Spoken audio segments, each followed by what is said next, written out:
experience. You can have that walk the line experience, see the food, smell the food, interact with our team members. Our mission is to bring heart health and humanity to food. So we want to deliver that humanity to four walls of our restaurants, have a great environment for you to enjoy your events from you. Live every week. Bringing you up-to-the-minute economic news whenever and wherever it happens. I'm Michael Ph.D. and textbook becoming.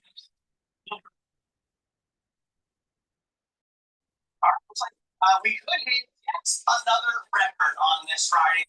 30 minutes until the start of trading. I'm Matt Miller. I'm Danny Berger. Bloomberg Open Interest starts right now.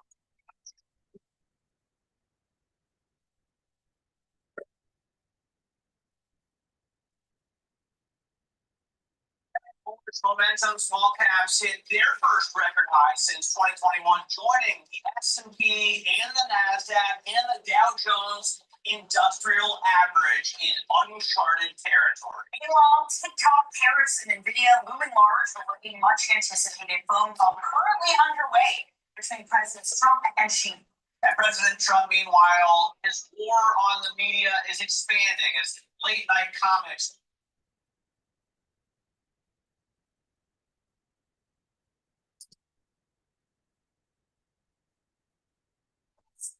For interesting, nonetheless, because it's not one of these about whether he stocks up 1/10 of one. In its profit and sales forecast, but it also expects a $1 billion hit from trade volatility this year because of President Trump's tariffs and the loss of a key exemption for low-value packages, throwing into question just how strong the holiday season is going to be for them. By the way, do you know what the term bellwether comes from? I have literally no idea. A beater was a castrated male sheep that led the pack and wore a bell Why weather though? around his neck. Bellwether. Bellwether. Oh, got it. That is very interesting. Yeah, Thank you for that, full Matt. English. You're welcome. Home builder Lennar is struggling as orders for new houses fell short of estimates. You can see the shares down 3% in the free market. Home affordability, as you well know, has been a real problem for years in the U.S., and now the softening labor market could further challenge the housing industry, Danny. Let's get back to the FedEx story, Matt, this morning. Joining us now is Bloomberg transport reporter Kaylee LaPera. Kaylee, thank you so much for joining. So push and pull between demand not being too weak, but tariffs still looming large. What was the overall takeaway for FedEx? It was kind of an interesting one. I think the takeaway was that, you know, people are really happy to see that the company reinstated its guidance, and, you know, there was some optimism there, 4 to 6% revenue growth expected. And yet there is this looming, you know, cost hit from tariffs. So they're expecting about $1 billion headwind from that. And that's kind of where we're at. So people are thinking, you know, it's better than feared, really. Yeah, in terms of its bellwether capacity, right? We judge the growth of the economy by, in part, how many packages FedEx is sending. How does that view look? Well, it's a little bit muddled, really. There's they said that they are cautiously optimistic about the holiday season. So whatever that tells you, I think. Nothing. Yeah, right. There's, you know, demand has been pretty bad recently, you know, even since the boom of the pandemic. So even without all the tariff chaos, demand has been pretty low, and they're still expecting some pressure there. But it's not looking as bad as it could maybe. Yeah, if you look year to date, we just showed the shares down like 20%, right? If you look over the last 5 years, which is, you know, a default time horizon that I always put into my Bloomberg, they have done nothing. In fact, they're down 6.7% if you don't reinvest the dividends. It's kind of crazy because that post-COVID time of everybody shopping and mailing stuff was huge for FedEx not to have kept up with the S&P. It didn't really do much for the stock. All right, Catherine, thanks so much. Sorry, Kaylee, thank you so much for joining us. Kaylee LaPera there. Let's turn back to home builder Lennar. Those shares are lower after orders fell just short of estimates due to the affordability concerns we were talking about. You can see the losses accelerating in the last 2 minutes and 30 seconds. The shaky labor market also obviously a problem for potential homeowners. Bloomberg Intelligence home building analyst Drew Redding joins us now. So Drew, how did the outlook look in general, and how did the quarter look for Lennar? Yeah, overall it was a tough quarter for Lennar. 2Q orders were actually pretty strong, up 12%. but management said they continue to see pressure in the housing market and that they had increased their use of sales incentives to drive volume. Now, to give you a little context, last quarter, and we'll wait to see where things shake out in 3Q, but in 2Q, incentives represented 13% of the average selling price of the home. In a normal market, that's about 5 to 6%. In some of the most important markets like Texas and Florida, that's as high as 17 to 18%. And we're seeing that reflected in average order prices down 12%. So, the outlook was certainly weaker. The 4Q delivery guide was about 15% lower than what consensus was looking for. Now, I think if Lennar was to tell us during the call that they're intentionally pulling back on deliveries because they think they could capture some upside in margin, I think that would be well received. But their margin guide for 4Q was also below expectations. So overall, a tough quarter. Drew, but mortgage rates have dropped to the lowest of the year. Why isn't that helping them more? So they did say they were optimistic about mortgage rates coming down and the Fed cutting rates, what that could mean for demand. But we haven't seen anything tangible yet in the results. Also, I mean, if you look at rates over the last couple of days, they're back up 25 basis points, almost 6.4%. So it's almost mirroring the situation we had last year where rates, came in pretty significantly prior to the Fed cutting. Then after the cut, they moved a little higher. Now, we do think that the reduction in rates is certainly going to help demand across the housing space. But do we think it's going to be the silver bullet for housing that gets us back to normalized levels of demand? I don't think that's the case, because you have to remember, rates, as important as they are still just one piece of the affordability equation. You have prices that are still 50% higher than 2019. You have rising property taxes, higher insurance costs. And, as you guys alluded to earlier, we have to start paying closer attention to what we're seeing in the labor market, because at the most fundamental level, the labor market is the most important driver for the housing market. Yeah, there's a lot there, Drew. Thanks for walking us through. That's Bloomberg Intelligence's Drew Redding with all the home builders sinking in the pre-market trade this morning. Also happening this morning, it is Apple's launch of the new iPhone 17. It's its first noticeable overhaul of the smartphone in about 4 years. CEO Tim Cook greeted customers. You can see there at the flagship store in Manhattan on Fifth Avenue, something everybody who's been, camping out and waiting in line, which is where we also find Bloomberg Tech co-host Caroline Hyde this morning. Caroline, it's my understanding you did not camp out, and I think that was the right move. What has early reception for this new iPhone looked like? I got here early, not that early, but really the palpable feeling of excitement was real, and the queue snaking around the building, as you see, not just in New York, but over in London, over in Beijing and Singapore. People are excited to get in the stores and touch and feel these new products. Now, it's interesting, there's actually quite a few protesters here as well, which I will make clear, and that was more around child safety. But most people were here to congratulate finally a bit of an overhaul in the look and the feel of an iPhone 17. Now, remember, it's really the pros that everyone are very excited about. The price point is about $100 more expensive than the last year, but there is much better battery, much better camera, and that's what people want to be going into. The Air, on the other hand, look, it's $100 cheaper, $999, but it's very thin, very light, and therefore doesn't offer perhaps some of the capabilities that you really want from a camera and from a battery life. But it is a new overhaul, it's a new look. And it's a competition that we're finally seeing with Samsung, which has had that very thin, sleek look for a little while already. And remember, Samsung is on its 7th round of foldable phones. So this is why really Apple's trying to show that it's got its mojo back when it comes to the prowess of innovation, of looks, of design. But there have been a few worries, particularly in China, about the aluminium that's back in force on the backs and the stretchability of that. So look out for some of those reports. But really, people are rushing to get in, being able to walk out with their products. I was stood next to an influencer who had 3 million followers, who gets in a van and drives around the US telling stories. And he had his moment with Tim Cook, as I had, and got his phones really signed by the CEO that for many is a bit of a legend. So we saw a lot of excitement. The key question is, can they drive up sales, particularly in China, where they fall a sum of 6% in the run-up to this quarter at the moment? It's I know that we've been talking about this since the introduction, but it is pretty impressive that Apple has managed to keep the price so low, relative to what it was last year, with these tariffs in effect, right? Because it still makes the lion's share of these phones in China and India, both of whom have massive tariffs in place, although Tim Cook... You know why? Because the margin on these phones are extremely high, between what it costs to make them and what they're selling them for. On top of most of these phones have some sort of subsidy because of a trade-in policy with your carrier provider. So it's so idiotic. I mean, all right.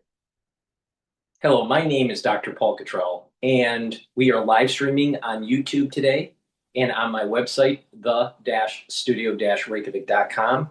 We're also simulcasting on X Spaces. If you have a question about the news that we are covering, please type it into the chat or go to X Spaces and ask for the mic and you're on live. This is an interactive show.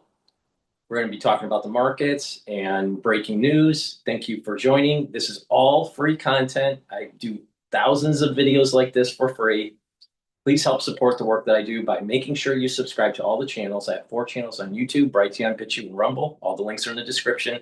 Follow me on X and GETTR. You can also follow me on Patreon and Substack.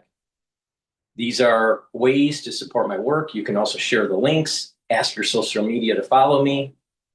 You can donate on my website, the-studio-reykjavik.com.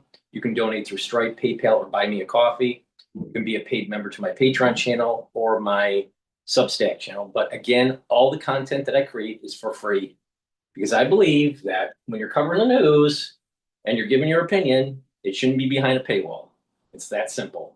If you pay attention to me about how to improve your health and your wellness and how to even trade the volatility in the market, you'll benefit. You'll benefit by improving your health and slowing down the aging process and boosting up your immune system, but you'll also make some money in the market. All you got to do is listen, and these videos are for free. Amazing how that works, huh? It's called capitalism. So please go to my store, the-studio-reykjavik.com, get the great products that I offer, follow the protocol that I have, and you're going to notice major benefits in your health and wellness. So with that said, let's go to some of the news.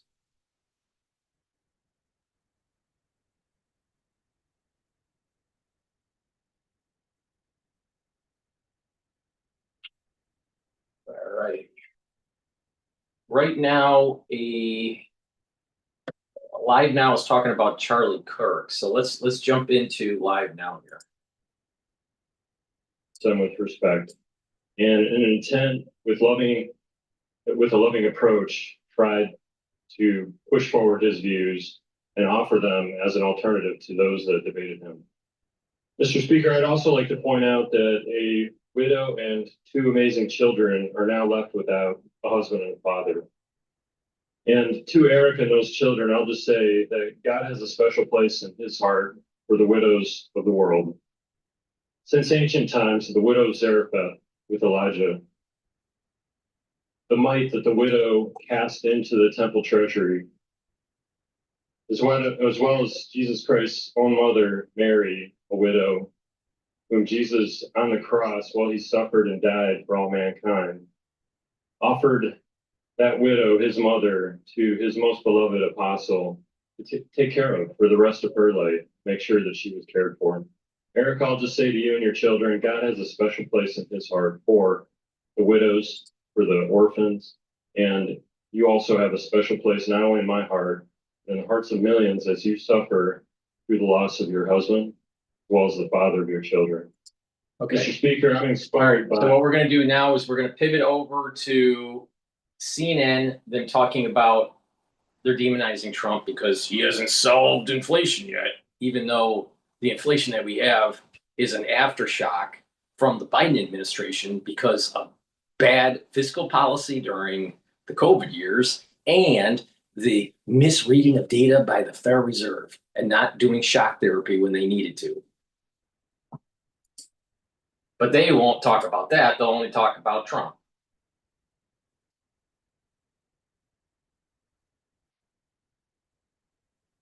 Cashback on every purchase, every category, with no cap on how much cash you get back. All with no. Aaron Brown. President Trump is ramping up his effort to fire Lisa Cook. In other important stories to watch, she is, of course, a Biden-appointed Federal Reserve governor. And he's asked the Supreme Court to terminate Cook, Trump calling her, quote, ethically compromised in the filing. for reporting 2 different homes as her primary residence. She is. And by the way, she was also a DEI elevated candidate into the Federal Reserve. Amazing how that works.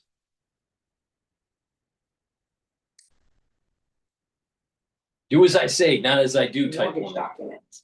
Now, just laying all that out very clearly, because this development comes just one day after Bloomberg News reported that Treasury Secretary Scott Bessent also simultaneously claimed 2 homes as primary residences on his mortgage documents. They say on mortgage documents signed the same day. Bessent's lawyer responded to Bloomberg, quote, nearly 20 years ago, Mr. Bessent's lawyers filled out paperwork properly. The bank has confirmed it was done properly, and this nonsensical article reaches the conclusion that this was done properly. Now, that could all very well be true, because the reason that this is a story is because of Trump. It is because by the Trump administration's standards, having 2 homes claimed simultaneously as a primary residence warrants criminal investigation. If somebody's claiming 2 primary residences, that is not appropriate, and we will refer it for criminal investigation. Okay, that is Bill Pulte. That is the standard of the Trump administration. He is the top federal housing official on this. He has referred not only Cook for criminal investigation over alleged mortgage fraud on this issue, but 2 other top Trump critics, including Democratic Senator Adam Schiff and New York Attorney General Letitia James. Now, they all deny any wrongdoing. There's been subsequent reporting from ProPublica and now Bloomberg looking at the Trump cabinet and finding that indeed it turns out many in Trump's inner circle did the exact same thing. As of now, there are no criminal investigations. Really? The exact same thing? The exact same thing? Really? Within 2 weeks, claiming primary residence for new mortgages? No, I don't think it's the exact same thing. And this is the problem with CNN. It's just that they're loose on the facts. They're not getting into the details. They don't talk about the nuance. And they want you to think that Bessent is a bad guy. Now, think about it. What is Bessent doing? He's going against the standard transnational capitalist mindset. He's America first, not America last. He's not pro-globalization. And so now they're like saying, well, Bessent must be a bad guy. He must be a bad guy. Really? Really? It's exactly the same thing. Lisa Cook, within 2 weeks, was trying to do fraudulent mortgage applications that happened to be approved. For how that happened, who knows?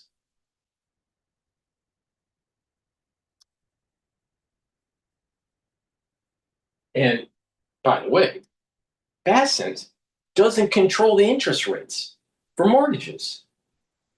The Federal Reserve does by having intervention in the markets, by adjusting the federal funds rate, going in with quantitative tightening or quantitative easing. And who sets the rate? The Board of Governors. It's not exactly the same thing. But Aaron Brown, the gumshoe journalist, is going to try to take down Bessent.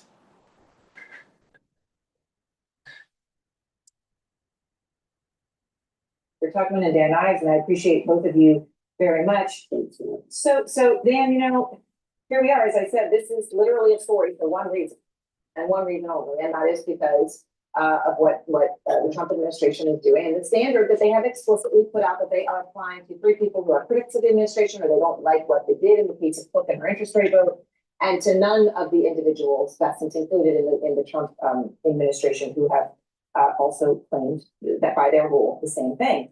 So, what do you make of this? Now Bessent's in the middle. Look, I think part of the problem is that when you politicize the Fed, there's really there's a huge ripple. And I think it's exactly what you don't want to see happen. Look, this is such an important time, right? And the Fed just cutting everything we see with the economy. And you can't put the genie back in the bottle. And I think that's the problem here, is that shots across the bow, left and right. And I think now this is something that once it's unleashed, you can't stop it. But as we've talked about, the important thing is not to criticize the process with the Fed. That's so important to the independent. So important. And Jerome Powell, I watched the whole thing yesterday, carried himself as if it was 2015. I mean, he was the same Fed it has always been. And that was clearly the way that he chose. Yesterday, Peter, Lisa Cook was one of 11 Fed officials who voted for Fed interest rates. There was unanimity except for one. Okay. Then, and that was the first rate cut in 9 months. She had held out other things. There were, 2 dissent. They all were in line except for Stephen Myron, his first day at the Federal Reserve. So he missed all the pre-meetings, but he cast his vote. And he still holds a position as a top White House advisor. Trump made it clear he wanted 50 basis point, half a percentage point cut. One person voted for that. It will come as no shock to anybody watching in the world that we live in, but it was Stephen Myron. So what does that mean when we talk about the importance of the Fed's independence? You know what? If you listen to, and I think everybody should do it. Anybody who's listening, interested in finance or just, I don't know if it's politics or what, but just to listen to the news conference that Jay Powell put on yesterday, because it's just, the breakdown is extraordinary. He had to unpack the bag. He had to make a case for why he made this decision to cut rates, first of all, even though he had held his ground last meeting in August. He gave us no inkling that he was going to do that. In Jackson Hole, he pivoted because all the economic data that's come out ever since then gave the case for We just talked about the weakest job market in 14 years. To be perfectly honest with you, I thought 50 was also appropriate, so I'm going to dissent. I'm going to dissent against it as well. And it was not because Mr. Trump called me and told me to say that it was 50 basis points. I believe that maybe if Trump didn't say that and then have his advisor go in and vote for that, people wouldn't be questioning it, right? That's the point. I believe that it was an appropriate number. So look, the fact is that yes, that's what he called for, and the one who he appointed just recently called for that as well. I'd also say to his point, what it just shows, like, okay, what's the dot plot? What's the path now? Knowing when Powell's gone in May, who's coming in next, and you're going to have massive cuts, and that's what everyone's trying to figure out in terms of the market. You heard him say that the independence of the Fed is so important. He said it in the news conference. And then news conference, he laid that out. And he did, and that's why I say, it was 2015, and I watched it. There's different ways that people in these institutions are choosing to handle an unprecedented moment. And Jay Powell chose to handle it by saying, "I am doing my job as I have always done." And you asked me the questions you've always asked me because the Fed is the Fed, and that was the way you chose to handle it. Can I do a drum roll because the whiteboard's back? Yeah. Whiteboard's back. Okay. Drum roll. Okay. So we talked about how Powell said weakest job market in 15 years. And he pointed to immigration specifically for that. But then part of the reason people are so concerned is he also said inflation is still a problem, which would have led you to maybe not do that interest rate cut. He's worried about much more worried about the economy. Inflation, just to give everyone a sense of where we are, because we all feel it. Here's my little drawing of the day. If I can do this, can you tell what I just drew? Like a little cup. Oh yeah, a little cup with hot. That's coffee. A cup of coffee. But to the daily life that we all face. So the average pound retail price of coffee, so this is what you actually buy, not when you're buying it on wholesale. Coffee beans is at an all-time high of $8.87 a pound. $8.87 a pound. That is the average among the 75 urban areas priced for CPI. So they're looking at that. That is a stunning number. And that is a real problem. So rates are theoretically going down, but you got this. But it speaks to what we talked with Powell, because if you look, relative to tariff, he would have cut, I'd argue, 25 bits last meeting, but you look at the inflationary numbers, even though you could argue that they're cutting, like, it's still something to be focused on because the prices are high. I'm going to say one last quick comment, because I think that Jay Powell did a spectacular job taking us from 8.5% inflation down to where we were. That target number of 2% seemed a bit erroneous. In my opinion, he should have gotten down to when we got to 2.5. Spike the football and claim victory. Stop drinking coffee. Now he's drinking tea. All right, thank you both. I don't like Aaron Brown. I think it's always and Aaron Brown on CNN is always orange man bad. Always. She never says anything positive about Trump. Now, if you're going to put someone on, if you're going to nominate, or not nominate, but if you're going to elect someone to be, yeah, it's nomination because this goes through the Senate. If you're going to nominate someone, of course you're going to put someone that is more in line with your economic policies. I mean, that's just a foregone conclusion. You're going to nominate someone that's not. That doesn't make any sense. So of course someone is going to be in there. And so the Federal Reserve has never been completely autonomous. There's always been times where either it was pressured by the White House or by the Treasury Department, or even pressured by foreign markets and foreign coordination with other central banks. So don't pretend that the Federal Reserve is completely autonomous. I mean, get real. It's not. Now, it is worrisome about inflation. See, there's a difference between what I think should be happening, or what should be happening, and what will happen. Right?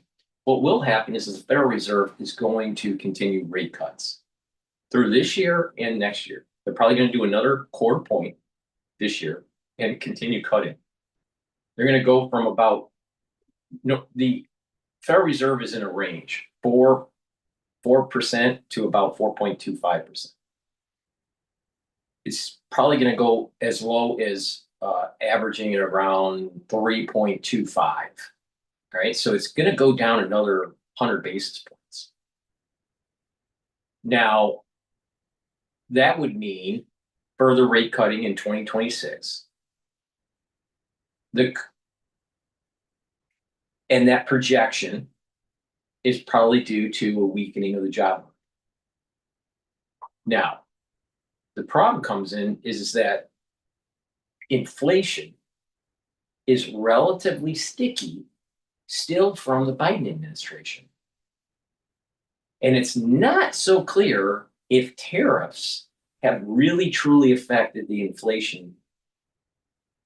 And if it did, maybe 0.5%. So if PCE is coming in at 3.1, or let's just say 3 for easy mathematics here, then it would have been at 2.5. Now, you have a 2% target with a plus or minus.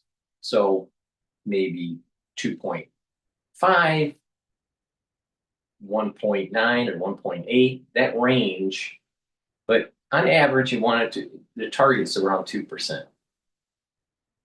We're running hotter than that.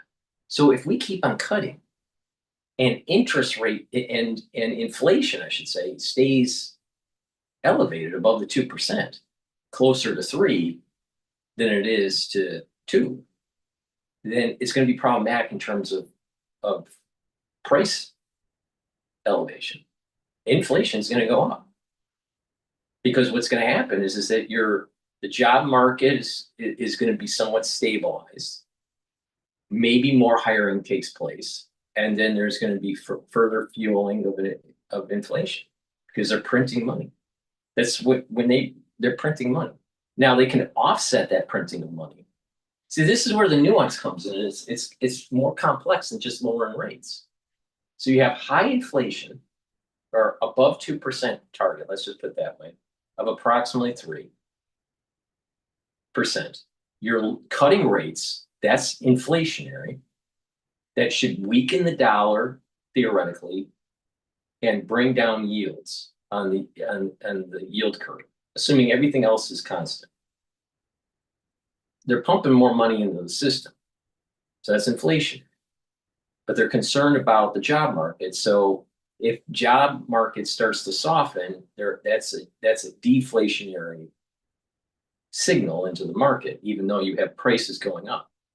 Now, the concern that I have is that we're in stagnation, where you have a stagnant, low or negative growth in GDP with increasing inflation. Now, the Federal Reserve are pumping some money in that's trying to stabilize the job market. but you have this little uptick of inflation, maybe from tariffs, maybe not. But let's just say that some of the tariff increase is moving this inflation number up.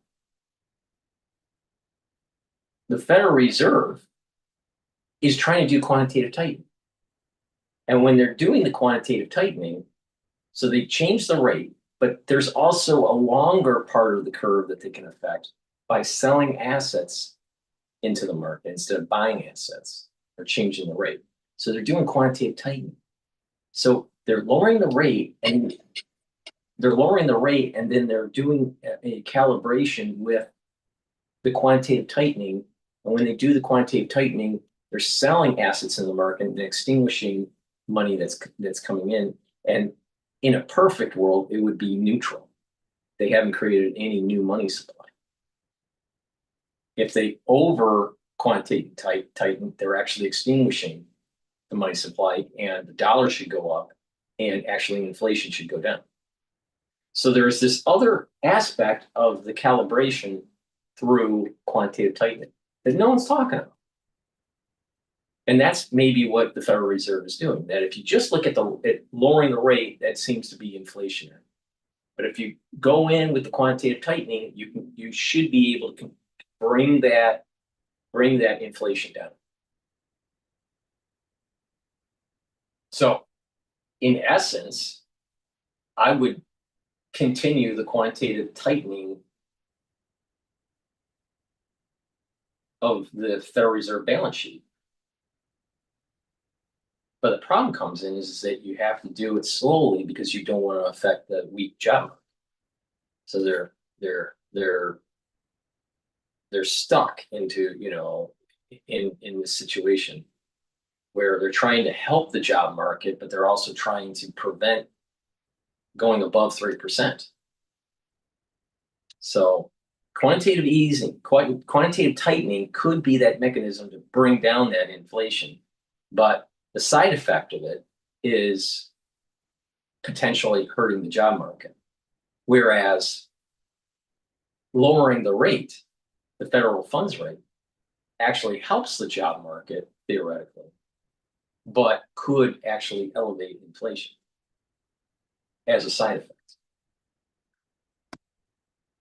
All right, please go to my store, the-studio-reykjavik.com, and get the great products that I offer. But before we do that, before we talk about that, we have the market is opened, and it is the S&P 500 is trading at 6,647 with a VIX at 15 handle.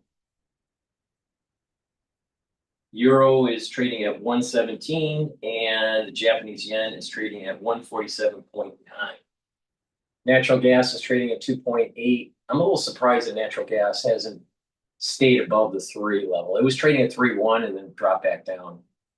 And Bitcoin is trading at 116,000, and BITO is trading at around $20 a share. Okay, with that, please go to my store, the-studio-reykjavik.com, and get the Myotrol. Myotrol helps with gene expression to build muscle. Do resistance training, drink filtered water, take Myotrol. This works really well if you're 40 years of age or older.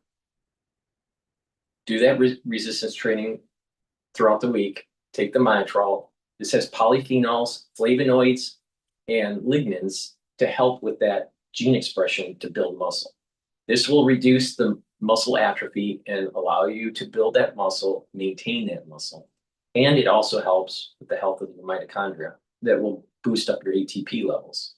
So when you take Myotrol, you're going to start noticing that you're building muscle and maintaining it. Super important as an part of an anti-aging protocol. But if you're an athlete, younger or older, you will benefit from taking Myotrol. So please go to my store, the-studio-reykjavik.com, and get the Myotrol and help with that gene expression to build muscle and to maintain muscle. Super important as part of an anti-aging protocol. Another aspect to anti-aging is making sure that your immune system is boosted up, All right, you can boost up your immune system by taking vitamin C and magnesium. But vitamin C and magnesium also helps with brain function and skin. Magnesium and zinc helps with brain function and immune system. Magnesium also adds to the efficacy of vitamin D3. It makes vitamin D3 work better. So it behooves you to make sure you get the magnesium and zinc and the vitamin C and magnesium, take them together, boost up your immune system, help with your skin, and help with your brain function. And get this for the fall and the winter to be prepared. Boost up that immune system. Because if you've been paying attention to the wastewater, something bad is coming in the fall and the winter, and some people already have it. Now, you can either take my advice or don't take my advice, but you will, for sure, know people that are going to have problems in the fall and the winter. Now, are you going to prepare for it or not? Because if you don't prepare, don't be surprised that there are negative externalities after you contract something. So please go to my store, the-studio-reykjavik.com. Use discount 5, you get $5 off any order. Follow my health protocol. It will boost up that immune system, slow down the aging process, and improve your chances to weather the storm during the fall and winter.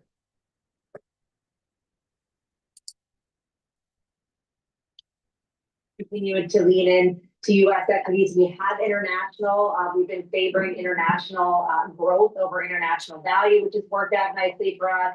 But by and large, we're leaning into the United States, given higher quality stocks here and those better relative earnings estimates. I will say, of course, the dollar weakness has been a big story, down 10, 11, 12% from its highs. Yeah. But even if you strip that out, right? If you look at the WEI, World Equity Index screen on the Bloomberg terminal, the last two columns show you a net of the difference gain at the end, and then just a plain Jane gain in the second last column. The DAX is up 19%. The IBEX 35 is up 32%. The FTSE Mid is up 24% without the dollar gains.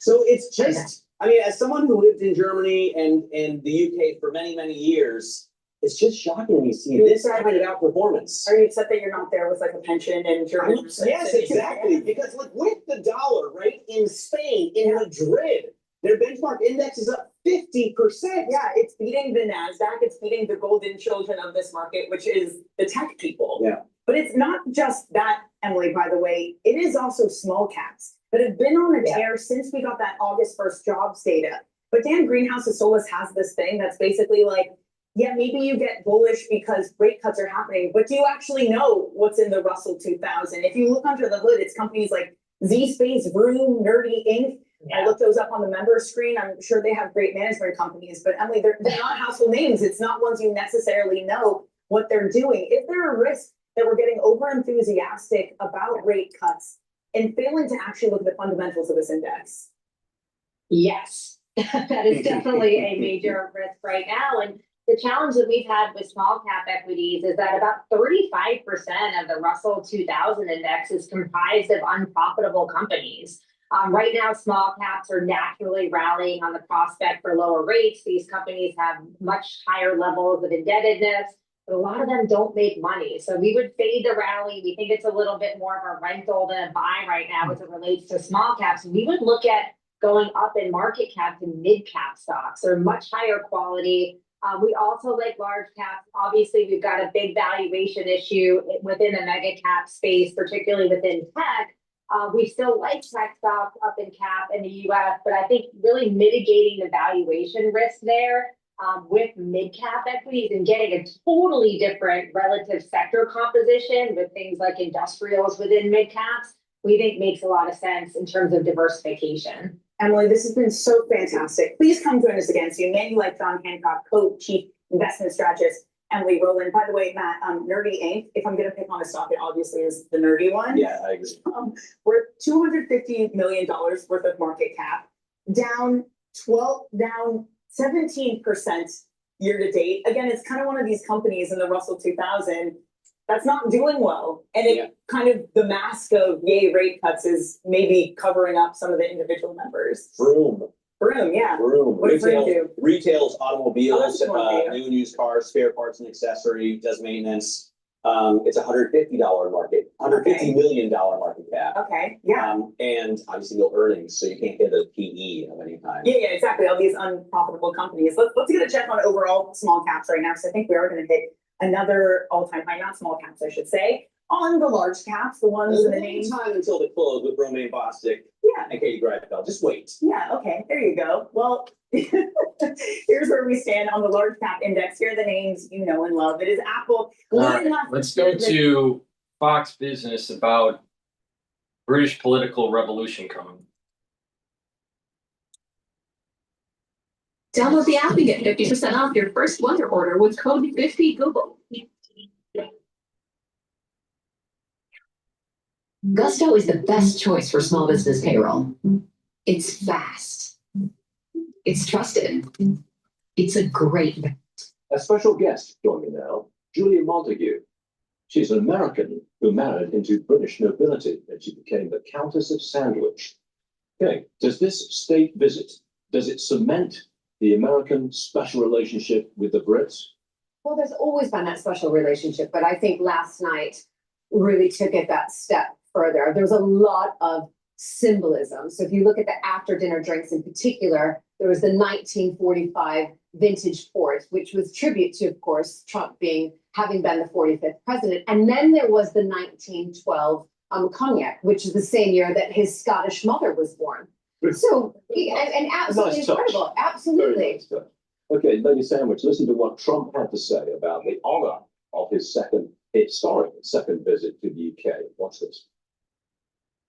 It's a singular privilege to be the first American president welcomed here.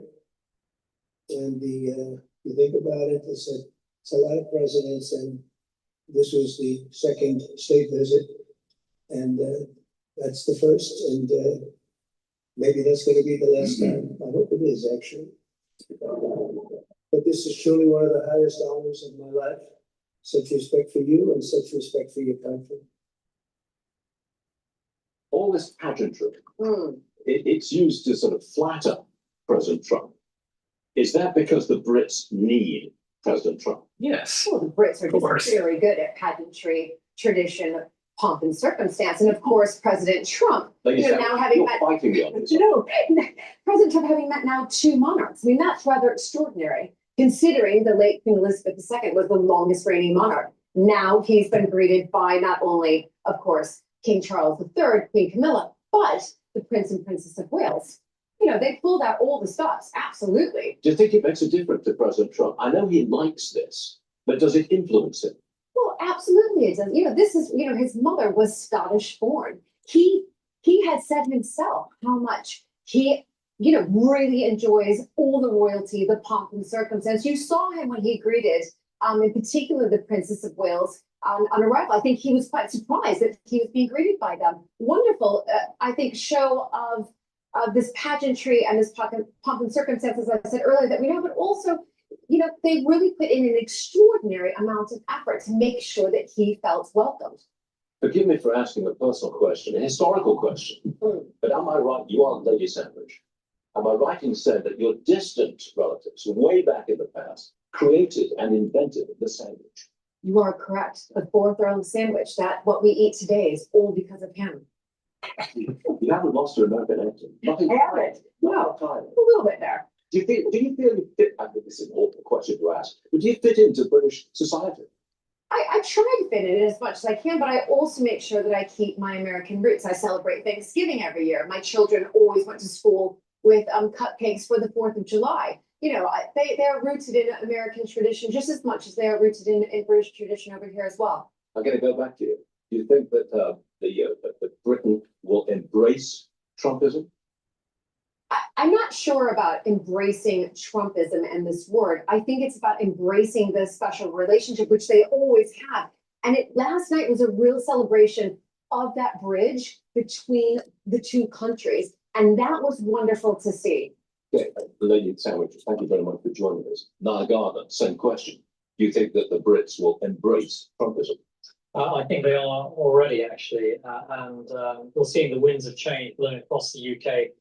I think we're going to see a political revolution in Britain in the next 4 years. In fact, I spoke last night with Nigel Farage, who may well be the next British Prime Minister.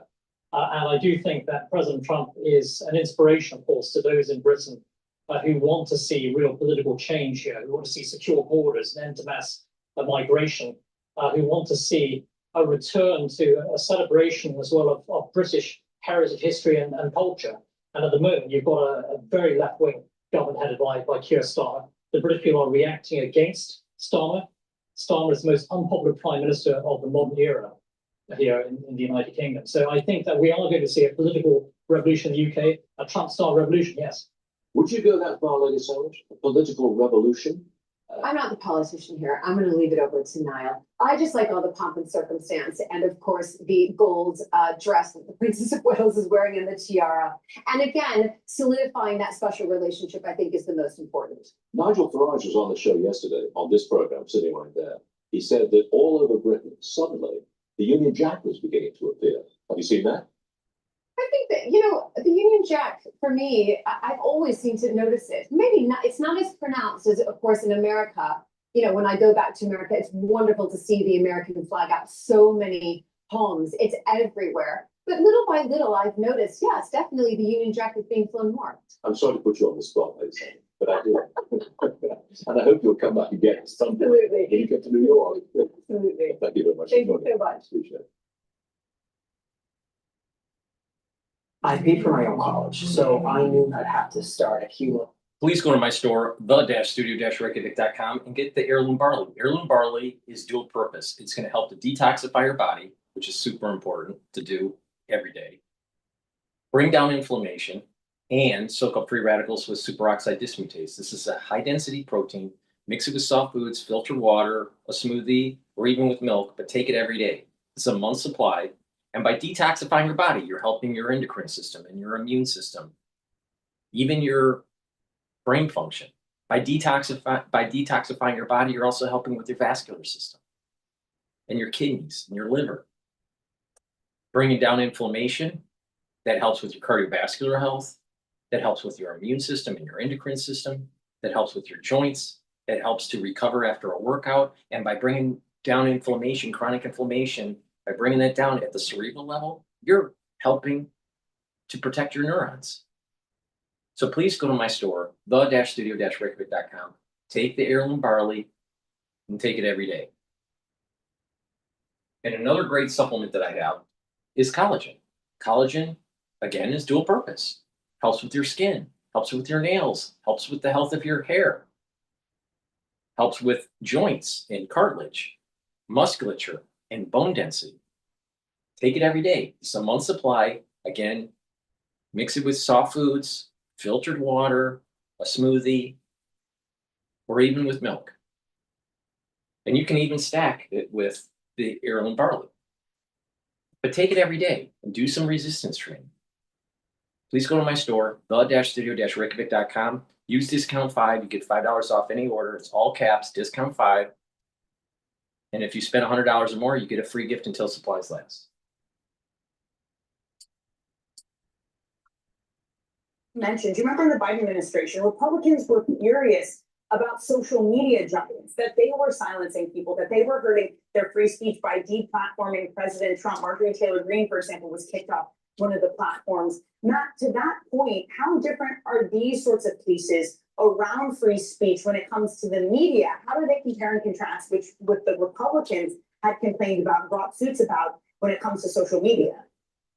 Yeah, so Brendan Carr is a fantastic lawyer. He knows the First Amendment law inside and out, but he also knows the politics of the situation, and he knows the difficulty of bringing challenges to some of his actions. These are not easy things to challenge. He's making the case that broadcasting is different than the internet because broadcasters are bound by what's known as the public interest standard. They have to serve the public interest. And if you go back 30 to 40 years ago, the FCC used to have rules that required balance and even treatment of political issues. The Reagan administration scrapped all that because of First Amendment concerns related to it.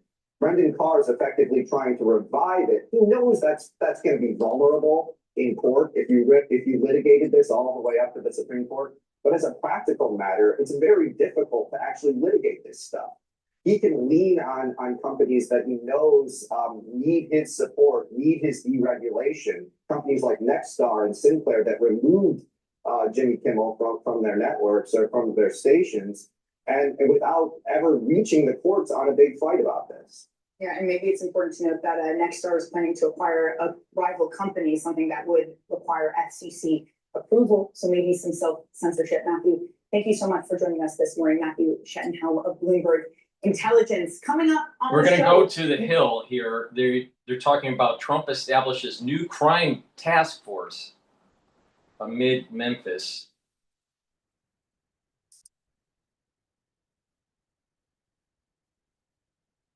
Welcome to Mutual of Omaha's Wild Kingdom. The largest land mammal in the world is the African.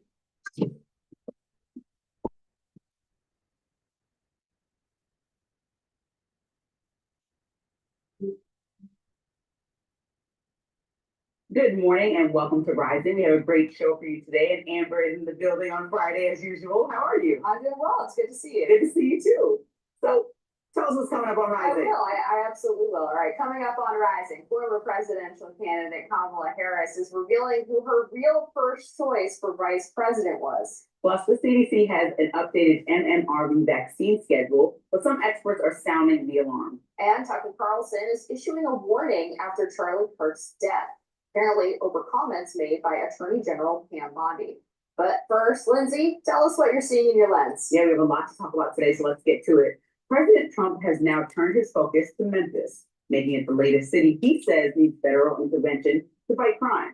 He signed an order alongside Tennessee's Republican Governor Bill Lee to establish a new task force there. Now, Trump compared it to what he already did in Washington, D.C., where more than 2,000 National Guard troops have been stationed for weeks. Here he is discussing the executive order to push this forward. Very important because of the crime that's going on, not only in many cities, and we're going to take care of all of them. Step by step, just like we did in DC. We have virtually no crime in DC right now. Now, this new task force doesn't just include the Guard. It ropes in the FBI, immigration authorities, U.S. Marshals, and more. And on paper, it looks like a major crime-fighting coalition. But when you scratch the surface, it's really about testing the limits of presidential power, forcing or threatening federal intervention in Democratic-led cities under the banner of, quote, law and order. And the numbers in Memphis don't justify this kind of escalation. Just days before Trump's announcement, the Memphis Police Department reported declines across every single major crime category compared to the same time period in recent years. Now, Memphis Mayor Paul Young made his position pretty clear. I want to be clear, I did not ask for the National Guard, and I don't think it's the way to drive down crime. Now, here's another problem. When the president deploys federal agents for street patrols, it doesn't just disrupt cities, it derails the work those agencies were actually created to do. So in Washington, we're already seeing it. As Trump deployment of federal agent there enters the second month, the effects are becoming clear. While crime keeps falling, the other investigative work on the FBI is being delayed, frustrating law enforcement and leading some people to actually quit. Many agents who were once focused on financial fraud or things like public corruption now spend 2 or 3 nights patrolling the streets. That means critical investigations, things like witness interviews, search warrants, and planning meetings are slowing to a crawl. So not only does this militarized approach put soldiers on American streets, it also takes away from the very investigations that actually keep our government accountable and our communities safe. That's why this should concern all of us. We're being conditioned to accept the military as a recurring answer to non-emergency problems. And when you normalize soldiers in the street, you normalize executive overreach. The truth is pretty simple. The military should not be policing civilians. So why are we normalizing it? Why are we so quick to welcome soldiers into U.S. cities as a fix for crime? Because this isn't about safety. It's about government power expanding where it really doesn't belong. If the past few years taught us anything, it's this. Once you normalize the extraordinary, you lose your ability to call it out when it becomes the rule. And when it comes to putting soldiers on our streets, we can't afford to play that game. All right, so Memphis, apparently the next city Trump's looking to go into. He's also talked about going into St. Louis. Now, I think one of the important differences between those cities and DC, of course, is that there's a Republican governor who actually welcomes the National Guard coming in. So what is your take on, you know, if the governor says that they want the assistance and he agrees with the president, then is that still overreach? Well, and that's what I think. What we saw and the difference between specifically in Memphis is that the governor was standing right next to him when he signed the executive order and said, come on. And the mayor's like, no, I don't want to see this. But I really think that for the Republican Party, who was largely hands off of local cities and states and likes autonomy and been campaigning for that for my full lifetime, to see this rabbit hole or this can of worms opened up where we don't have dialogue with local leaders about how to support them in ways that they've been vocal about, whether Democratic or Republican, said we need more funding for certain programs or more police officers. Like literally it's a numbers thing. And if we're not having conversations about how to solve this long term, sending the National Guard in, like even in DC, we're going to see 30 days where obviously the crime will go down. There's more police on the street, there's more National Guard on the street, but then we're going to see it go back or just plateau. Even the homeless population that was pushed out come back, because what's the long-term strategy? There still needs to be coordination, I believe, and not kind of this strict, like I'm laying the iron fist down and President Trump just moves forward with things that, you know, the community is not asking for. There's also a whole layer about community relationships and trust. And so there's a large community that's saying, we're not comfortable with the presence of the National Guard here, and perhaps there's a different way to try to figure out a better solution that doesn't create an unnecessary enemy out of our National Guard. Well, I'm glad to hear you say that apparently Democratic mayors are now asking for more funding for the police, because that was the case just a few years ago, right? A lot of them were calling for either defunding the police or rerouting police funding to different services. So if they are asking for more police funding now, I think that's good news overall. But really the problem is not just funding, but also a lack of people who want to be police officers, because there has been an environment created where police officers are really demonized. And in DC, even as Muriel Bowser rejected calls from the city council to reduce police funding, they still have a shortage of hundreds of officers, which is why the National Guard stepping in is so important. Because speaking to sources on the ground who have seen this firsthand, they talk about how the National Guard's presence has actually freed up the officers who are on the job to be able to focus on really serious issues and serious crime areas, like in Southeast or Anacostia, and solve crimes there where previously those issues would have been ignored. And I think another concern is, because DC is obviously an anomaly, not like any other state, but when we're talking about going after the #1 crime city, my argument from the beginning has been, well, if it's really a national emergency, which DC wasn't even in the top 10, and he's naming Detroit when he was recently in the UK, the president is saying that could be next. He's skipping over several cities in Ohio that are on like the top 5, where he's not even having a conversation, and that governor is Republican and hasn't flat out said he wants troops to come. So this is really an emergency thing, and we're going through the top 10. It's almost like he's picking and choosing specific Democratic-led cities to make an example out of them, when he can talk to the governor of Ohio and get some of his cities off that top 10 list. And I just wonder what the strategy is. If it's actually like we're going in order of the top emergencies, then fine. You know, in Memphis, have that conversation. The governor has now welcomed you. But otherwise, now the rest of the cities, I mean, there's Cleveland, Ohio, Toledo, Ohio, like talk to this Republican governor and make it happen. And the Republican governor kind of like is laissez-faire, talk to those mayors. So he's not welcoming, but he's also walking the line saying that this might be a little bit of government overreach without saying it. And so we're kind of seeing that dialogue happen, but not just flat out because people don't want to go against President Trump, I believe, because they understand that's not, you know, with the base may not settle them and be comfortable for them to continue forward. But couldn't this all be handled, since these are non-emergencies, with dialogue and conversation and collaboration? And I think that those are the key things that are missing from making this a long-term, eventful, and working strategy. I guess the question though is, what is the dialogue that's being offered by, let's say, the mayor of Chicago or the mayor of Memphis? What are they asking the Trump administration to do that is reasonably going to bring down crime? And I haven't really seen them throw out any other solutions besides this temporary National Guard assistance. So I think it's fine to have, you know, conversations and collaboration, but when you have Mayor Brandon Johnson, for example, saying that he's not going to work with the Trump administration and he's furious that they're enforcing immigration law, they don't want the National Guard to come in to take on the homicide problem, that just doesn't seem constructive to me. Right, but then we have a contentious relationship and we're trying to figure out who to blame first, right? You understand, we can agree that President Trump has a very direct style and approach of talking to people that doesn't land well with a lot of people. And when you start with force and kind of mention it in DC and then have a dialogue with Mayor Muriel Bowser after the fact, then that's what the format has been laid out of what it's going to look like. I'm going to do this. You respond later. Oh, it's working. Okay, now we talk. When really we can talk first and organize this. And so I think when you don't welcome the conversation on the forefront and expect the mayors to lead presidentially when you're not even doing that, that's a large request when you are where The problem is that the mayors have failed. Their city is full of crime. They have lots of illegal aliens. They have issues with drug abuse. This society that they're a mayor of is failing. Clean it up. If you can't clean it up, then the president needs to come in with special measures to clean it up. It's that simple. Get the job done. If you can't, get out of the way.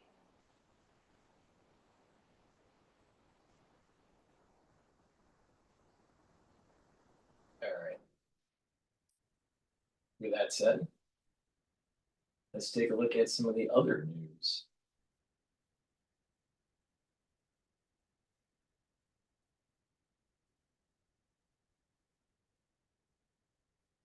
I think this longer format by Bloomberg about Trump bringing an end to U.S. free market capitalism is a question. I think we should play that. There are protests. Before we do that, there are protesters that are outside Broadview, Illinois ICE facility.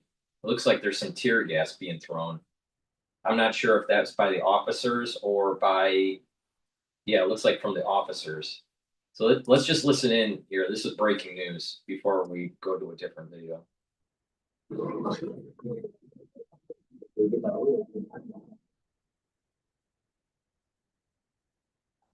Once again, this is footage from just moments ago here. It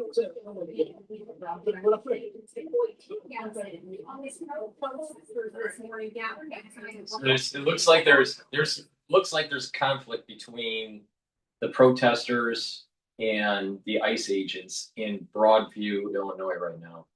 So I'll be watching that and see if there's anything important to take a look at. Now let's go to this podcast by Bloomberg about U.S. economy.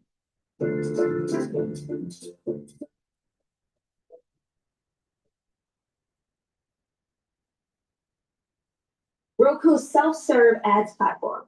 It's easier than ever with Ads Manager. Sign up today.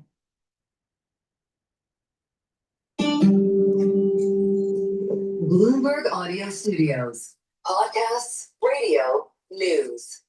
The case of Intel was interesting, but I hope I'm gonna have many more cases like it. You know, you do have stupid people say, oh, that's a shame, but it's not a shame. It's called business.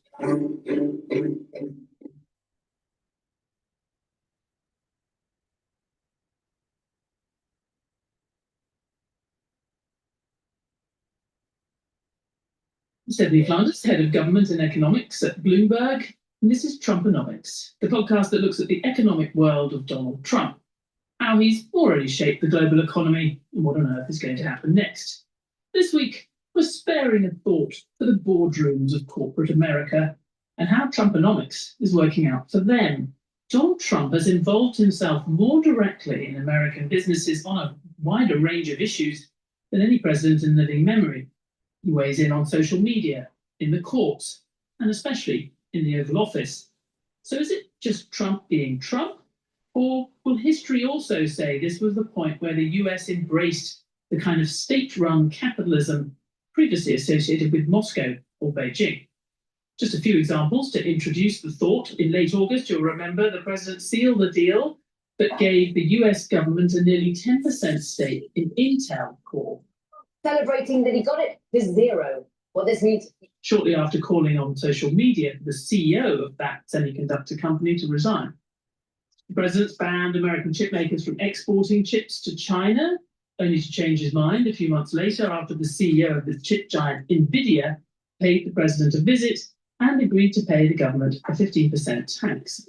on those chip sales. The revenues that they make from those sales into the China market of the H20 when it comes to NVIDIA or AMD's equivalent once they start shipping those. Something we don't yet know is even constitutional. America's commander-in-chief has also weighed in on everything from changed restaurant logos and clothing commercials, causing stocks to jump or sink on the basis of late-night Truth Social posts. American Eagle shares are up 24% right now, and this is after President Donald Trump came out in support of the controversial ad with Sydney Sweeney in it. And just this week, for example, he weighed in on a long-standing feature of US corporate life, saying, apropos of nothing in particular, that companies should have to report on a 6-month basis their earnings, not quarterly. So how are CEOs handling all of this? What is the Trump playbook for them? With that 6-month quarterly, that 6-month report, semi-annual report, that's a dumb idea. That's a bad idea. More data, not less data, especially when you start going into new financial products that are tied to the underlying of private debt and private equity. There are ETFs that are now being created that are diving in to these types of illiquid markets. Well, don't you want more data, not less data, to understand what's going on? And then you have the deregulation that's taking place with the banking industry. So you're going to have new products, new financial engineered products with less regulation, with less visibility with their balance sheet, income statement, and cash flows. Now, will it blow up? Will it blow up under Trump's administration? No, but it will blow up after. And that's a big problem. So it's stupid to say less data. Of course, the companies love it because they can hide. But the ones that are investing want accountability. How do you get accountability from the corporations that you're investing in? They release regular statements quarterly. It should be done monthly, not quarterly. But instead, they're going the other way. They want to do it semi-annually. Crazy. This is dumb pop. That is stupid. And where are all of those interventions taking corporate American capitalism? Well, we're going to get into that right now with Shelley Banjo, Bloomberg's managing editor for global business in the Americas, who spends at least part of her time talking to chief executives who come through our doors in New York. Shelley, great to have you. Thanks for having me. And from San Francisco, Ian King, a reporter who covers semiconductors, hardware, and telecoms for us at Bloomberg. Thanks, Ian. Hello there. All right. Before we dive into their podcast, please go to my store, bud-studio-reykjavik.com. Get the structural nano silver soaps that I have. You can get it in lemongrass, charcoal tea tree, also in lavender and peppermint. But get a few bars for your household. Very high quality structural nano silver soaps. Use discount 5 to get $5 off any order. If you spend $100 or more on any order, you get a free gift until supplies last. But get those structural nano silver soaps. Very high quality, way better than what Procter & Gamble sells or Unilever, all right? And use it every day. And guess what? It's made from structural nano silver. You're going to need that, especially for the fall and winter.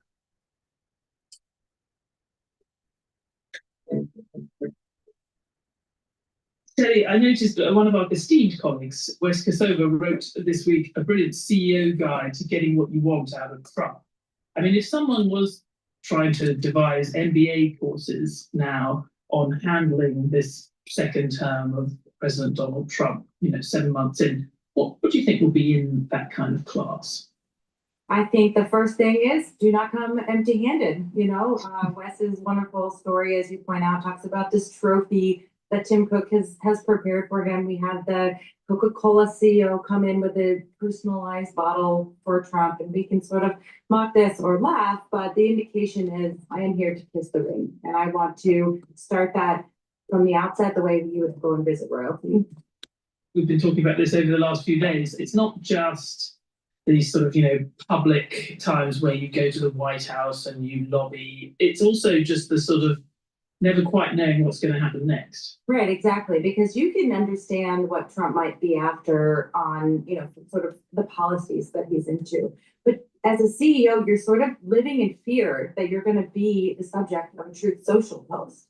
And that is something that businesses and CEOs are terrified of, because it's very hard to plan for. You can't really come up with a business case of what to do when this happens. The one CEO we had in last week told us that they actually did do a simulation with the board of what happens when you are the subject of a Truth Social post. So it's a conversation they're having at the board level. And it's funny because I know people who do some of these trainings, and obviously social media is not a new thing.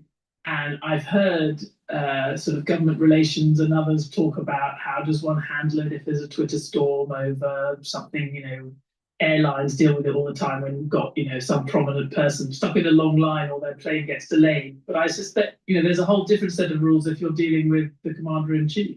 Absolutely, and it moves markets. We saw with the Cracker Barrel example that they, spent a lot of time putting out a new logo. Didn't look all that controversial at the time. Cracker Barrel, the famous U.S. restaurant chain, faces intense backlash after it tried to swap its old logo for a sleek new design. And all of a sudden it sort of, stirred up a storm saying, why are you erasing our history? And so there was a huge backlash. And all of a sudden, Trump is weighing in, the stock price is going down, and the CEO has to make a decision. Am I going to stand up for this? Am I going to fall back? And in the end, they caved. They said, we're gonna go back to how it was. We're sorry. And if you think about that exercise, you're sitting there just developing a brand logo. You don't necessarily think, okay, what is the president gonna think about this brand logo? Look about audience of one, yeah. And now you do. And so we had the Alaska Airlines CEO in a couple of days ago, and I asked him about this because they also changed their logo recently. And he said, it's not an excuse to say, like, we didn't think about it anymore. Like, we live in this world where you have to think about that. You have to think what's going to happen if, the social media folks, if the president, if whoever is going to come out against you, what is your plan? And the anxiety that he said he was feeling as he was changing his logo. So, Ian, we do know that the president likes doing big deals and talking to big companies who would then make promises with lots of zeros attached when it comes to investment and other things. Obviously, the big tech giants, the likes of Google and Apple, there's been a lot of that in that area, but also in the area that you cover. We're obviously thinking more and more these days about AI and the semiconductor chips that go into AI. How has the world changed just for the companies in the beat that you cover in the last 7 months? I mean, it had already changed. We inherited an environment from the Biden administration where there was a unique level of government interest. And whether that government was in Washington or Beijing, the industry had become a tool of geopolitics. What's changed under the current president is the predictability. And on the one hand, the CEOs of the companies that I cover believe they've cracked the code. They believe that sort of flattery gets you everywhere. They have a certain pattern in terms of behavior that they exhibit now. They will go to the White House, they will come out of the security gate, they'll look into a TV camera and they'll say the following words, which is, we are so lucky to have this president who is uniquely interested in our industry. And then they will quote some large dollar number, which frankly, quite often isn't really related to anything concrete. And that pattern appears to help them in their relationships and allow them to open doors to other things. But on the flip side of that, as Shelley said, there's an element of unpredictability that has been introduced in terms of we are one social media posting away from a massive intervention in the fate of our company, our company's earnings and our company's profits. And I think that is definitely taking its toll. I mean, we obviously saw the kind of embarrassing example of that. The off-mic moment was when Mark Zuckerberg had Meta was kind of caught after one of these sessions in the White House where he'd announced a big number for what Meta was going to invest, and then he was heard to be saying, to the president, I wasn't sure what number to use. I hope that was all right.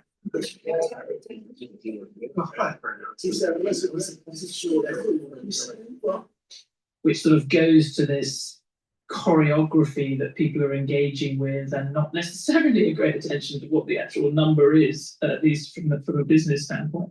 But I guess the most extreme example, Ian, for those who haven't followed every turn, was where we ended up, where we started and where we ended up with the chief exec of Intel, Lip-Bu Tan. So just talk us through what happened to him, because there was a sudden Truth Social post about him saying he was conflicted and must resign. And then the president said there is no other solution to this problem, but then it turned out that there was.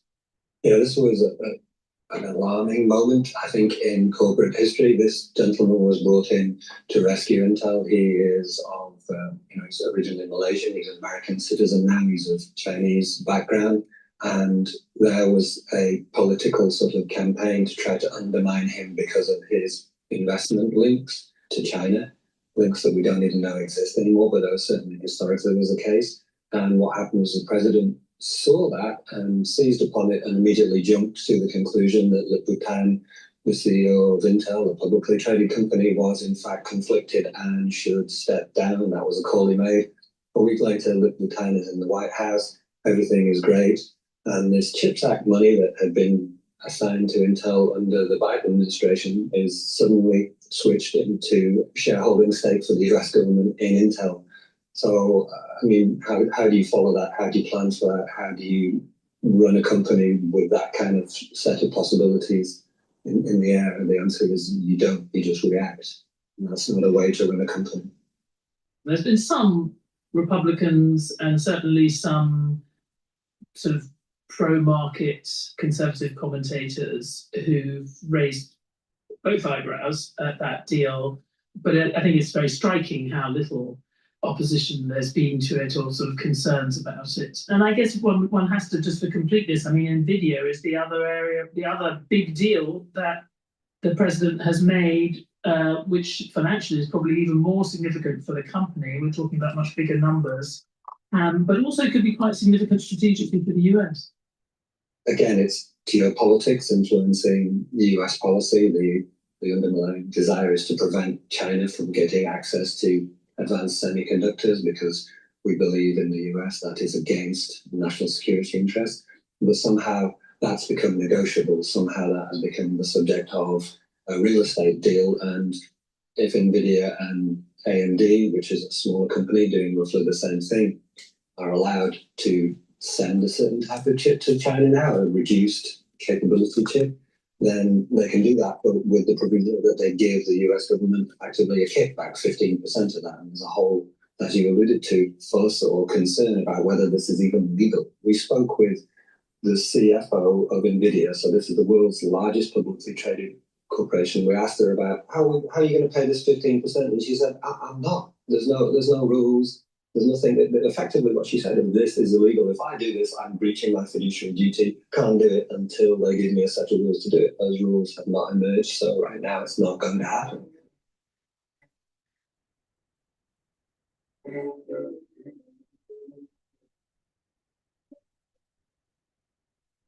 Shelley, I do want to get back to you because something that strikes me when you think about the kind of training that anyone who gets to the top of a company will have had, either implicitly or explicitly. I was sort of thinking about it before we started this.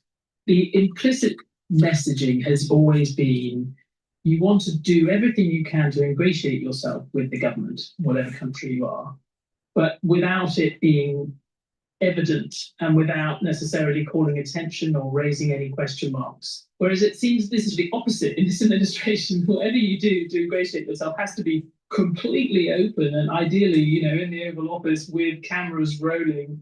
That is quite a shift. And I just wonder, are there even sort of legal worries in these boardrooms about needing to really very publicly engage in sort of quid pro quos with the federal government?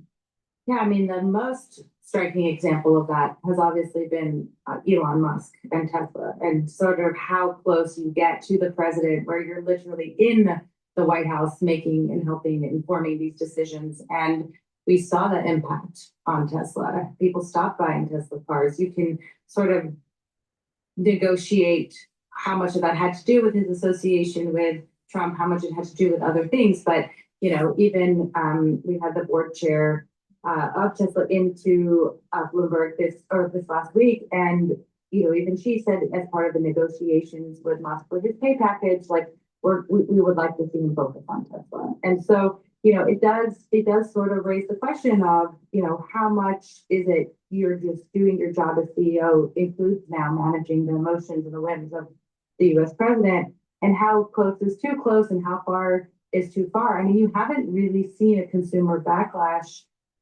quite like at Tesla, at other companies. And so I think some Americans, consumers, and probably consumers around the world are sort of inured to it a little bit. They understand that this is part of the job.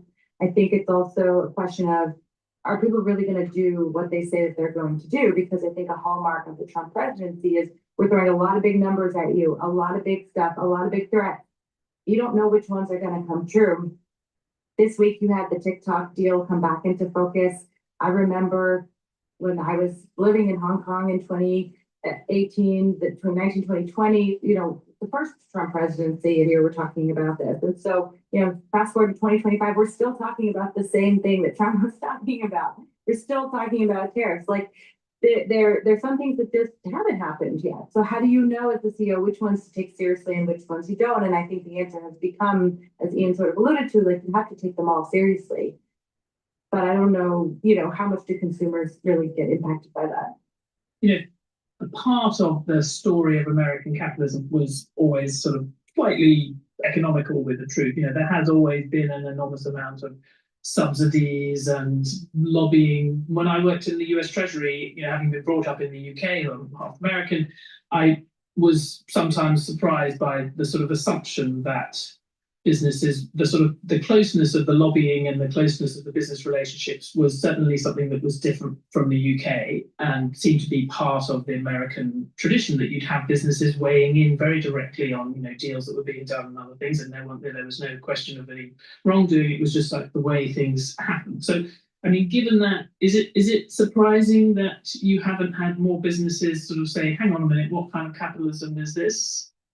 For sure. And we are seeing that right now all these companies build up their presences in Washington. They're hiring the firms that are aligned with Trump and people who had come out of the Trump 1.0 administration who have now started up their own lobbying firms. And they're coming out and saying that outright. We're not hiding. This is what it means to be a good CEO in this moment in 2025. And so are companies getting closer with the US government or the administration's goals?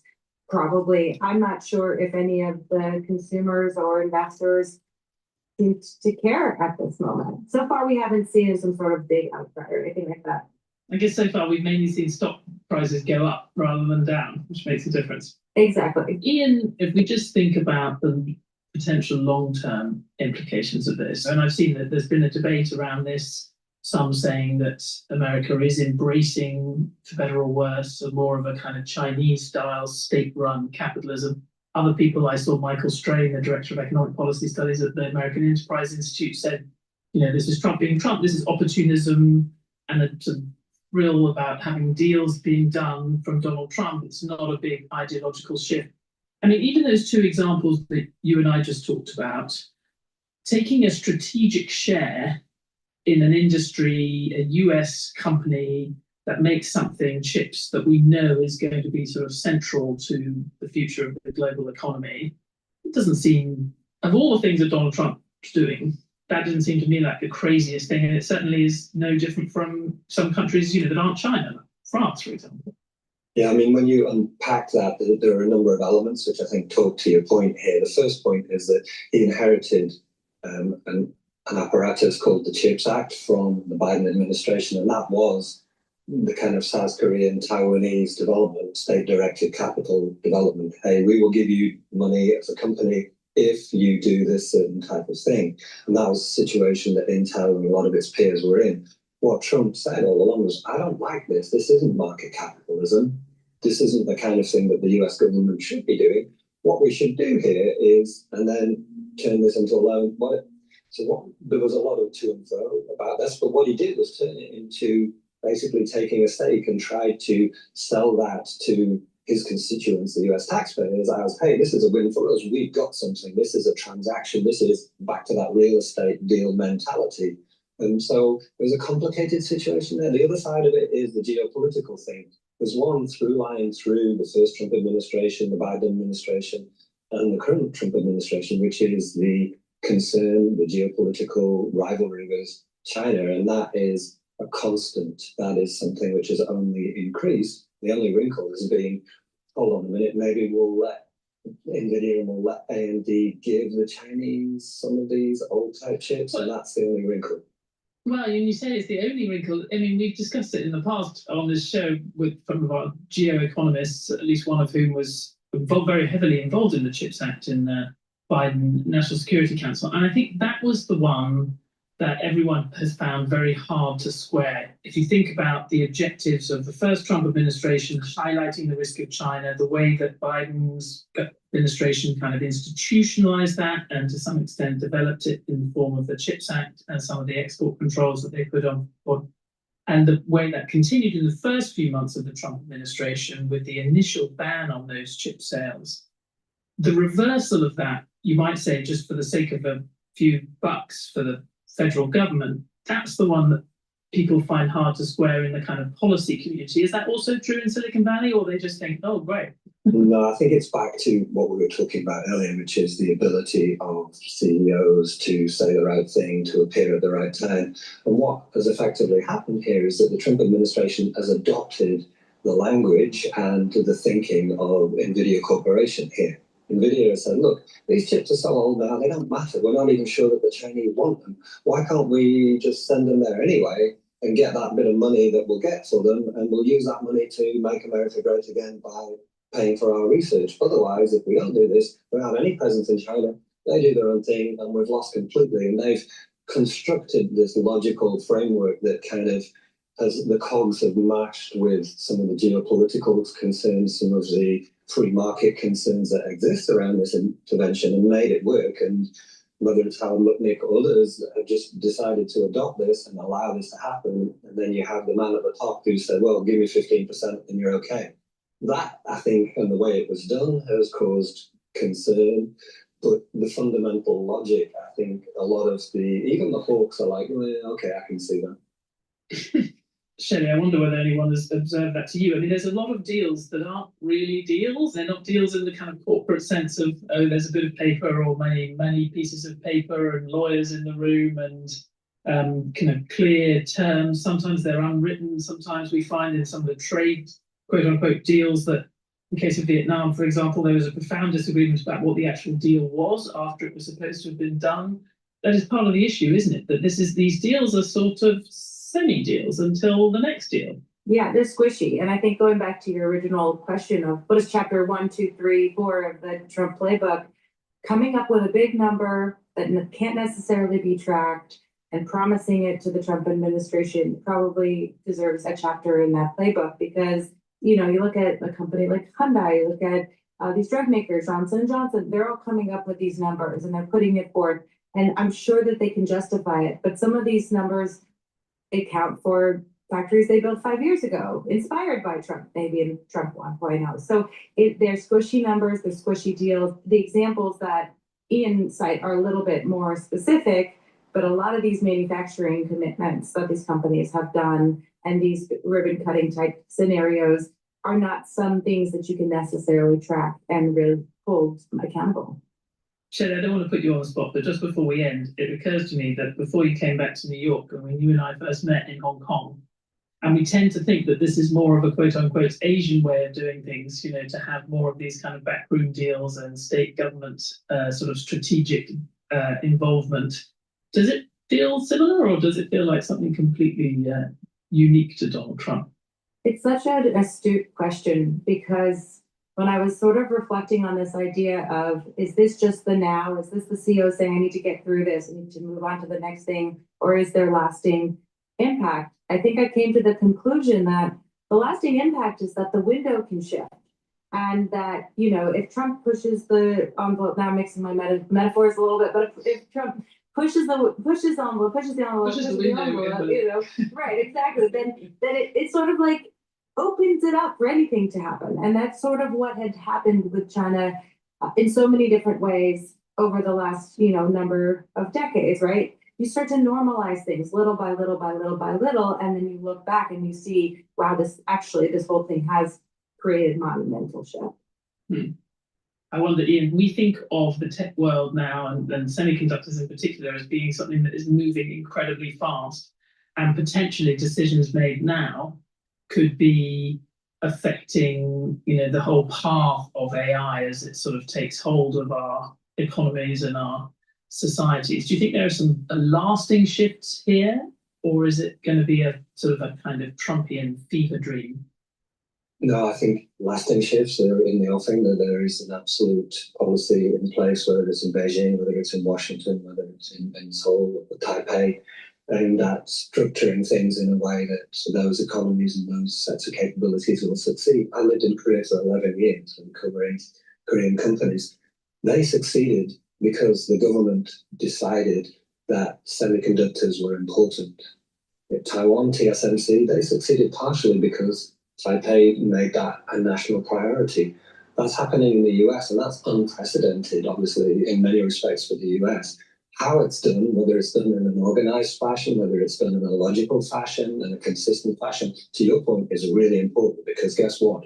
The chips that are being designed today, the chip technology that is being designed today, won't really be relevant for at least 2, 3, 4, 5 years. And even though the industry is moving very quickly, you are basically plotting your path towards success or disaster right now. So again, this mixture of countervailing forces, on the one hand, yes, interest is good, yes, capital is good, yes, easing restrictions is good. On the flip side of it, inconsistency is also kind of an anathema for the chip industry, because it's such a difficult thing to do and it plays out over such a long period. Well, I think that is the point we've often reached in these conversations. In principle, quite a lot happening here that could well make sense for America, for the world, but the way it's being done and the exact decisions raising some question marks, and certainly changing the way corporate America thinks about its relationship with the government. Shelley Banjo, Ian King, thank you so much. Thank you. Thank you. Please go to my store, the-studio-reykjavik.com, and get the zeolite. Zeolite will bind to heavy metals, toxins, and chemicals. It'll allow you to urinate them out within 6 to 8 hours. You take this every day. Take 3 small drops underneath your tongue, drink the filtered water, and detoxify your body. Now, when you detoxify your body, you're helping your endocrine system, you're helping your immune system, you're helping your brain function, you're helping your cardiovascular system, your kidneys, your liver. Lots of systems benefit from detoxifying your body. So please go to my store and get the zeolite. Very high quality, take it every day. Now, let's talk about the foundation for the anti-aging protocol. Taking the complete multivitamin will allow you to have the multivitamins that you need as cofactors for enzymatic activity. These cofactors are super important so your cells perform properly. This is an easy to digest multivitamin. You can see on the label what's in it, all right? But these are the multivitamins that you need as a foundation to build off of. Now, the probiotics, I have it in a powdered version and a VeggieCap version called the MB40 probiotic. Take either one of these, but take it every day. I prefer the powder, but some people prefer to take the VeggieCap version. Take it every day, and what will happen is that you're going to be able to absorb your nutrients better. You're going to have better metabolism. You're going to have a healthier and more productive liver. You're going to have better communication between your gut and your liver. You'll have better communication between your gut and your brain. You'll be able to sleep better. You'll be able to consolidate memory. You're going to be detoxifying your central nervous system because you're in more cycles of deep sleep and REM sleep. And you're going to be well rested. So there's lots of benefits from taking a probiotic, including improving your immune system at the gut level. You're increasing the mucosal lining of your gut, increasing the concentrations of IgA, which is a type of antibody. and you're going to be increasing the health of your skin.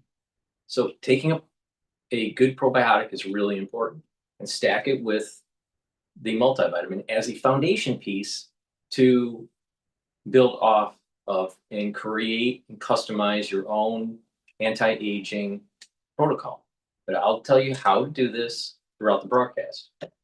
Now, remember, also get the zeolite, because detoxifying your body is super important. Because we're bombarded by different toxins through what we drink, through what we eat, and even what we breathe in the air. So please pay attention, get the multivitamin, get the probiotics, and get the zeolite. Detoxify your body regularly. Go to my store, the-studio-reykjavik.com. Use discount 5, you get $5 off any order. If you spend $100 or more, you get a free gift until supplies last.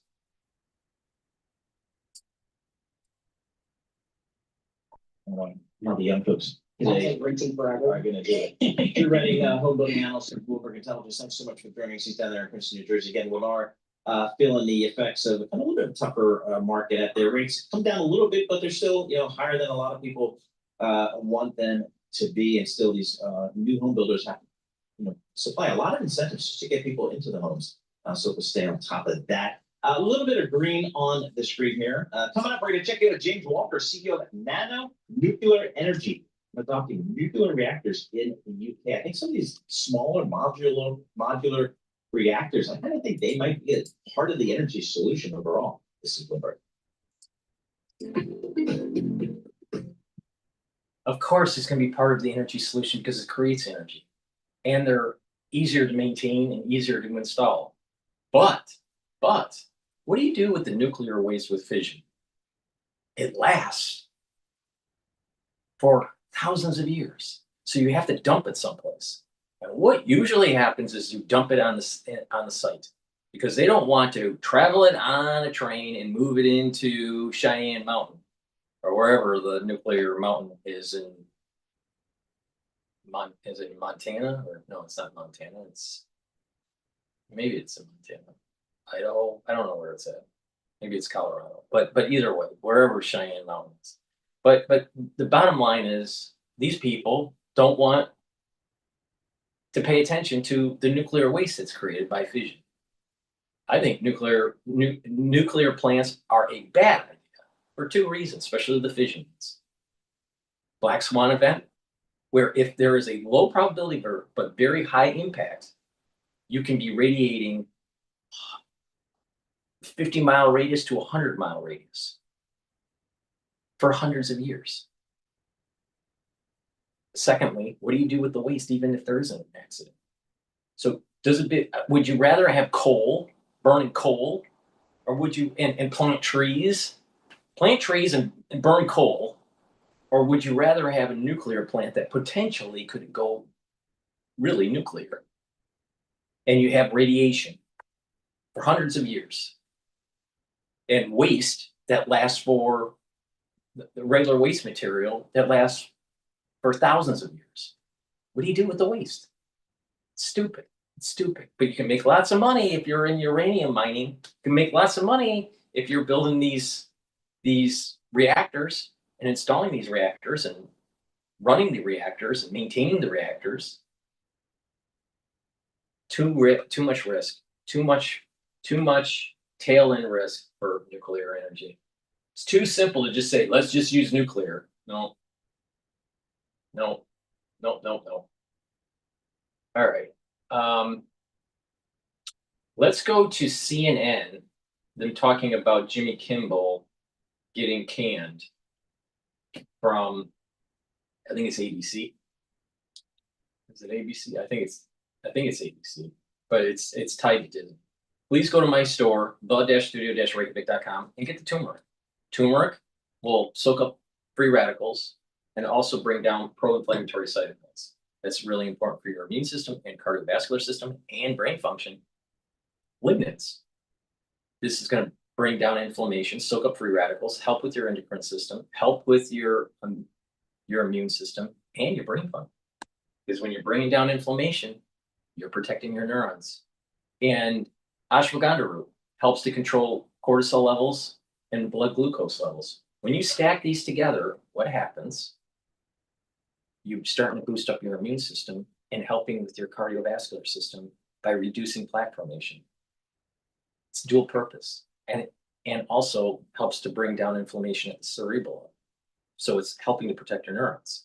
So this stack is super important for anti-aging, but not just that. This stack is going to help you to weather the storm, maybe in the fall or the winter. So maybe it behooves you to actually listen to Dr. Paul Cottrell and get the stack, because you're going to need it, because something's coming. And we all know what that is. The fall and the winter, be prepared. Or don't listen, and don't be surprised that you have long-term side effects after something happens to you. This morning, we are waiting to hear from and possibly see Jimmy Kimmel, and also see what his next move is as the fallout grows from ABC's sudden move to pull him and pull his show off the air. The controversy and the fallout shining a light on some key data that is catching Harry Ensign's eye this morning, and he's here with me now. What are you seeing, Harry? Yeah, there are rare points in which I see a piece of data and it just sort of jumps off the screen at me, and this is one of them, because I really just think it tells the entire story. And this is among Republicans. The media is biased and should be punished. Look at this. 71% of Republicans agree with the idea that the media is biased and should be punished. Republicans are absolutely loving what is happening right now to Jimmy Kimmel. Absolutely love the words that are coming out of Brendan Carr's mouth. The bottom line is that they believe that the media is biased and should be punished. So taking Jimmy Kimmel off the air,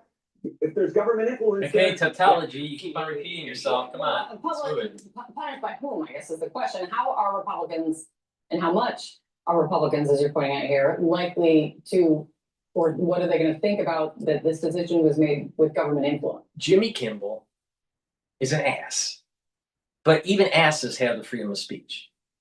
All right, but he doesn't have freedom of reach.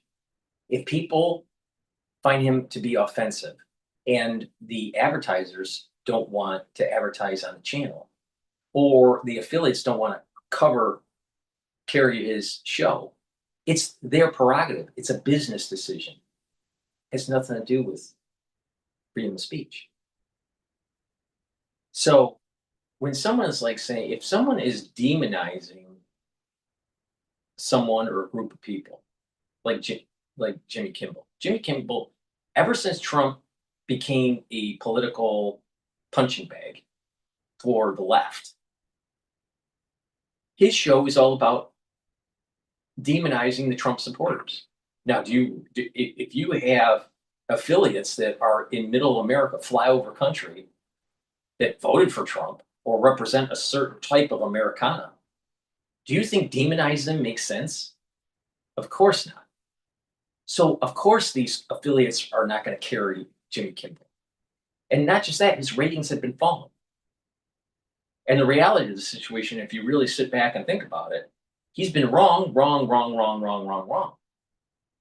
But so you have CNN trying to portray it as this is some sort of right-wing Republican takeover of mainstream media. But the mainstream media is biased, especially biased to the left. Not just center or left to center, it's left or ultra-left. Why that is, I have no idea. Because most people that are hardworking are not ultra-liberal.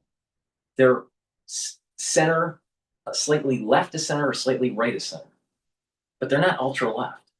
So where's most of the money? Most of the money isn't in the ultra-left. So most of the money is in the middle of America, is in the middle of the political spectrum. So why are they so biased? Unless it's about the Smith Modernization Act that was passed under Obama,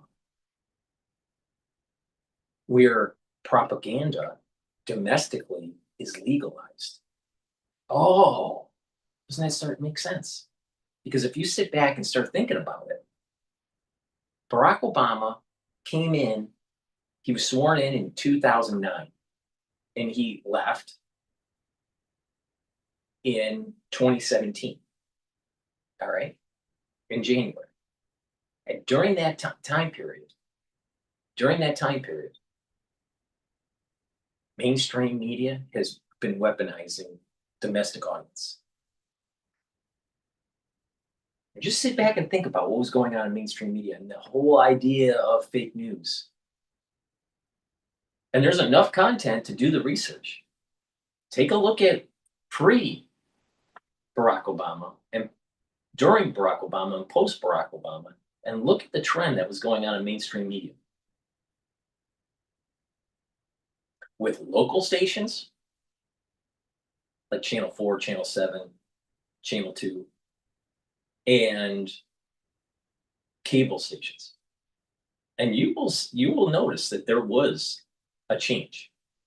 There is a seismic shift during the Barack Obama time period. And we're seeing that it's still carrying on right now. Orange man bad. Orange man bad.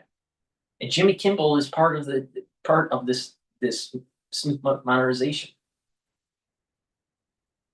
He thought he was going to be safe because there's an awful lot of liberals that are running the TV shows, TV stations, and the producers and all this stuff. They're funding it. But it's gotten to the point where there's a pushback on wokeism that's hurting the bottom line for Disney. So the Achilles heel of the Smith modernization and its overtake of mainstream media is how you spend your dollars. If you boycott the companies that are advertising, if you boycott the conglomerates that own the mainstream media, and you don't invest in them, and you don't buy their products, and you don't support them, they will crumble. It's all about voting with your dollar. And that will crush the ultra-liberal agenda. Exactly right. So, it's one thing if the idea is, okay, Jimmy Kimmel's being punished by his own company, right? Being punished by ABC, being punished by Disney. But the idea that the government is influencing it, I don't think that Republicans are going to have much of a problem with it. Because take a look here. Republicans already think that the U.S. media and U.S. news organization are in fact influenced by government interests. Look at this. Again, amongst Republicans, look at 64%.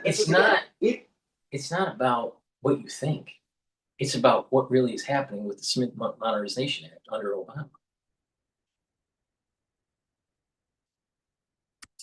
It's a fact.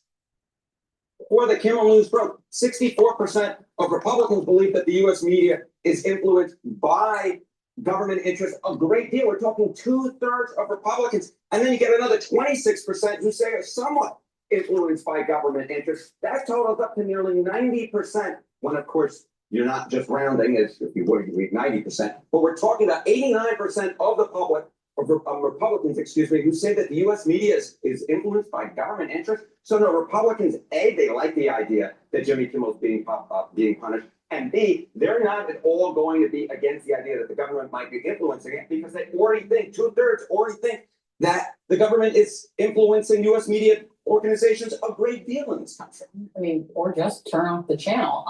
They could do that.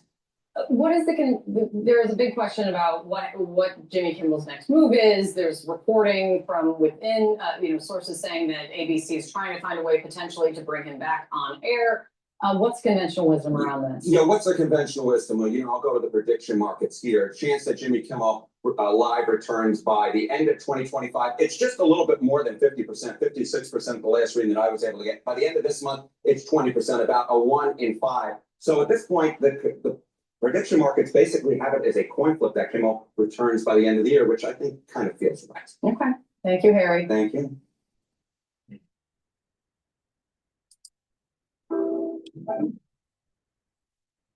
Please go to my store, the-studio-reykjavik.com, and get olive leaf extract. Olive leaf extract will help bring down inflammation and also help with your lipid profile.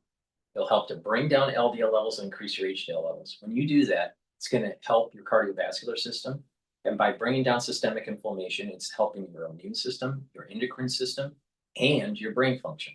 So please go to my store, the-studio-reykjavik.com, and get the olive leaf extract It's dual purpose.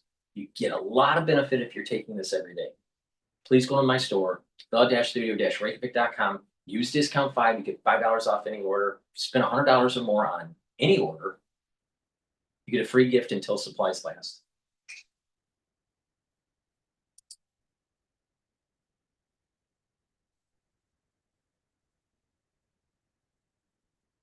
All right, let's listen to Mohammed El Arian from Allianz.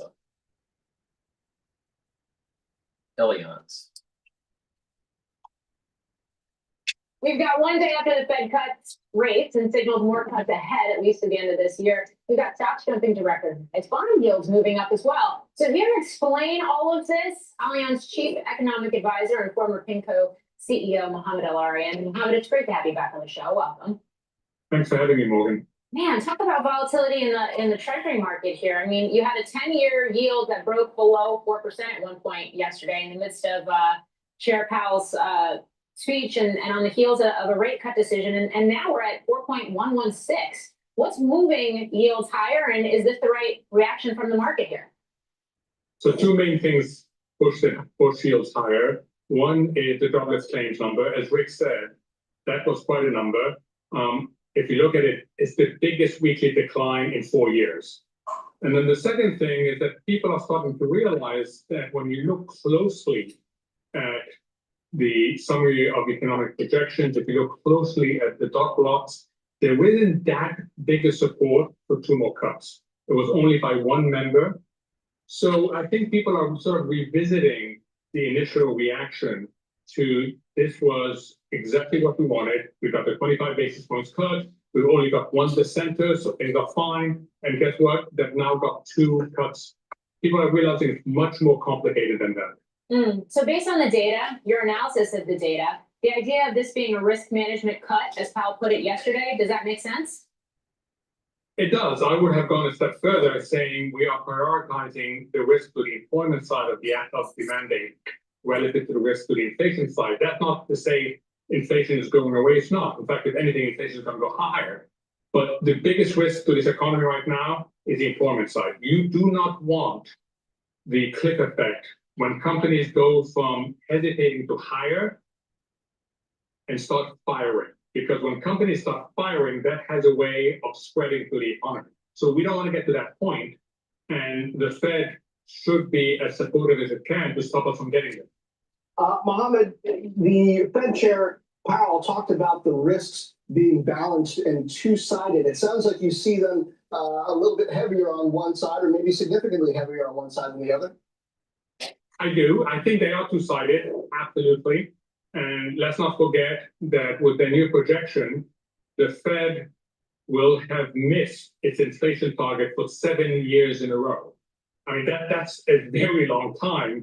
And 6 of those years, the inflation has been or is likely to be more than half a basis points above, more than 50 basis points above the target. So that's a major issue. Chair Powell did pivot because he said that while we have risks on both sides, he's paying some more attention on the employment side. And that's what justified the cut. Otherwise, with the projections of higher inflation, higher growth, it's really hard to justify a cut unless you worry about the risk to the employment side.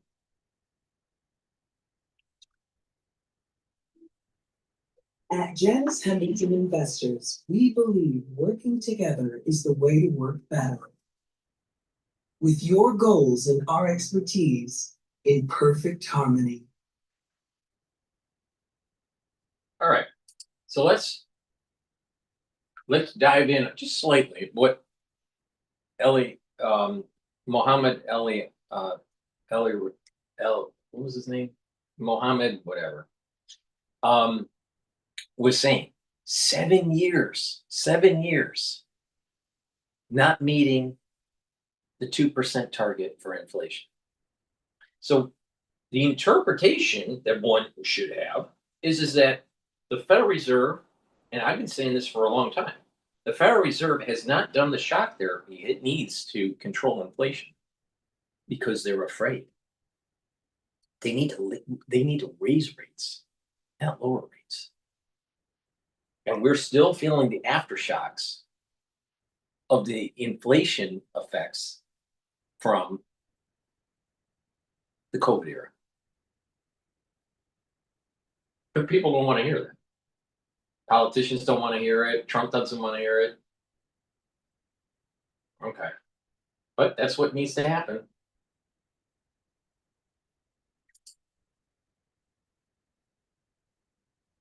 Let's see here.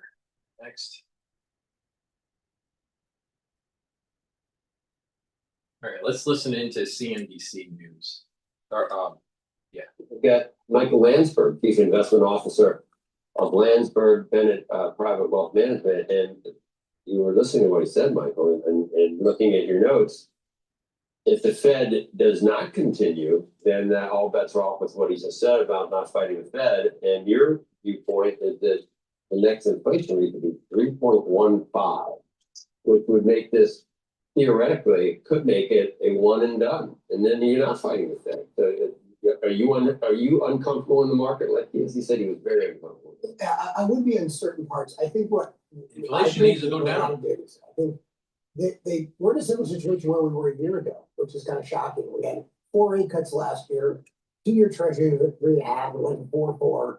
Stocks ripped in the back half of the year as inflation. Unemployment is at like a 4.2, 4.3%. It needs to go to 5 or 5.5. Inflation needs to get closer to 2. How do you do that? Raise rates.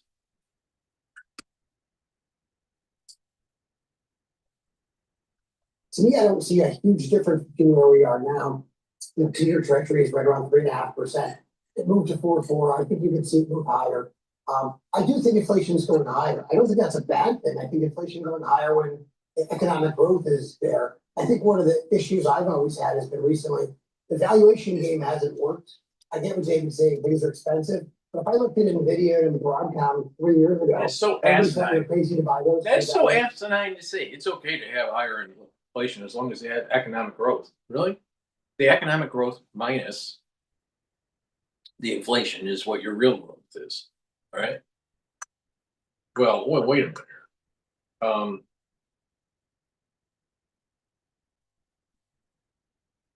Having higher inflation is pernicious because over time, you're still having elevated costs of a certain good in absolute dollars. So when someone has a spike of inflation of, let's say, 5%, it goes back down to the target of 2. The price of that good is still higher than it should be on an average 10-year or 5-year basis. We need to be below 2% for a little while, not above 2% for a little while. So these jackasses that say, well, we need inflation to grow the economy. Really? What? It means that your system is unhealthy. There's something wrong with the system. Part of the reason is that we have too much of our taxes going towards programs that are unproductive and going towards interest payments on debt that has been issued in prior years. We got to stop, or we're going to be in the doom loop like they're in England and in France. We need to become more fiscally conservative and more monetary conservative. And that means seeing rates at higher, not lower. But what will happen is that what will happen with lowering the rates, people will start buying houses. There's going to be some economic engine that starts to increase the GDP. It'll bring up the stock market, and then there's going to be a bubble. Then it'll crash. But it's not probably going to happen under Trump's watch. It's probably going to happen under the next president's watch. Maybe J.D. Vance, or maybe even Rubio, or someone else, or maybe even someone from the Democratic Party. Maybe it's Gavin Newsom. I don't know. is probably not going to blow up during the Trump administration, but he's setting up for a bubble.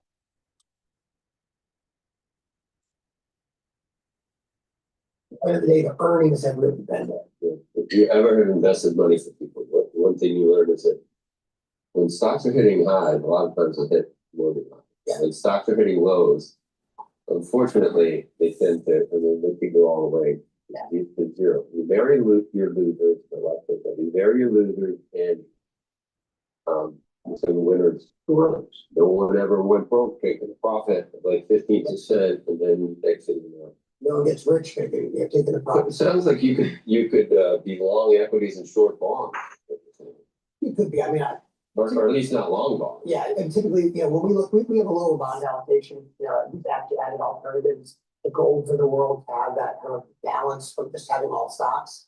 But I think you can really own stocks here. My concern always is diversification.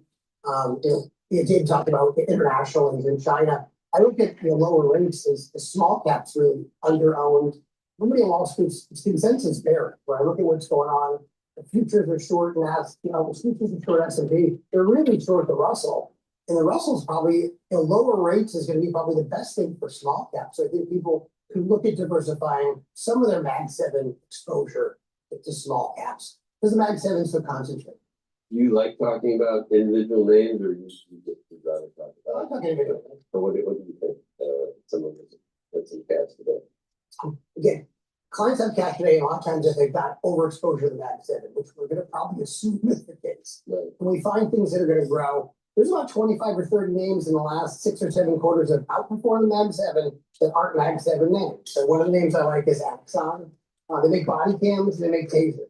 Those are businesses that aren't going to go away anytime soon. Mm-hmm. We sell them everywhere. Anytime you see anybody now that's arrested, you'll notice the top right-hand corner of the video is Axon. They have a huge market there. They're growing, 30% type growth. I think that's a good name people can own, not a tech name per se. Don't tase me, bro. We used to have a video about that. So you can have a body cam filming someone getting tased. Yeah. Well, let's say they don't tase it, just a body cam. If somebody Right. you got over, you got a body cam. Right. You're not particularly, maybe you like AI, but you think at this point it's overdone. I like AI. I think the problem is too many people own too few names in AI. That's really the issue I have is you're only owning chips. I think if you're going to own AI, you got to go out and look and say, hey, can I own data centers? Can I own cooling systems, the HVAC companies? Can I own some of the other names that are out there? The data center construction, energy. I think that's the issue I have is AI is a great theme. It's probably the big theme that we're going to see over the next 3 to 5 years. But if you only own a couple chip names, I think you've got a lot more risk than you think. Diversification is important. Again, it's a great theme, but you got to have more than just 1 or 2.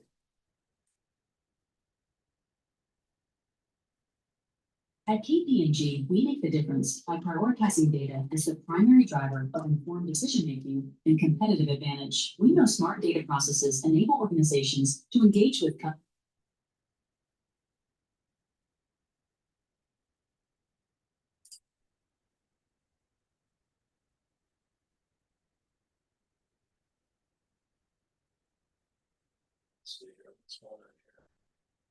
All right, let's go to Bloomberg.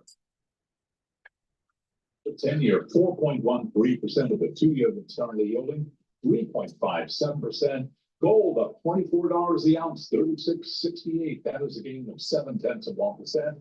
West Texas Intermediate crude down 1% right now at 63.06 a barrel on WTI. Bitcoin slumping 1.4%, 115,890 on Bitcoin.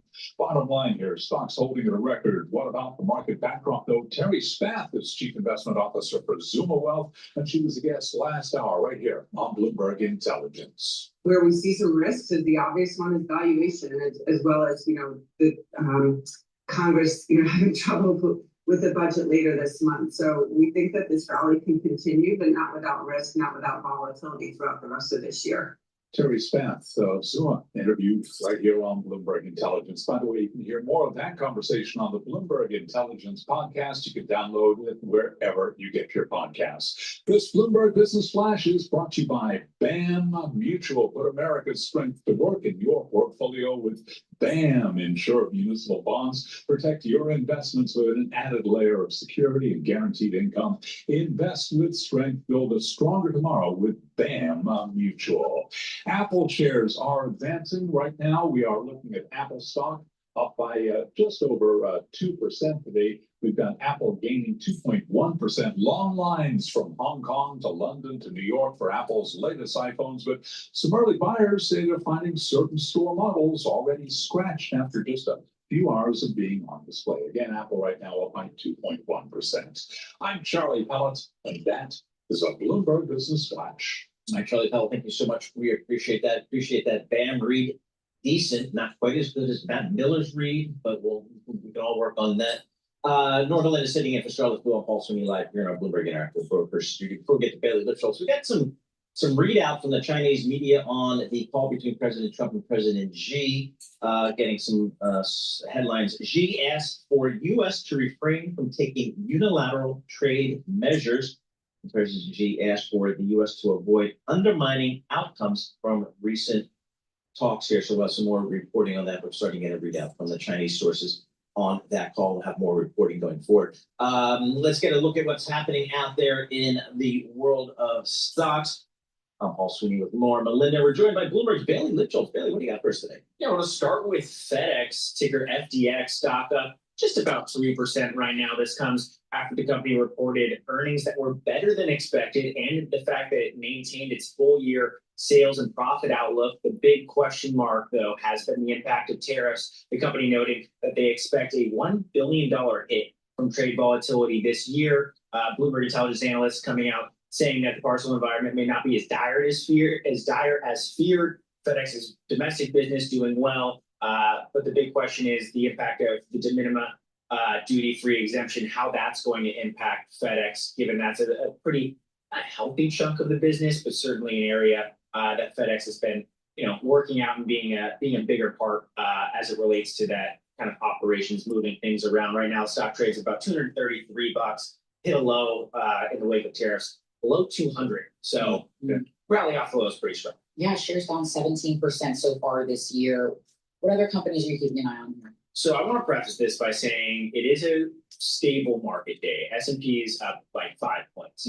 We are seeing heavily shorted stocks ripping. Really? And that's across quantum computing, nuclear, AI, flying taxis. So I want to focus on nuclear stocks. Oklo, ticker OKLO, and NuScale Power, ticker SMR. Oklo right now up more than 16%, trading at a record high, up on the week. Guys, about 50%, and NuScale up about 14%. This is coming after news that Trump was going to use nuclear as part of kind of trade talks and coming after that meeting with the UK. But we are really seeing big moves in some of these stocks. Having covered the SPAC space, a lot of people will say, what, D-SPACs are trading well? Well, Oklo, Sam Altman-backed SPAC, went public, $10 right now, trades for 122.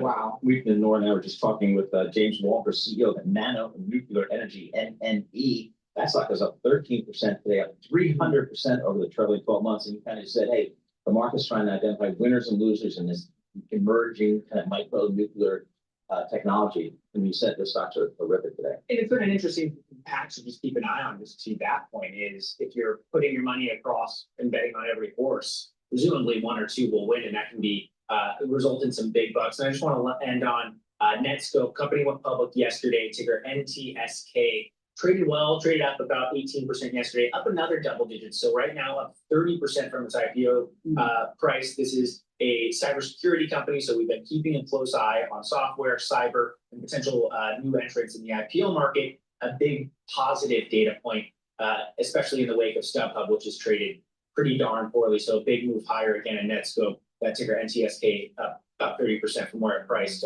just on Wednesday night.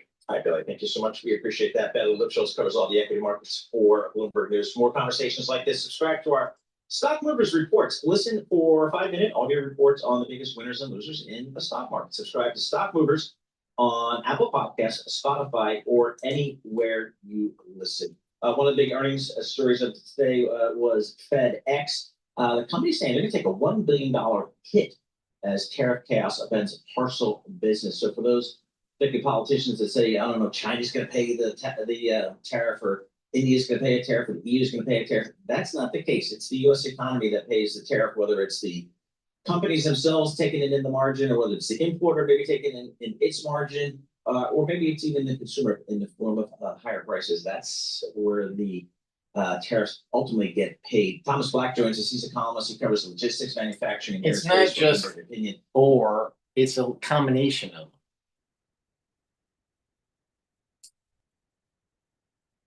What we heard is that they're taking a hit because of the tariffs. It's more about volume. The China to US lane is very important for them, and that's where they're taking most of the hit. That volume is moving more toward Europe and other areas. So it's not that FedEx is paying tariffs, it's just that their volume has dropped because of the tariffs. And a lot of that had to do with the de minimis program that has been eliminated now. So on the flip side, they're cutting costs aggressively, and they had already started a restructuring, a big restructuring where they had cut costs. So their margins actually held up and have improved through this turbulent area, but it's a little bit of an offset. So FedEx has long been seen as a barometer for the economy, especially given the fact that it has extensive global networks. You're starting to see reflecting overall health of the consumers. You think about retail. What are you thinking about the broad read-through from this report and how that trickles out into the macro? Yeah, it gets a little muddled there because of e-commerce and some of the trends that we've seen there. Of course, during the pandemic, their volumes blew up and everybody was ordering online. And then we had the withdrawal symptoms from that after post-pandemic. So it's a little bit muddy there. And then we have a situation where UPS, FedEx's main competitor, is trying to cut costs. They have a big structural cost problem with their labor costs so high with their unionized workforce. So they're actually shedding some volume. A lot of Amazon packages that weren't as profitable as they need it to be are out there in the market, and FedEx is starting to scoop those up. So you saw some market share gains from FedEx, and part of that is them onboarding Amazon. They talked about some other customers that they onboarded. But the big question is whether that volume is going to add a lot to margins, or if it's going to be neutral or a drag on margins. I don't think it's quite clear yet. But so it's a little bit muddy on trying to read through the general economy just because of things that are happening within the parts of the market. Thomas, what is FedEx saying, if anything, about kind of the upcoming holiday season that tends to be super busy for all these shippers? Cautiously optimistic. That was the phrase of the day for peak season. It does look like there's demand. A lot of the goods that need to come in for the holiday period are already here. So we do have a little bit of an idea of how much inventory is there, and that tends to point to demand holding up fairly well. And then again, FedEx believes it's gaining market share, so it's cautiously optimistic. Hey, Thomas, thank you so much. We appreciate that. Thomas Black, please go to my store, the-studio-reykjavik.com, and get the elderberry zinc lozenges. You get 21 in each bag. Get a few bags for your household. Be prepared for the fall and the winter season. You can also get the drops, which are smaller than the lozenges. You get 100 in each bag. Take them right away when you have that irritation in your throat. You can get it in honey and lemon,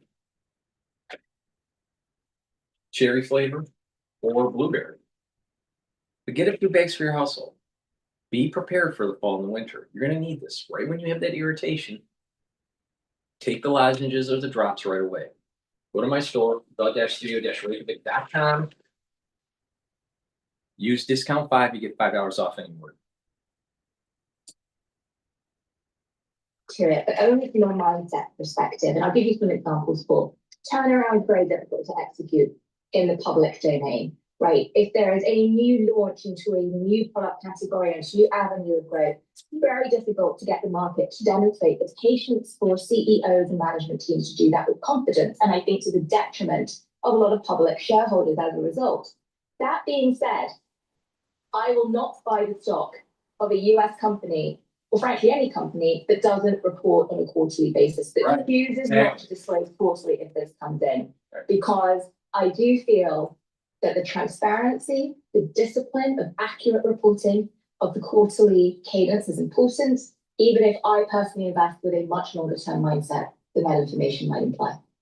Wow. So, I mean, do you think other folks feel strongly about this as you do? Yes. I think it really depends by sector. And let me give you a couple of examples where we've seen the paring back of information with very specific metrics where it had no impact. Let's take Netflix for an example, and a couple of the other streamers. You and I discussed this, Paul, in prior shows.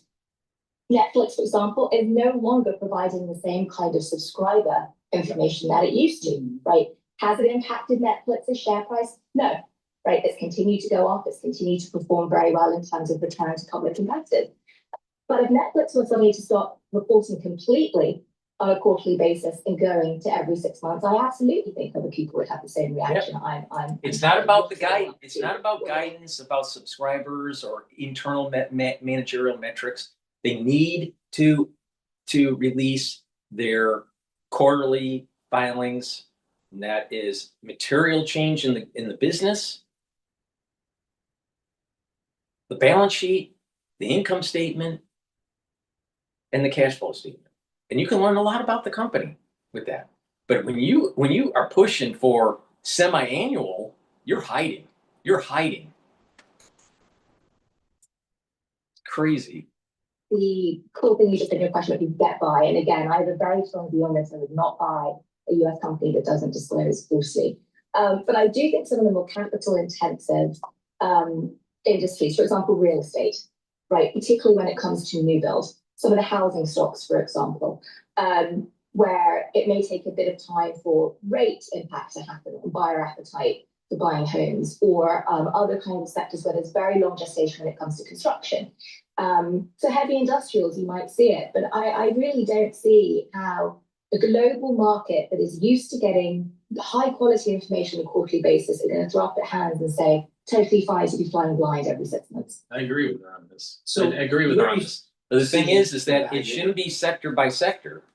It should be across the board. Everyone has to report quarterly, not semi-annually. And when the analysts are analyzing these different companies, even if they have a long-term capital expenditure because of some sort of build-out before products get to the market, those analysts know that. And the share price is discounted accordingly. But you shouldn't be hiding. Everyone should be, if you're on the public exchange, you should be releasing quarterly, not semi-annually. It's stupid. Trump is setting up for a bubble and another Enron. Yet it sat there and it wasted time not moving into things like the NPL, even though one of the Affirm founders, for example, was a co-founder of PayPal. It's been super sluggish. Now, the CEO has been in his seat for 2 years, almost exactly, and is striking a couple of the partnerships with major AI players, PayPal trading in the high 9 times EV to EBITDA.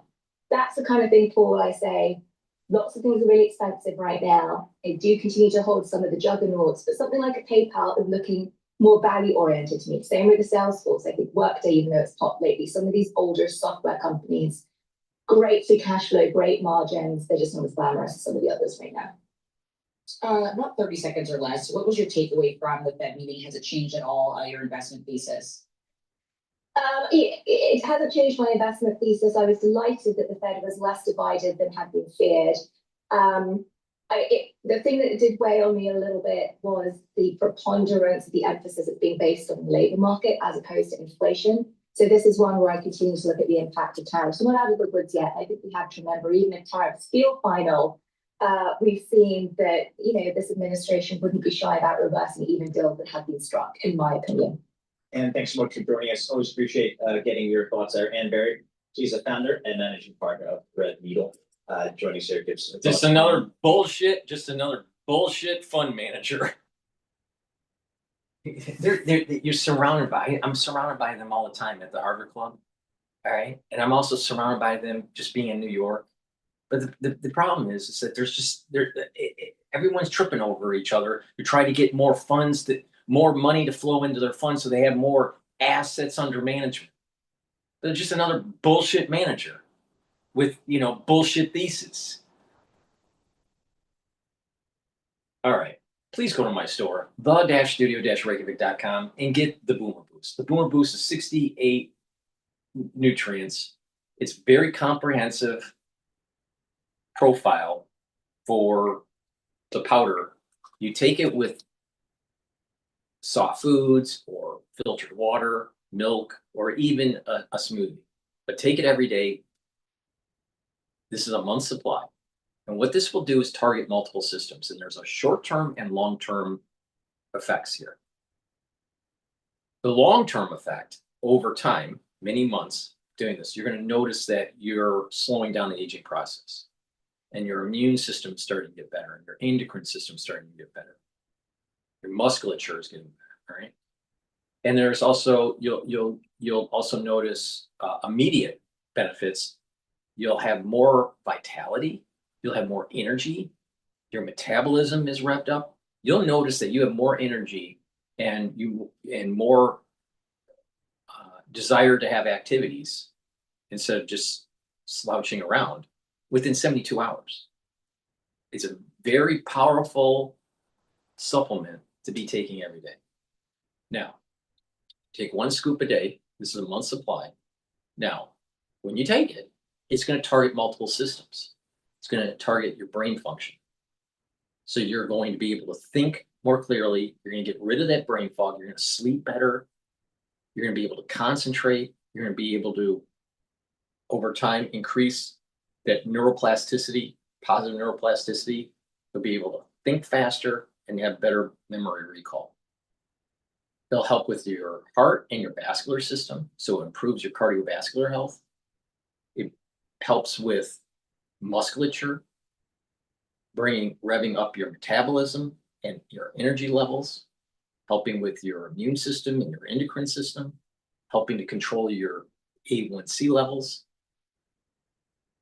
Many benefits from taking this. You should be taking this every day.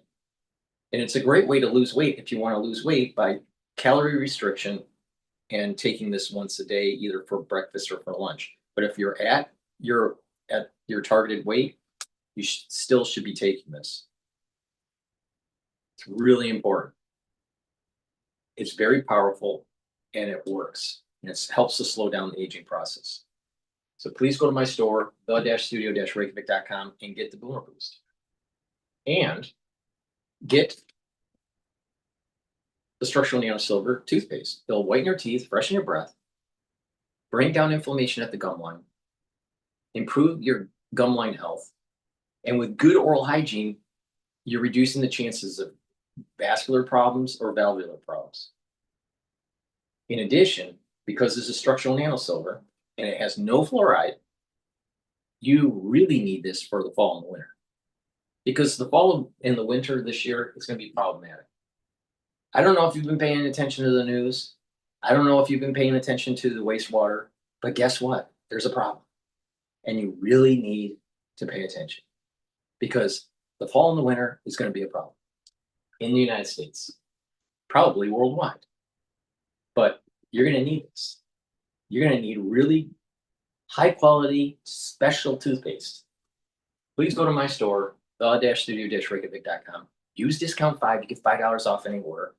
If you spend $100 or more, you get a free gift until supplies last. And you're going to need that free gift. Trust me. Week, a Federal Reserve week on a quiet note. Right now, the S&P holding on to gains, up 2 points, little change. Data record 66.34, up under 0.1%. Dow Industrial is up 16 right now, also little change on the day, up under 0.1%. Nasdaq higher by 0.2%, up 41 points now, 22,512. A retreat from a record for the Russell 2000 index of small cap shares, down now by 0.6%. But the Bloomberg Mag 7 index continues to rip higher, up by another 0.8%. The 10-year is yielding 4.13%, with the 2-year right now 3.57%.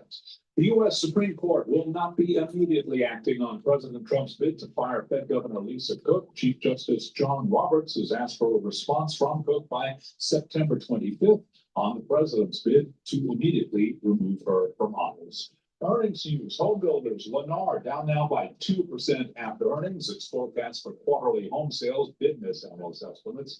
Among rivals, Pulte Home up by 0.7%. Toll Brothers up by 0.3%. For on-demand news, 24 hours a day, subscribe to Bloomberg News now wherever you get your podcasts. I'm Charlie Collins, and that is a Bloomberg Business Flash. Now on Bloomberg Intelligence, Munis in Focus.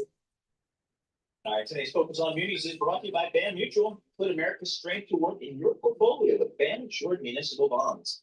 Protect your investments with an added layer of security and guaranteed income. Invest with strength. Build a stronger tomorrow with BAM Mutual. It is Fridays. That means we talk municipal bonds. We're going to check in with Nisha Patel, SMA fixed income portfolio manager for Parametric in New York City. Nisha, talk to us about the muni bond market. How's performance been so far this year? Yes, great to be here. So the performance, I mean, munis have lagged most other all fixed income indices so far year to date. We've seen a little bit of a rally as of, I would say, the past week and a half. But the biggest story on the muni side has been technicals. That's been the biggest drag for performance for municipal bonds specifically. This has been all about supply. So we've just seen a record amount of supply in a very short period of time this year in the municipal bond market at a time where demand has not been able to keep up. So now if you're looking at the intermediate long end part of the curve relative to what treasury yields have done, you're seeing a very compelling relative valuation of municipal bonds, particularly in the long end, where you can achieve tax equivalent yields north of 7.5%. And keep in mind, in that part of the curve, treasuries are down, maybe in the 20-year part of the curve, let's say 20 basis points year to date, 30 years flat. On the other hand, municipal bonds in that same part of the curve, high quality, are probably up higher in yields, anywhere from 20 to 40 basis points. Right, and so the 20-year AAA muni yields are still sitting above 4% on the long end. That's a level that's counter to historical averages. How should investors be thinking about this and where the opportunities are in this moment? Of course. So I think you hit the nail on the head, right? That 4% mark really ends up being that magical number. It really kind of that yield bogey where investors start to pick up their heads. Over this past year, week and a half, we have seen investors getting involved. We have been talking about this opportunity for quite some time. Perhaps in conjunction with some money coming off the sidelines, obviously the recent Fed cuts, some macro tailwinds here. We're seeing more investors, especially high tax bracket individuals, getting more comfortable. But this window of opportunity is still open. So to your point, I think we're really saying that relative to what we've seen historically, in this long end part of the curve, we are looking at historical highs, decade highs in terms of this yield opportunity that we're seeing. So again, you translate this for the highest national tax bracket client, you're looking at about 7.5%. High state taxes like California and New York, you're almost inching towards north of 9%. Now, if you compare that to other fixed income asset classes, right, even equities, this is where you really start to pick your head up and say, wow, this is an incredible opportunity. The story's been about waiting for income, and now the time's finally here. You mentioned the new issuance. I know last year was a record year of new issuance. I think this year may be on track as well. Yes. What's the use of proceeds here for a lot of these issuers? Yes, good question. So I would say the issuance and the uptick in issuance has been due to a few reasons. So the number one theme that we've seen not only last year, this year, we will likely probably see into next year, is just inflation, right? So as inflation has hit households, all other sectors, if you will, in terms of rising prices, the cost of implementing these projects, when states, cities, towns may be looking for infrastructure projects, when the deal was initially approved, you're looking at an increased cost of anywhere from 10 to 20%. So that is accounting for some of this uptick in just overall nominal issuance. The other story also has been, if you recall, earlier this year, there was a threat to tax exemption for a short period of time, right? So during the OBBBA, one big beautiful bill, as a lot of pay-fors were being looked for, there was talk about possibly capping or changing the tax exemption on munis. The threat was low, but again, from an issuer standpoint, you were going to pull forward, right, any issuance in case there was going to be any change. So Paul, I would say it's inflation, right? Cost of projects just being higher. Yeah. I would say it's that threat. And think about 10 years ago, 2015, 16, going to 16, we had a pretty sizable amount of issuance. A lot of those deals are now rolling off. And so you're also just seeing a lot of refinancing happening, right, kind of a decade later for some of this debt as well. So kind of a trifecta effect here on the supply side. Nisha, thank you so much for joining us. Always appreciate getting the credits of your time. Nisha, SMA fixed income portfolio. Now think about it. Metric hitting it.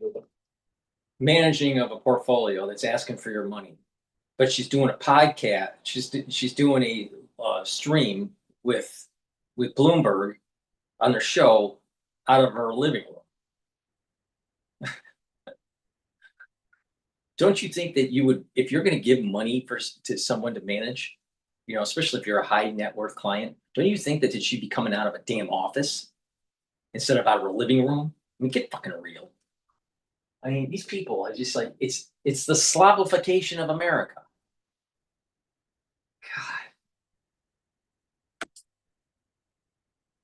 We'll have some more reporting on that.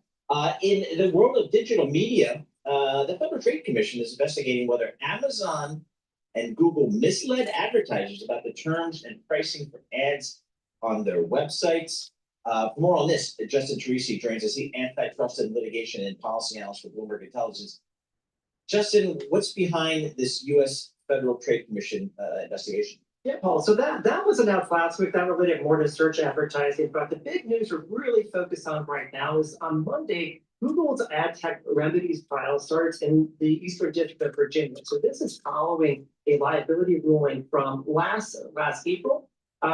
Basically, to break down kind of what that technology is, every time you visit a website, there's this little auction that takes place in a split second, under a second, I would say, that matches the right user with the right ad at the right time, and important for this case, at the right price.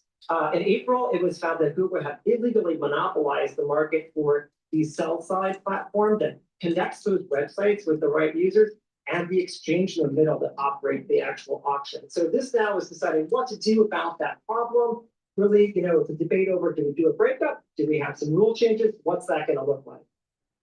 Well, I mean, what is the case here for the company? I mean, what are Amazon and Google saying about this? What are they doing? Yes. So this one definitely relates. This is Google specifically, right? But here, you know, what we're going to see next week coming up is, you know, both sides really have some things in their back pocket. The DOJ is really going to be taking the position here that, look, Google can't be trusted. There are all these evidence destruction issues that were part of the liability trial last fall.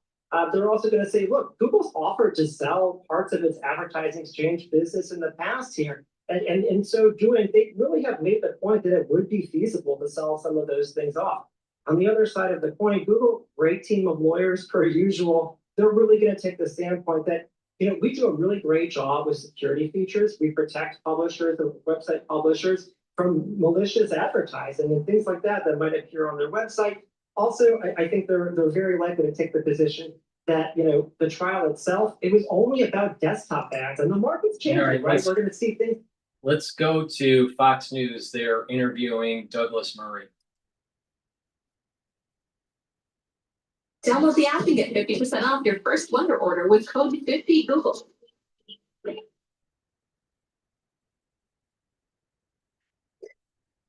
This is what smart financial insight looks like. Spot the gaps and opportunities to help shape your. And here, erupting outside of the New York City courthouse after a judge dismissed Luigi Mangioni's terrorism charges. Mangioni has developed a large fan base after allegedly killing United Healthcare CEO Brian Thompson. Eric Sean spoke with some of the supporters outside the courthouse yesterday. He joins us live from New York City now. Hi, Eric. Hi, Aisha. Well, prosecutors did warn that Luigi Mangioni's shooting of United Healthcare CEO Brian Thompson, well, They warned that it could inspire political violence. That is the accused killer. Well, he has a large following that does remain committed to his cause. We, the people, want Luigi Green. Who's the real terrorist? Including supporters chanted for the defendant and against the insurance company, United Healthcare, at his court hearing here in Manhattan yesterday. Dozens of Mangione believers, well, they dismissed the horrific details of the case and proclaimed solidarity with this anti-corporate crusade. In court papers last month, federal prosecutors warned this, quote, since the murder, certain quarters of the public who openly identify as acolytes of the defendant have increasingly begun to view violence as an acceptable or even necessary substitute for reasoned political disagreement. Simply put, the defendant hoped to normalize the use of violence to achieve ideological or political objectives. But you know, some of Mangione supporters say that he was framed to further the interests of corporate America. They say he didn't do it, or that a double did, and they called for the charges against him to be dropped. This murder of Brian Thompson really spurred something in me and in America about just making a terrible act into a positive and actually talking about healthcare. Do you consider him a hero? Yes, 100%. But he's charged with murder. Oh, well, we're hoping in a glimmer of hope that changes. And Mangione also has a legal defense fund. You know, it's raised more than $1.3 million so far. He's due back in court for another hearing in Manhattan Criminal Court in December. I should. Okay, Eric Sean, thank you very much. So with me now, Douglas. Luigi doesn't need it because his family is multiple millions of dollars in wealth because of nursing homes. He actually gained money by fleecing people's Social Security. His family made money in the radio business and also nursing home business. He came from wealth that most people don't come from. Had a privileged lifestyle, had a privileged upbringing. He doesn't need GoFundMe.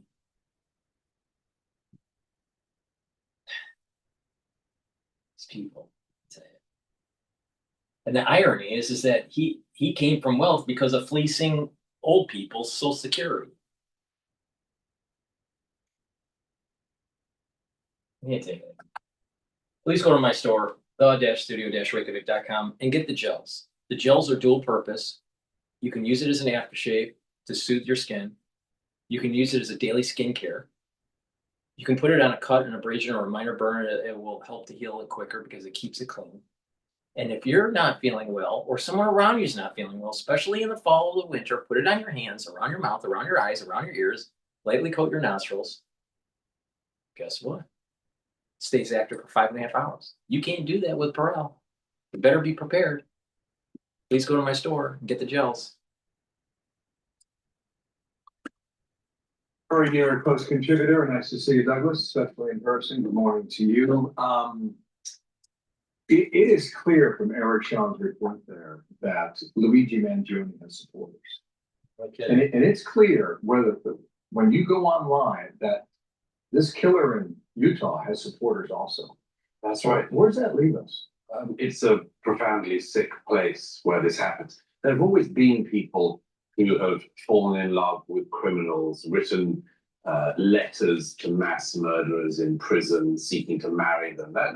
That's sadly a sort of perennial and just a sick thing that happens. What's unusual about the killer of Brian Thompson is that so many people have made excuses for him when it's really a very straightforward case.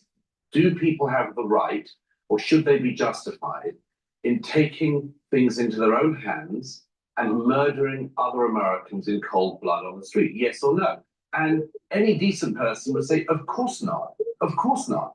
And yet the strange and appalling thing that has happened since Luigi Mangione carried out this act is the number of people in prominent positions and elsewhere who have said, as Elizabeth Warren did, well, you can only push people so far, as if a legitimate extension of having a disagreement or an imagined disagreement with somebody over healthcare, over politics, whatever, could ever justify somebody picking up a gun and murdering, in both cases, a husband and father in cold blood?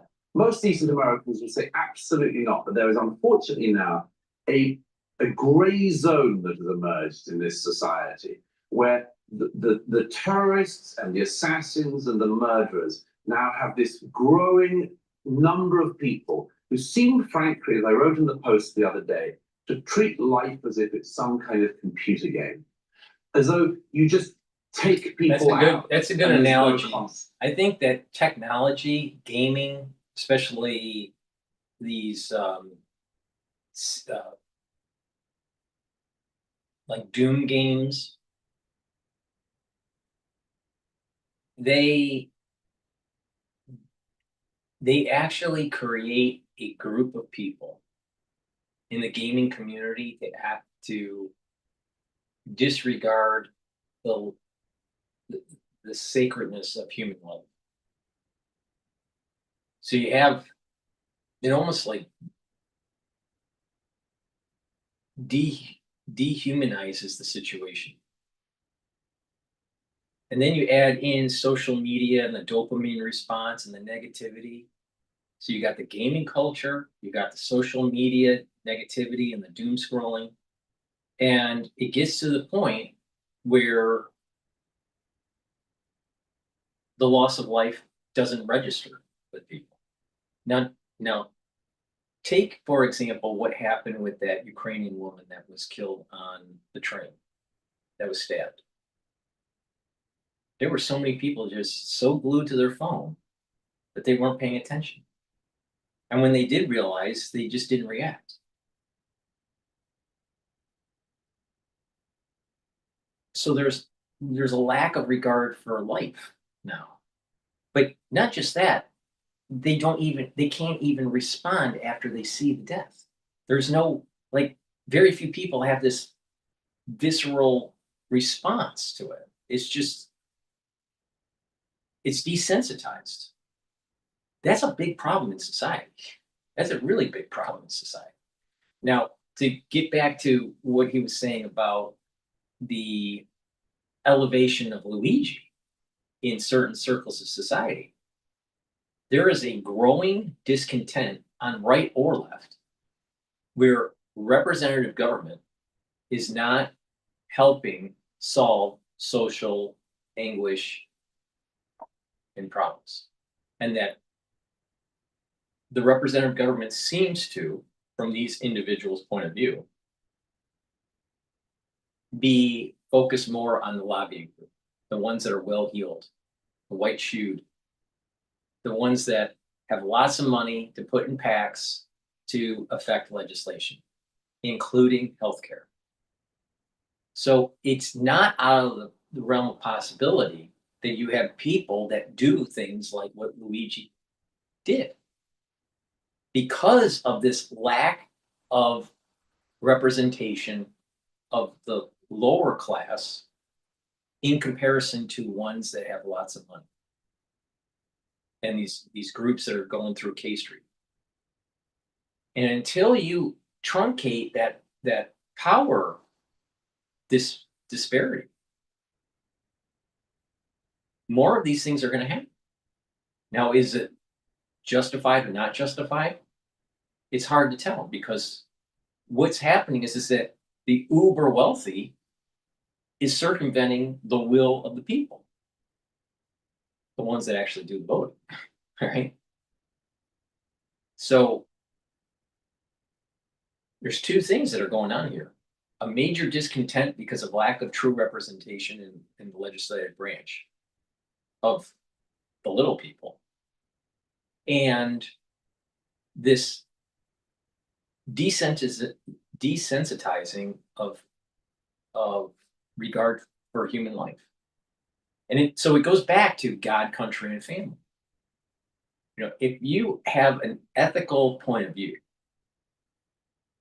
if you care about your country and you care about your family and the idea that the family unit is the bedrock of society, you're most likely going to have a stronger affinity towards human life.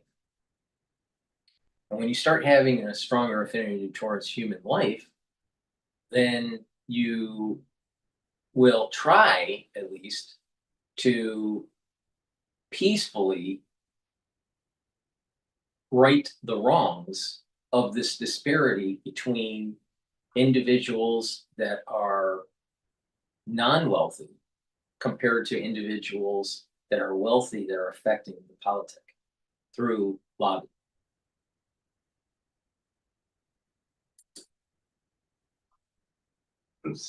There are consequences, and I hope that the sort of people who do that and make excuses for them also find out. One of the more stunning things was the woman who said she developed an artificial intelligent bot of Luigi, and she talks to him every day, and he is her boyfriend online in that digital world. Donald Trump, before he left London. This is like self-induced psychosis. I mean, people are going crazy. The digital world is, and Zuckerberg wants this. Zuckerberg wanted, remember the metaverse? He wanted you to live in the metaverse. The last thing you should be doing is buying those Ray-Bans with a camera on it everywhere you go. So he can collect the data and make money on you? Don't be stupid. Don't be stupid. You know what you really need to do? You need to buy a real watch, not a Apple Watch, a real watch, right? Not a digital that's plugged to the Borg that gives you hepatic signals that literally put you in sympathetic mode and increase your cortisol levels. It's not healthy to wear one of those watches, actually. So then people will go, well, I'm paying attention to the number of steps I'm doing, and I'm paying attention to my heart rate. Yeah, so what about how many times your body goes into sympathetic mode every time you get an email from your work? Don't be stupid, all right?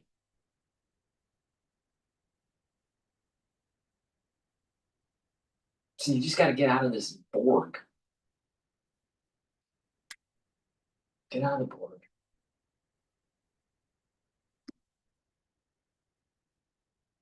Was asked about all this social media being a cancer. That was the question. I guess how we answered that. It is, absolutely. Do you agree with that?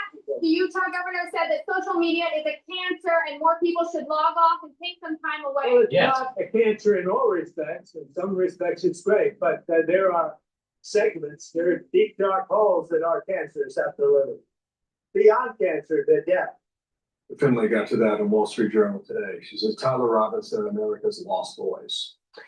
She writes, social media platforms like Discord and Reddit, where young men often seek fraternity under pseudonyms, become substitutes for real-world camaraderie and can lead men down dark holes. I would just add the darkest of holes, Douglas. It's men and women. And Zuckerberg wanted to turn this this artificial world, virtual reality world, coupled with AI, to collect data on you, and you live in the Borg, and he would be the master of the universe. He would be God. Zuckerberg, God of the metaverse. Just plug out and live in the real world. Now, if you're living, if you're living on social media all the time, most likely you're not working out. So most likely you have atrophy, you're overweight, you have high cholesterol, and probably borderline diabetic or even diabetic. Just getting fat by the day. Or should you live in the real world and move around? Plant a garden in your backyard. Do something. Build a car. Whatever it is. It doesn't matter. But don't be plugged into the Borg.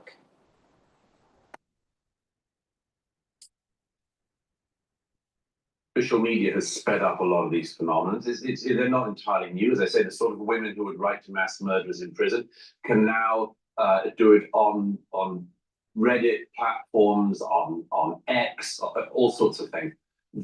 But this very, very concerning corner in the society is, do we hold the line as a society that the use of violence is not permissible in any situation over disagreement, or do we not?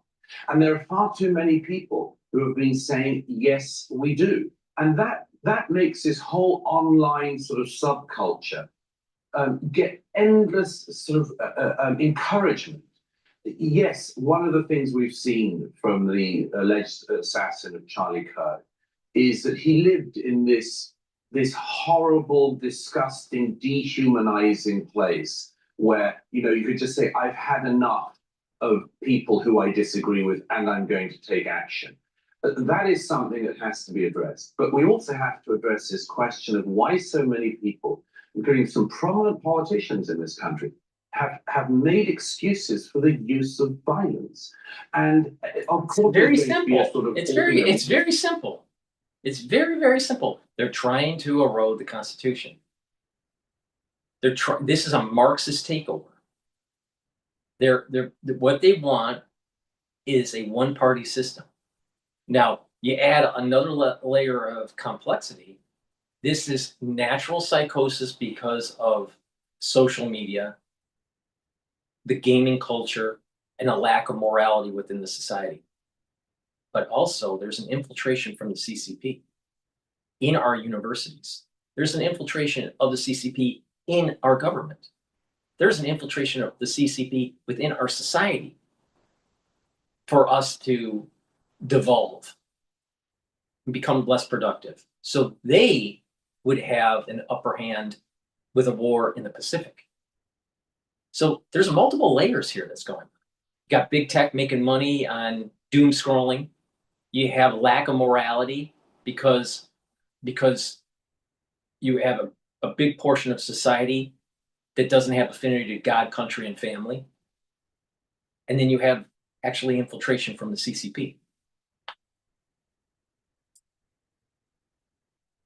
Against the other thing, and there's a lot that there is in there. I mean, we have to address this thing of why so many segments of the political left have been able to dehumanize their opponents. We do have to have that discussion. It's a Marxist strategy. I mean, come on. Murray, you're a smart guy. Come on. It's very easy. This is Marxism. Wake up. But it's also the case that we have to have this wider addressing of why what I refer to as face-to-face interaction in America has become so rare. Why is it that face-to-face interaction of the kind that Charlie Kirk encouraged, that de Tocqueville noticed when he came to this country 200 years ago, is disappearing? When you disappear face-to-face interaction where we hash out our disagreements face-to-face in public, where you look into the eyes, literally, of your fellow American and recognize that they're a human being like you, that has disappeared. Social media, Reddit, all of these things have helped it disappear. But it means that the faceless person online can get away with making their opponent faceless as well and taking away their life for nothing and no reason. I already smacked you in the face. It's so obvious. Douglas, thank you for coming on. Thank you. All right. I'm Steve Ducey. I'm Brian Kilmeade. And I'm Ainsley Earhart. And click here to subscribe to the Fox News YouTube page to catch our Please go to my store, the-studio-reykjavik.com, and get the Clarity Factor. Clarity Factor will get rid of that brain fog and it'll allow you to focus. It'll allow you to support your memory. And over time, you're going to improve those dendritic connections. Your neurons will perform better. You're going to think faster. You're going to have better memory. Super important. Take it with filtered water. Take it every day. It'll help with your brain function. Another stack to help with your brain function is to take NAD+. NAD+ will rev up your NAD+ levels, increase your NAD+ levels, help to repair your DNA, cellular DNA and mitochondrial DNA. With higher levels of NAD+, you're going to have more energy and protect your neurons. Super important, especially if you're 40 years of age or older. Ubiquinol soaks up free radicals, helps the health of the mitochondria, it increases your energy, increases ATP. Ubiquinol is the most bioavailable form of CoQ10 that you can get. Most people that take CoQ10, you're taking the wrong kind. You should be taking ubiquinol because there's nothing better than what is in my hand here. Ubiquinol. So please go to my store, get the ubiquinol, and it will help to protect your neurons. You stack it with the NAD plus and the clarity factor, and that's a powerful neural stack. And oh, by the way, if you're 40 years of age and you know, or older, you're gonna start noticing within the next 5 years, a lot of people within your immediate circle, at work or at home or within your community, you're gonna start noticing a lot of people getting dementia, early onset of dementia.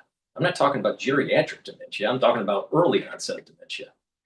And it's an aftershock from the 2020 incident. So you better start protecting your neurons. Please go to my store, the-studio-reykjavik.com. And oh, by the way, if someone had something in 2020, you can't get rid of it. Ever. Just saying. Be prepared. There's ways to mitigate it. Let's listen to the letter in here and CNN. Every network needs one nerd who knows about FCC licenses, and I am your nerd, Casey. I have studied this because I've been interested in it for years. And here's what I want everybody to know about licensing, okay? Before President Trump returned to the Oval Office, licensing was a boring thing the FCC did every 8 years. Every local station in the country has a license. It's renewed every 8 years. And we have not seen a license renewal be rejected for decades. So essentially, once you have a license, you keep your license. And yes, it can be time consuming to do the paperwork to get it renewed. But the FCC historically has not been in the business of challenging licenses. In fact, I spoke with experts last year who said, even if Trump wanted to take away station licenses, it would be so time consuming, it would be tied up in the courts for so long, it would never even happen during his 4 years in office. So that's the context for Trump's latest threat. However, is it possible that the legal landscape has changed? Is it possible that Republicans in Congress want to make it easier to revoke licenses? I think all of those possibilities have to be considered because Trump is being so loud and so serious about these license threats, and because his FCC chairman, Brendan Carr, is showing a willingness to not just talk tough, but to use his public platform to bully these media companies. So that's the reality about licenses. They are hard to revoke. But what Brendan Carr and President Trump are doing, they're using their bully pulpits to pressure media companies into changing content. And it feels to me, Casey, if you picture the American media, picture we're all stuck in an elevator together. And it feels like every week, every month, we're going a level lower and lower and lower.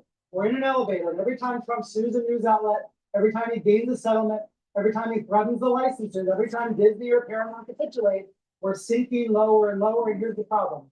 We don't know how much lower this can go. Well, Brian, we had one major figure in the media landscape weigh in on where we are, perhaps, to use your analogy, categorizing. It's really important, though, for the it's really important for the mainstream media to realize that they are part of the problem. They are part of the problem. And until they de-escalate, it's only going to get worse. So this is not just a Trump issue, not just a Trump administration issue, because this was in existence before Trump. And it also goes to the whole Smith modernization. But the bottom line here is CNN is never wrong. I met him at the Harvard Club. He was promoting his book. When he's talking in person, he is more cordial. I wouldn't say I like him, but he's more cordial. But when he's on TV, he's so annoying. Your elevator, and this is the former late night host, David Letterman, who was speaking at a conference earlier today. Let's watch and we'll talk about it. We all see where this is. Thought we were going to see the world.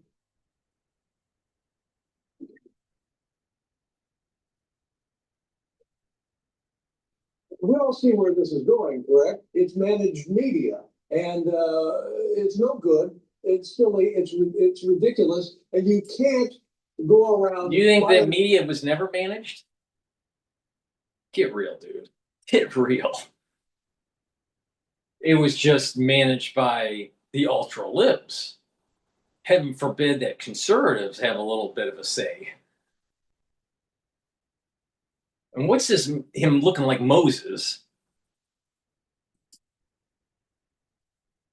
To somebody because you're fearful or trying to suck up to an authoritarian, a criminal administration in the Oval Office. That's Oh, really? not how this works.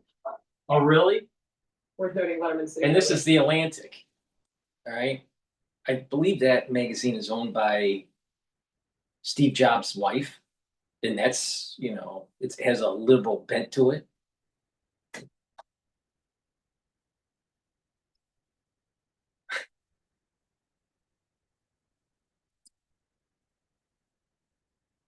Jeffrey Goldberg, the editor-in-chief of the Atlantic magazine. Brian, what do you make of it? Well, we know what President Trump wants to do. He wants to silence his critics. He wants to stop dissent. The question now becomes, what do figures like David Letterman do? What do journalists like Jeffrey Goldberg do? What do networks? What did CNN do for people that were trying to warn the public about a major crisis during 2020 and how to mitigate it and what was really going on? Instead, they pushed the CDC narrative and the HHS narrative, which was in bed with the national security state. And they were just following the rules of the Smith modernization. Because you can use propaganda against domestic audience. And CNN played right into it. CNN benefited from it. While other people died, literally. Now, who's the totalitarian? Who's the autocrat? CNN and ABC and CBS too.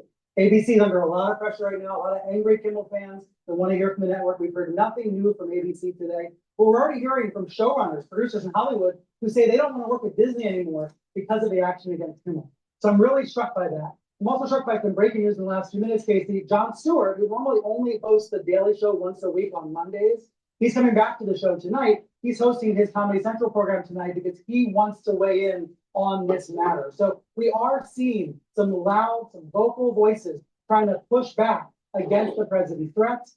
But, you know, frankly, it's one of those situations where with free speech, with your right to free speech, you either use them or you lose them.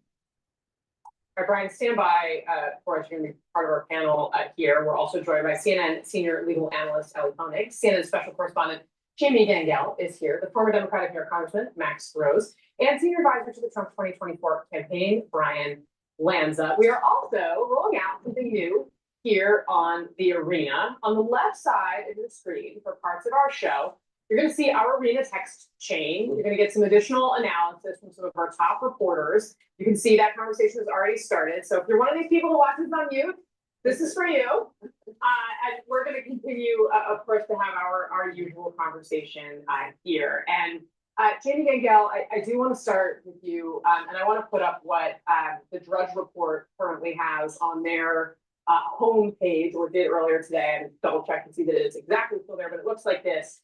They call Kimmel an ABC martyr, network under government control, The View censored, Trump orders remaining late night hosts removed. I just think it's worth noting, you know, Matt Drudge, longtime conservative media figure, not been a fan of Trump for quite some time.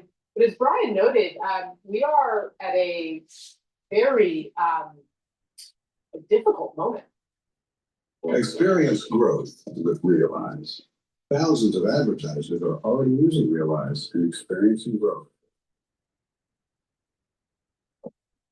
Realize outcomes at scale beyond search and social.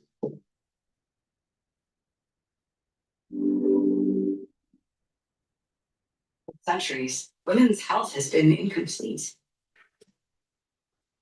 Pieces missing. Studies left unfinished. Northwell is rewriting history by giving women the care they deserve. That's why more women choose us than any other health system in New York. Northwell, raise health. A difficult moment.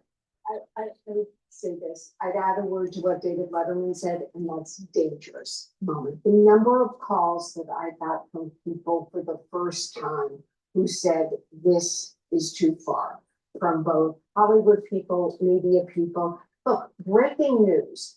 Presidents don't like being made fun of. Ask Bill Clinton, ask George W. Bush, but they don't normally cancel late night shows. This is not in a vacuum. Donald Trump doesn't like Stephen Colbert. His contract doesn't get renewed. He doesn't like Jimmy Kimmel. He's gone. But under Bush and Clinton, they didn't have the other vector of the Marxist takeover, which is social media. Marxism is starting to metastasize from the ultra-lib movement. You got to stop it. Would you let cancer just metastasize in your body? Would you? Then why would you let the ultra-lib metastasize and erode our constitutional freedoms? Why? You got to fight back. What is next? The FCC Chairman Brendan Carr said earlier today on CNBC, we're not done yet. This has a serious chilling effect on freedom of speech. Ellie Honig, I think it's worth noting, I mean, basically Brendan Carr's claim is that the problem with what Kimmel did is not making a joke about the president, but rather characterizing MAGA and the way that Kimmel talked about the shooter and the MAGA movement together. But we heard Brian talk about just how difficult it would be to actually do some of these things. What is your perspective from the legal side? Because there's what happens in the courts, and then there's what these businesses are doing to work, ahead of it. Exactly. There is a fair debate to be had, and I'm sure we'll have it here today, about whether Jimmy Kimmel's comments were benign or malicious, good or bad. It was malicious. Evil or whatever. I'm not a fan, but fun. However, the question really is who gets to decide, and where the First Amendment line gets crossed is when there is government coercion. There have been multiple Supreme Court opinions, the corporation and the audience makes a decision if they want to listen to the correct or not. This speech, and if you don't fix it, we will use governmental power through the FCC, the CDC, the White House, what have you. That is where the First Amendment line is crossed. But here's the practical problem. To Jamie's point, somebody on the chain, I'll incorporate the chain. Somebody there said there's a chain reaction here. The problem is who's going to actually have this fight? Because as long as the ABCs and the next stars of the world, or certain law firms or certain universities are not standing up and they're either settling or they're capitulating, we're not going to have that fight where somebody's going to go to court, and there may be, I believe there would be, a ruling saying this does violate the First Amendment. And so what does that lead us to? Donald Trump's rant just now on Air Force One, where he said, well, here's the hit list going down what's next and next. So we can talk about, and there is a First Amendment problem, but until someone stands up and becomes a plaintiff, we're not going to get a resolution in the courts. So speaking of a list of, what may be next, Scott Jennings, contributor here at CNN, also hosts a radio show, and the FCC chairman, Brendan Carr, was just this afternoon on that radio show, and he spoke a little bit about The View, which is, of course, that morning talk program on ABC, the same network that airs Kimmel. Let's watch a little bit of what Carr had to say about The View with Scott. I'd assume this is what smart financial insight looks like. Spot the gaps and opportunities to help shape your future. I would assume you could make the argument that The View is a bona fide news show, but I'm not so sure about that. And I think it's worthwhile to have the FCC look into whether The View and some of the other programs that you have still qualify as bona fide news programs and therefore exempt from the equal opportunity regime that Congress has put in place. Now, I think Brian Stelter is still with us, but I want to bring in our Democratic Republican to weigh in on this for a second. But Brian, I just want to walk our viewers through what this means, right? Because it's a little bit, if you're not really familiar with it, since you're our FCC nerd, what he's talking about is often shorthanded as the equal time rule, right? He is basically saying that they might look and say that The View is required to give equal time to any candidate because it is not a quote unquote bona fide news program. What could that mean in terms of them going after The View? Right, and Carr has used this rule to target other networks and other shows as well. He did this around NBC's SNL during the fall campaign season. You know, a lot of these FCC rules and regulations, they exist and they have not been applied, they haven't been tested, they haven't been tried in many years. Carr is trying to flex his muscles and use his power, which is limited, but use his power in new and unprecedented ways. And this is one of those examples, you know, talking about a random, I love The View actually, but a random daytime talk show, picking on the anti-Trump host, trying to find a way to get under the skin of ABC, trying to find a way to pressure the network to soften the content. That's what we see Carr doing in real time out loud. You know, at least to his credit, he's not doing this behind the scenes. We can all see it happening in public view. And that's really part of the point. You know, he doesn't have as much power to actually take actions. You know, he can open an investigation, for example, of ABC. He can kind of legally torture ABC for a while. There's relatively little he can do action-wise. I think Ellie would agree with me. It's much more about a war of words that Carr is engaging in. And right now, he's winning in some cases. The View did not mention Kimmel today. They stayed away from this altogether. Please go to my store, the-studio-reykjavik.com, and get the cleanse. It's 30 parts per million, or max 35. It's 35 parts per million. Use a teaspoon a day, swish in your mouth, gargle 20 seconds or 30 seconds, and then swallow. It'll help to boost up your immune system, help with the health of your epithelial lining, improve your oral cavity and your oral pharynx, and maintain the mucosal lining. Very important to boost up that immune system. Now, it's part of my anti-aging protocol. Take it every day. If you're not feeling well or someone around you is not feeling well, take a tablespoon or two a day. And then after everything's all clear, go back to your maintenance dose. But it's important to use it every day. I've been doing this since more than 5 years, every day. Now, it's really important for you to get the Max 35 or the cleanse for the fall and the winter season. Be prepared. Use discount 5. You get $5 off any order. And if you spend $100 or more, you get a free gift, and you're going to need that free gift. Trust me.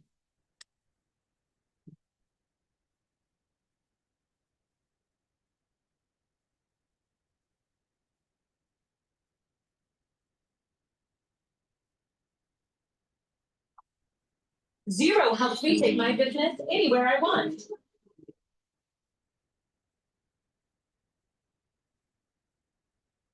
Are you looking at 4x4s on cars.com again? I honestly don't know what you're talking about. I was thinking of something more sophisticated. Actually, some of the commercials are turning. Americans are holding more and more dismal views of college. They don't like it. Don't feel like they need it. Only 35% consider it very important anymore. That's a new low. In 2010, 75% considered college very important. Mike Rowe, CEO of MicroWorks Foundation, joins me now. You know, this is, I'm into this topic because I come from middle America and a lot of my high school classmates did not go to college. And I remember the panic, you know, in the adults in the room that you have to go to college or you weren't going to make it in life. And guess what? All those classmates, all my friends, they're doing okay. If that's all there was to it, Aisha, just a feeling of panic and uncertainty, that would be bad enough. But when you attach a price tag to it that is representative of an increase that far surpasses anything else in the history of Western civilization, from healthcare to real estate to food to energy, the cost of this experience relative to its value in today's society is laughable. And I'll tell you something else that's laughable. You guys sent me an article in Axios that carried this, the results of this poll. I just want to point out that in the article, the author does something that is so typical. Here, I'll read it to you. It says, the bottom line, it feels bad right now to be a recent college graduate, but it doesn't necessarily feel better to be someone with a high school diploma who's just going into the labor market. Yeah. This is so fallacious to compare a BS degree and all the attendant debt that comes with it to nothing but a high school diploma is so false. The world is filled, our country is filled with people who went to a trade school, or went to a community college and mastered a skill that was in demand, who are now, with no debt, out earning their baccalaureate counterparts. Right. Nobody writes about that. It's always this false comparison. I don't think either of us are knocking college here. I think college makes sense for people who know exactly what they want to do. They have this major in mind, but there are so many people that No. they're not even using. I almost have 5 degrees. All right, so I have a little too many degrees. All right, but it is in just because you know your major doesn't mean that you should be going to college. The question is, what are you going to college for?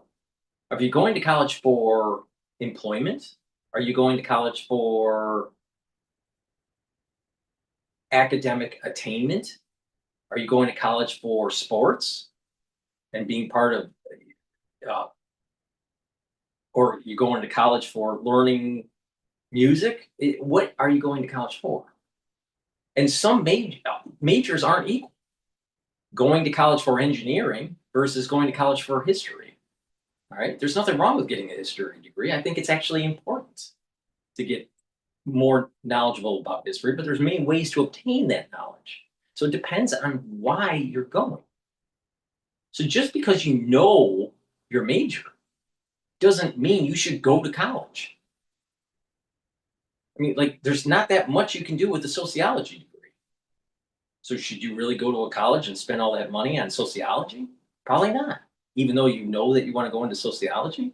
So just because you know what you want to go into, I don't think that means it. And the other side of the coin is also true. Just because you don't know doesn't mean that you won't be successful in the job market. Many people that go to college that don't know what they want to do, they take a few different subjects in the general requirement world, and then eventually they hone in on a particular major and they're successful.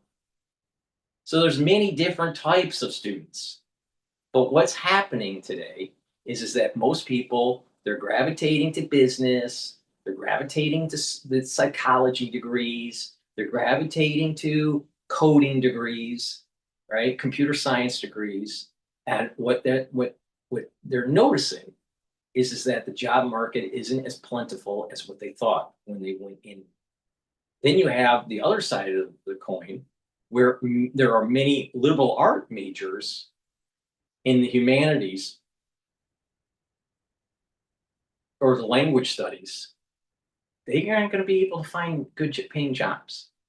But if they went to school to be educated, if they went to school to understand a certain discipline, knowing that they probably wouldn't have good job prospects, there's nothing wrong with going to college because they knew what they were getting into. The problem is that when students get into college and get a degree that doesn't transfer into the job market easily, and they've obtained all that debt, it becomes a problem.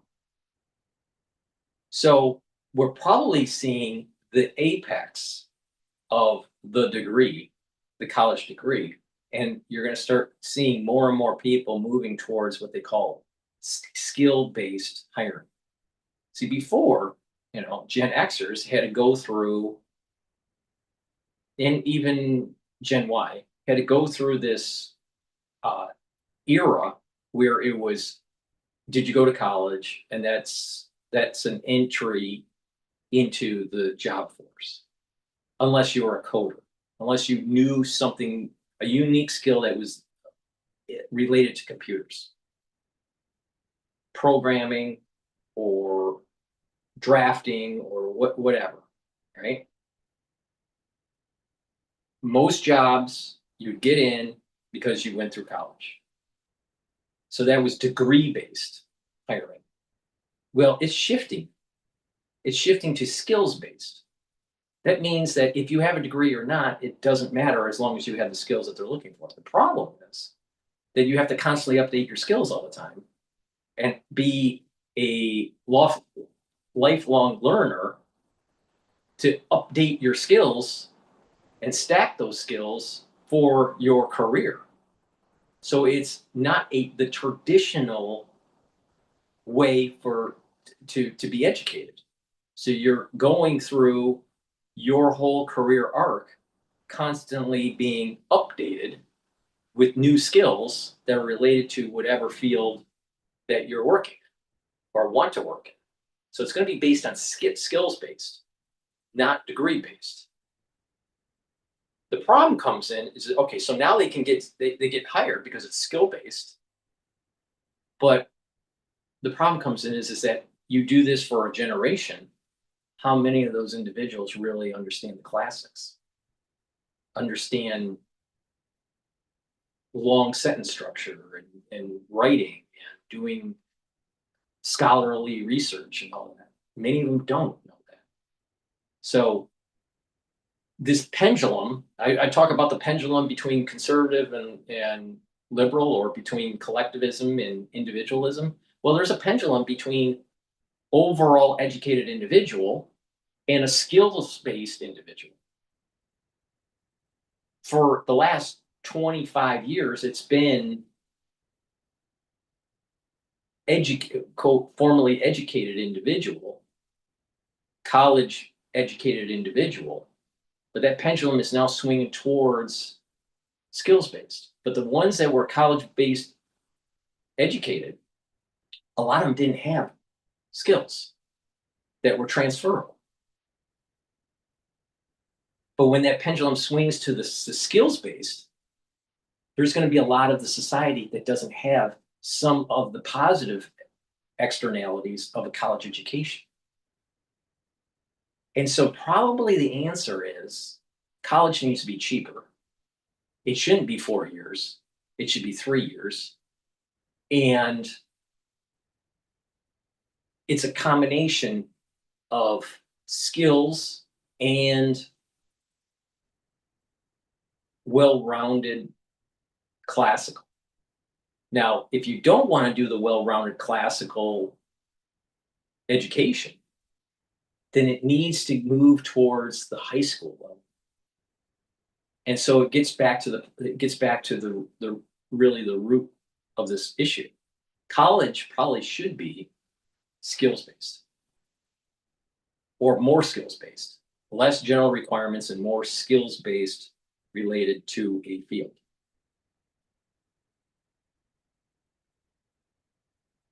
Coupling maybe design and engineering, art and science, form and function. And the classics should be pushed down to the high school level. So that basically is saying, hey, the high school education sucks. And it's being backfilled by remedial classes at the college level because people aren't being educated at the high school level. So there's a couple issues here where we need more skills-based, but we also need well-rounded individuals. But we have too many college grads that don't have skills. And we have a failing public school at the junior high and high school. Day, and they're still in debt. They're still in debt. We paint with a very broad brush, and that's the problem with the poll. I agree with you. I don't know who's listening right now, but I guarantee you some of those people probably should go to a university if they can make it work, but many of them should not. So we've got this cookie cutter advice we continue to dispense, and in the midst of doing that, we forget about all the other opportunities, great jobs that don't require a 4-year degree. So you've launched this new initiative down in Texas, the great state of Texas, to promote skilled trade. Tell us about it. Well, we've been at it for 17 years at MicroWorks, and it's finally to the point now where people, big companies, are paying attention. We just awarded $5 million in work ethic scholarships this year. For the first time, we could have done 5, maybe 10 times that number. So I'm hearing from the people at the grown-up table. Wells Fargo reached out about Texas and said, look, we have to challenge the stereotypes and the stigmas that are keeping people out of the trades. We can help. I said, great. So today we're launching that campaign that you kindly put on the screen right now, just to introduce people to men and women who did not go to college, but are making six figures in an AI-proof type environment and killing it. So we've got to tell their stories, or we're just going to keep making the same mistakes over and over. Well, somebody's from Middle America. I'll just cut to this real fast. We don't have a lot of time left. This is Vice President J.D. Vance. This is in July, talking about the importance of skilled labor. He went to, law school, but this is important from where he comes from too. Listen to this. Why is it that we force every single young person to get a big chunk of debt at a four-year college or university? Why don't we give our young people more options? Because if we did, a lot of them would come and work at Don's machine shop. And that would be good for them, and it'd be good for American workers.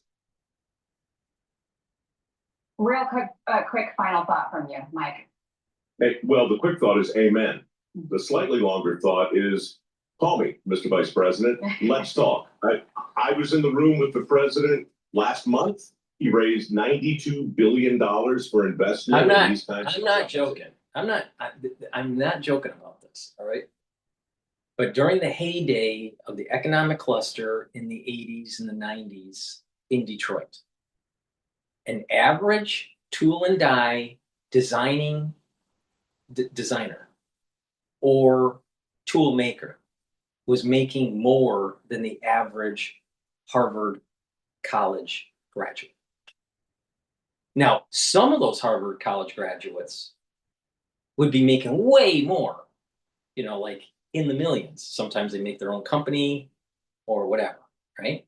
But the far majority of out of the 1,600 graduates that come out of the Harvard College every year, a very small percentage reach to uber level of wealth because they started a company. Many start companies, but a lot of them falter.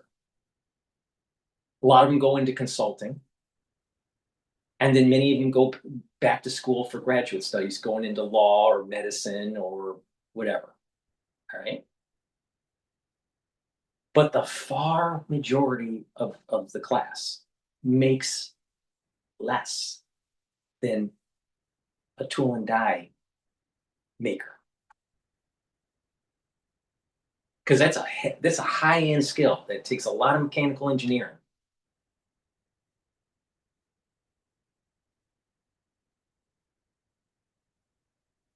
Now,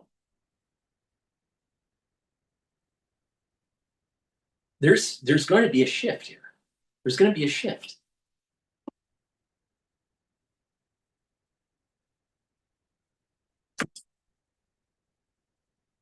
Pennsylvania alone. It's a huge story. It's not being covered. If I can be of use, I'm at your disposal. Well, I'm sure he's watching. Mike, always good to have you.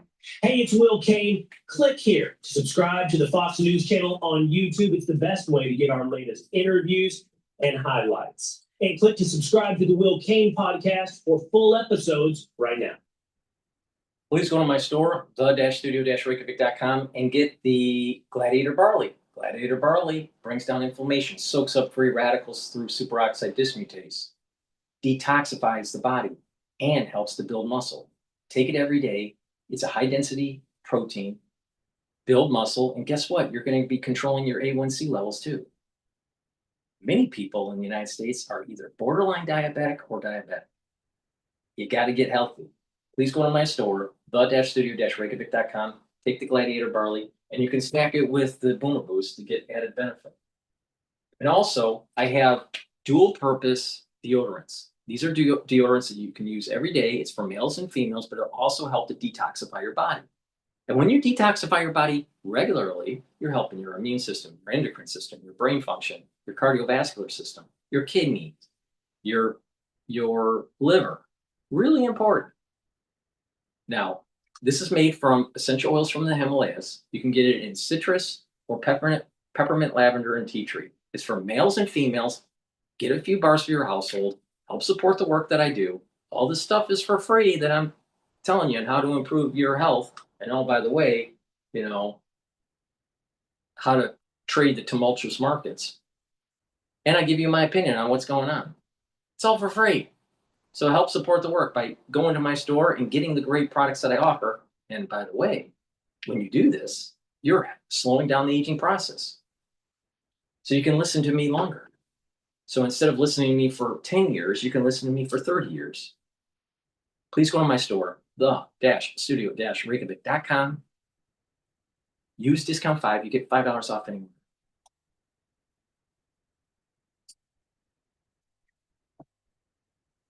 Person, in the case of Fort Bragg or some of these others.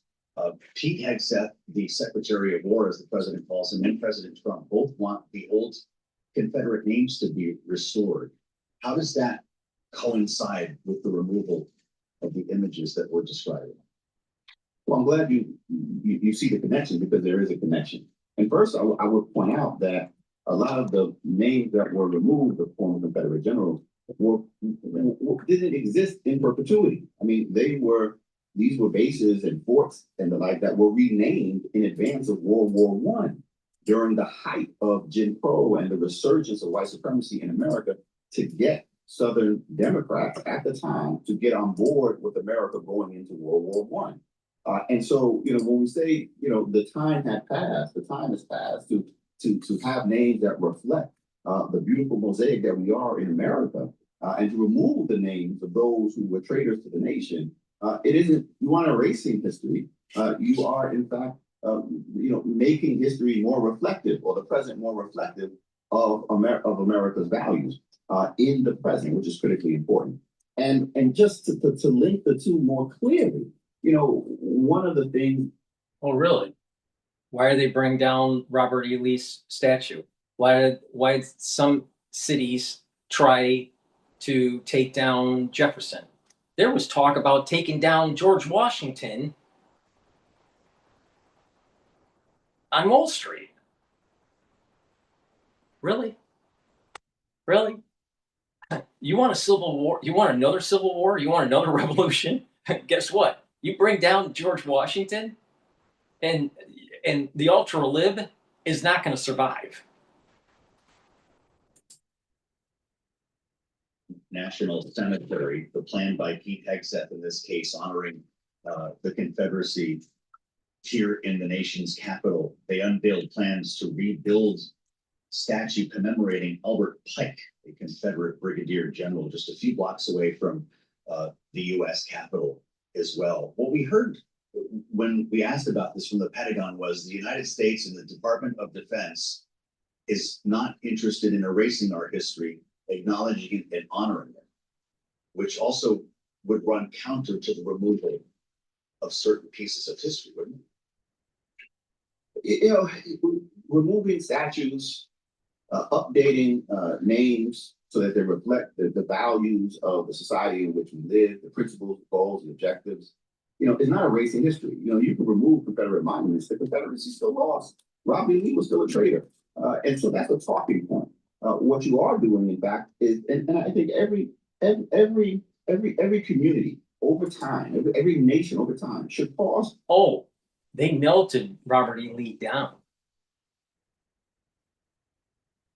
They didn't just store it. They took him down and melted him.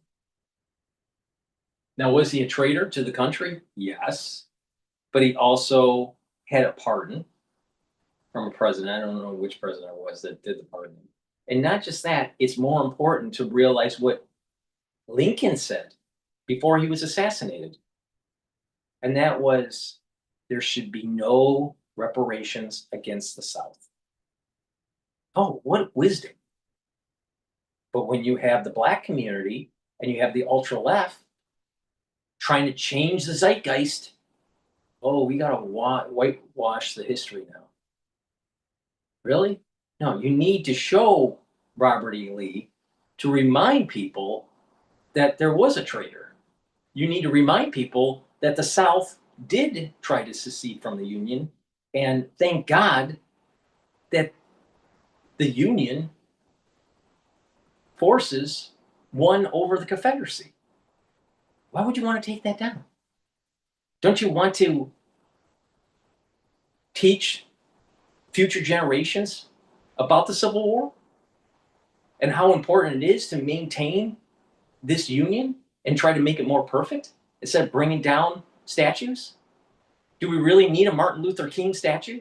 Really? How many of them do we need? Yet majority of the Black community doesn't even understand American history in high school because they're having a hard time pulling up their pants and brushing their teeth and making their bed.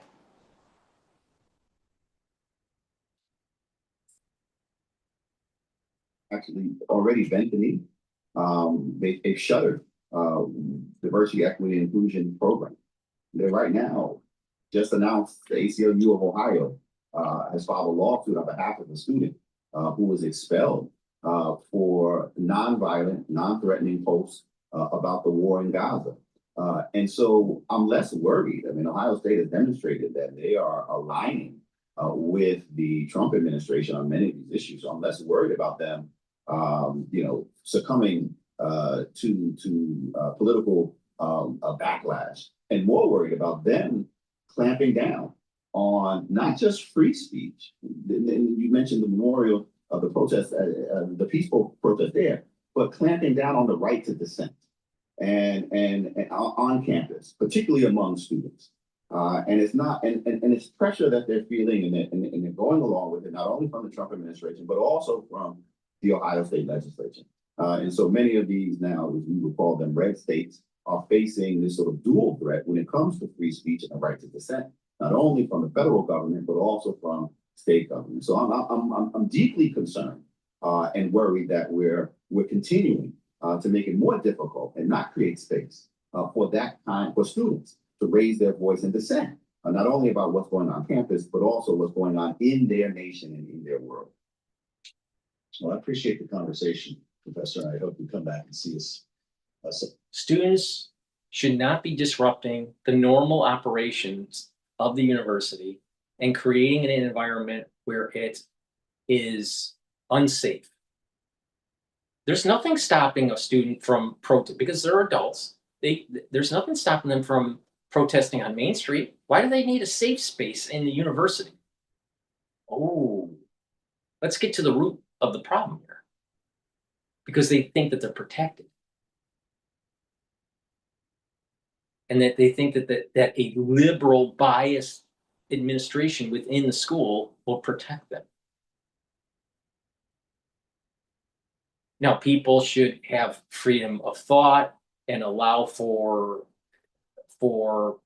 peaceful dialogue between different perspectives. But then why is it that the ultra-liberal screams down a conservative when they're on campus at a university?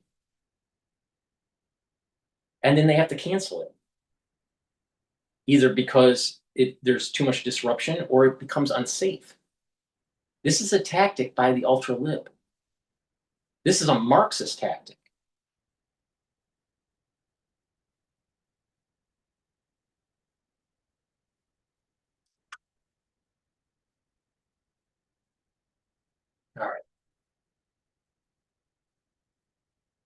All right, let's listen to a college. Looks like a college student talking about NYU.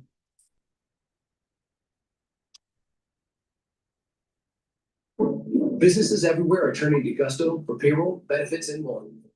Save time. Save money. That was Ryan Leonard, NYU College Republican, president, being threatened by a campus vigil and some idiot singer. He joins us along with Reagan Faulkner, president of the UNCW, UNC Wilmington's chapter of College Republicans. Ryan, let's start with you.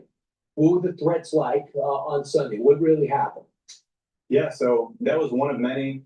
We gathered around just to have a solemn memorial for Charlie Kirk. And about 50 people. Yeah, about 50 people, students, very wholesome event. And they encircled us. And as we ignored them, as we prayed for them, as we sang the national anthem, it just enraged them more. They got more aggressive. They physically intimidated our members and gave us all kinds of death threats and threats to our safety. And did you feel threatened? Totally. And were cops there to help you? We had coordinated with NYPD. So they were around. They had to eventually escort us to safety when people really started getting pushed around, things started getting intense. So the school came out and said, and had a statement, said a bunch of people showed up and started protesting and singing songs about Charlie Kirk in a Nazi way.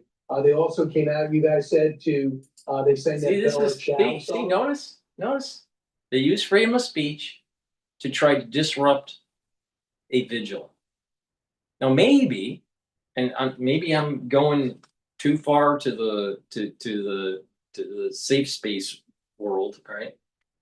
But maybe vigils on campus shouldn't be allowed by the administration, because not because the vigil is bad, because it's not, but because the ultra liberal in this case is trying to antagonize the ones that are mourning, but through freedom of speech. And so what happens is now you got these two clans, conservatives and liberals, battling each other over the practice of a vigil.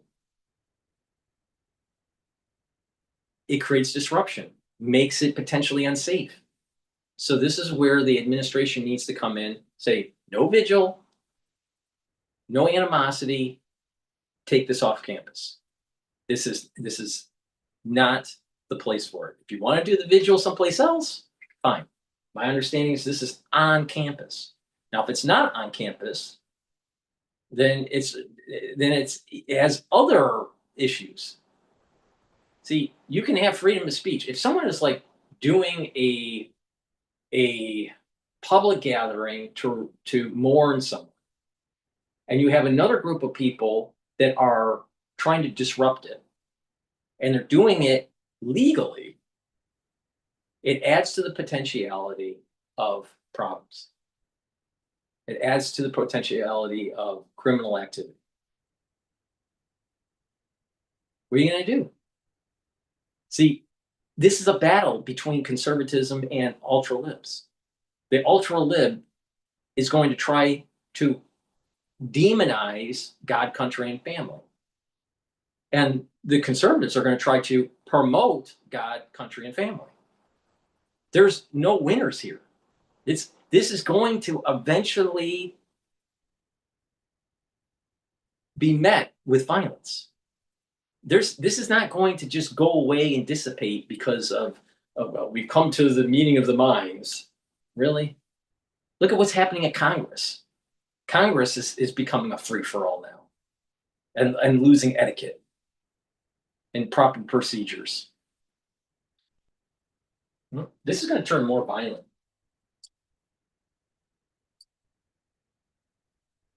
Was written on the casings of the bullet of the assassin. Yeah, exactly. And what was the message? The message was that they want us to die. We really feel like we need Trump to take back Washington Square Park. This is the center of a national park, of a nationally recognized park. This is the center of your campus, of Barron Trump's campus too. Yeah. So yeah, people feel like it's being taken over by these people who play into this culture of censorship on murder. They, now that we're allowed to say what we want to say, the only way they can stop us is by killing us. So, it's unbelievable you just said that. Reagan, see what I mean? Your thought, can you tell us what happened at your event? Yes, sir. So we also held a vigil for Charlie Kirk, and we had about a 1,500 person turnout, and we have a spirit rock on campus. And one of the TPUSA members spent about 8 hours painting that rock. And once I got home, we heard that students were trying to go back and cover it up with all sorts of things. So a group of people, we went out and we actually stayed up all night with the rock. And at about 11, while I was personally in class, was when everything happened, and then they poured the paint on the rock and all of that, and things just kept going down from there, quite frankly. Were you shocked? Oh, I was completely shocked. I mean, UNCW is a surfer school, so we've never seen anything politically charged ever happen on campus. I don't think any of us thought that any of this was possible. Here's a little from that event and some of the violence that took place over in North Carolina. Heavenly Father, we thank you for who you are. We thank you for Charlie Kirk, and we thank you for his life. We thank you for his family. We thank you for giving Charlie Kirk the courage and faith. So it doesn't sound violent to me. It sounds wholesome. It sounds like a wonderful tribute for a fantastic guy.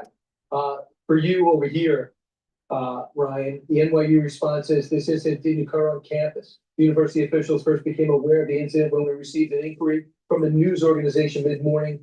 Once we became aware, we reached out to college Republicans to investigate this matter and to provide support. True? Did you inform the school you were doing this? We had informed the school, we had informed the NYPD, we'd informed everyone we needed to inform before this had taken place. And to say it's not on campus, I mean, Washington Square Park is like our quad. It's the center of all the NYU buildings. It's where all the students are all the time. The problem, Exactly. I mean, it's hard to the see. problem, my understanding, I could be wrong, but my understanding when it comes to NYU, it's a little different than most campuses. I thought that Washington Square, what he's talking about, is actually owned by the city, not by NYU. Because you have a lot of buildings in New York City, and so your campus is like New York City, right? Right. So that's the issue with NYU. That's similar in terms of there's three campuses for Fordham. I went to Fordham for my pre-med. So Fordham, I went to the Rose Hill campus, which is in the Bronx. So it's surrounded by a gate, right? So you have to buzz in with your ID or you go to the security guard. They let you in and you're in the campus, all right? And it's all guarded. And it's completely insular from the Bronx. Now, so that's the Rose Hill campus, but then there's the Lincoln campus, and that's in Manhattan. All right. So the problem when you have buildings in Manhattan, there really isn't a campus. It's just a building on a street corner, and it's connected with other buildings. With signage. That's it. It's not insular from the rest of the city. Now, what is different is that the main campus of Columbia is gated. All right, so that's insular. It's very similar to Rose Hill for Fordham. NYU is not like that. NYU is, there's no, I'm pretty sure that Washington Square is city property. I could be wrong on this, but it's city property. But students are coming back and forth from classes because of these buildings that are connected by the park or the square, Washington Square. So this is an issue. Is this in a public space? Is it a campus space? I don't know. Because I thought Washington Square was a city property. But I could be wrong. I mean, but the thing is that this is the problem with NYU. It doesn't really have a campus. It's just embedded in Manhattan. Begins and ends, because you're like slapped in the middle of the city. Do you feel the temperature's been down? We see the president take aggressive action against Columbia, against Harvard, against Georgetown and other schools, against Dartmouth. Do you feel as though the temperature's been brought down on campus? I wish I could say so, but it feels like the opposite. It feels like times are worse than ever to be a conservative on campus. Yep. The violence, the death threats that we're seeing around the country are reflected in our students and the people around us. Reagan, what about you? I do not feel safe on campus, quite frankly. We've had bomb threats, shooting threats. I've had friends blowing up my phone since I've been waiting for this panel to start, just saying, are you safe? Are you safe? Are you okay? Like, you can't walk on campus by yourself anymore. Your face is everywhere. It's all over social media. So tensions are not going down on campus. Conservatives are afraid, and all we want to do is talk to the other people who have different ideologies than us. We've talked about it, and we want to spread the gospel, as you can see in our video. We want to pray for them, and we want to pick up the mic where Charlie left it. We just want to have a discussion. This is not what your parents are paying for, and it's not what you should be experiencing. But I hope neither one of you back down, all right? And inform the school what you're doing, get proper security, but don't stop. Appreciate it, guys. Thanks so much for sharing your story. Hey, conservatives need to push back on the ultra liberal, because the ultra liberal is pushing Marxism. And it's about making sure that you're promoting the God, country, and family pillars for society. But don't make the mistake that it's only about Christianity, because it's not. Because the Constitution is about freedom of religion and from religion. All right, keep that in mind. All right, it's not about proselytizing.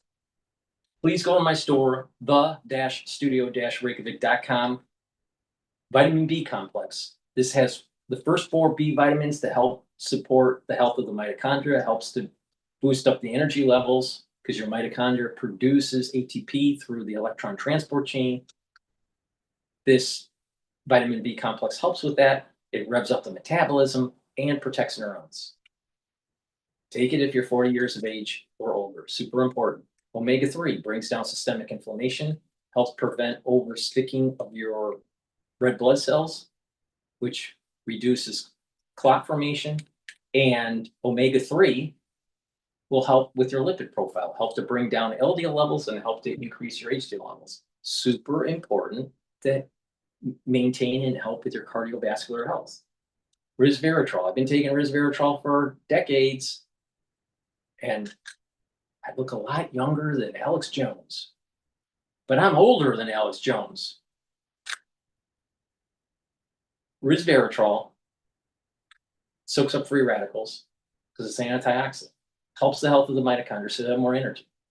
It helps with youthful gene expression and it helps to get rid of cells that are in senescence. Super important. It also helps with your basal layer so you have better skin.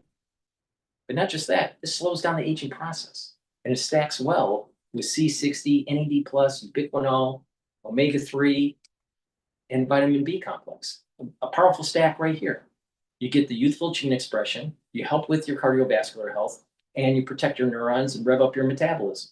So go to my store, the-studio-reykjavik.com, get the resveratrol, the vitamin B complex, and the omega-3. This is a very powerful stack. Use discount 5, you get $5 off any order. And oh, by the way, you spend $100 or more, you get a free gift. You're gonna need it. Because guess what? The fall and the winter, it's gonna be problematic. I guarantee you that. Guaranteed.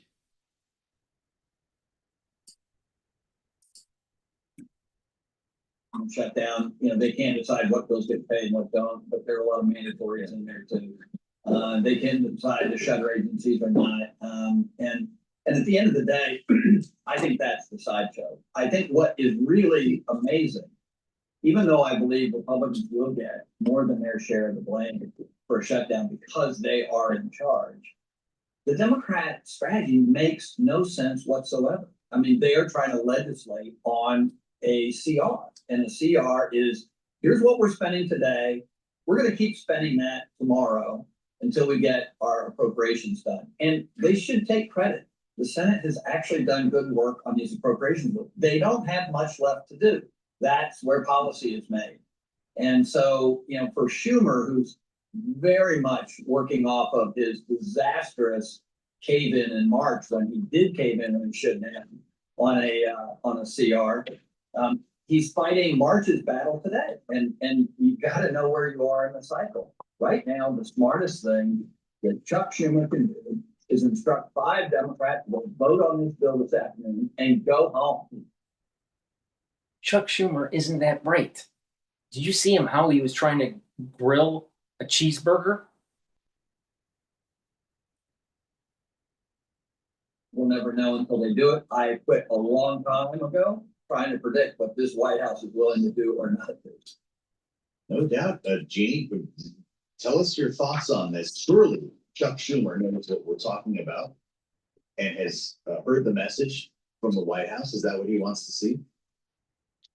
I disagree with Rick on this. I don't believe that Chuck Schumer made the wrong decision earlier this year. I know it was wildly unpopular with the progressive left, but I do agree with John Fetterman saying today, and I think you may find a few other Senate Democrats go along with it, who knows, is that shutting the government down is not good politics.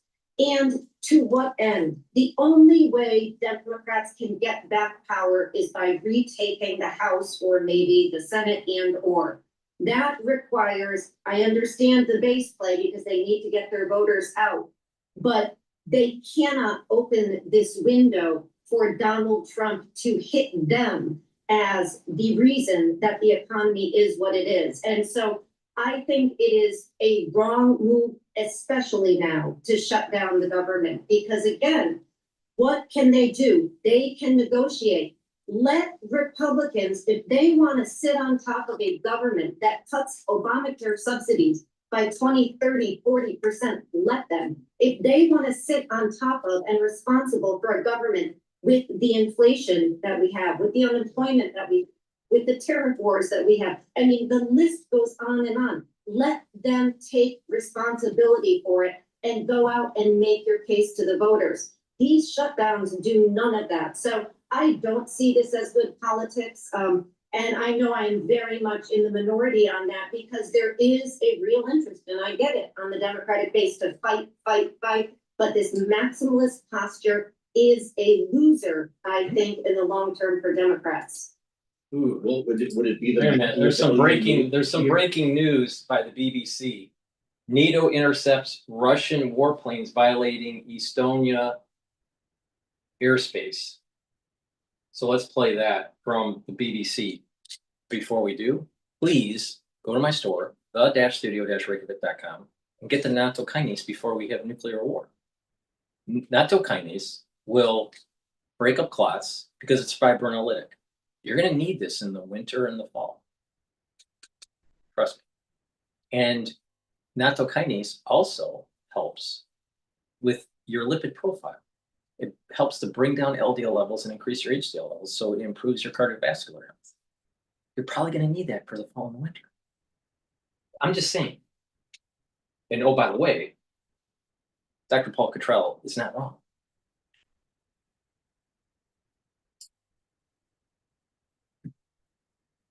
Download the app and get 50% off your first Wonder order with code 50Google. When we hit that first 1 million sales in our first year of business, it was surreal. This is definitely going to be a thing. Let's start with that breaking story, the developing story we've seen over the last hour or so, because Estonia's government says 3 Russian military jets entered NATO airspace without permission on Friday morning and stayed there for nearly 12 minutes. In a statement on X, a NATO spokesman said NATO responded immediately and intercepted the Russian jets, which had violated Estonian airspace, adding this is yet another example. And Russia knows that the United States isn't going to do anything about it. You know why? Because Trump isn't willing to go all the way. He chickens out. Putin knows this. Putin knows this. And then Trump thinks, or at least he's telling the public, oh, I have a great relationship with Putin. Really? I mean, it was just last week or so, maybe a little bit more than a week, with, remember the drone incident over Poland?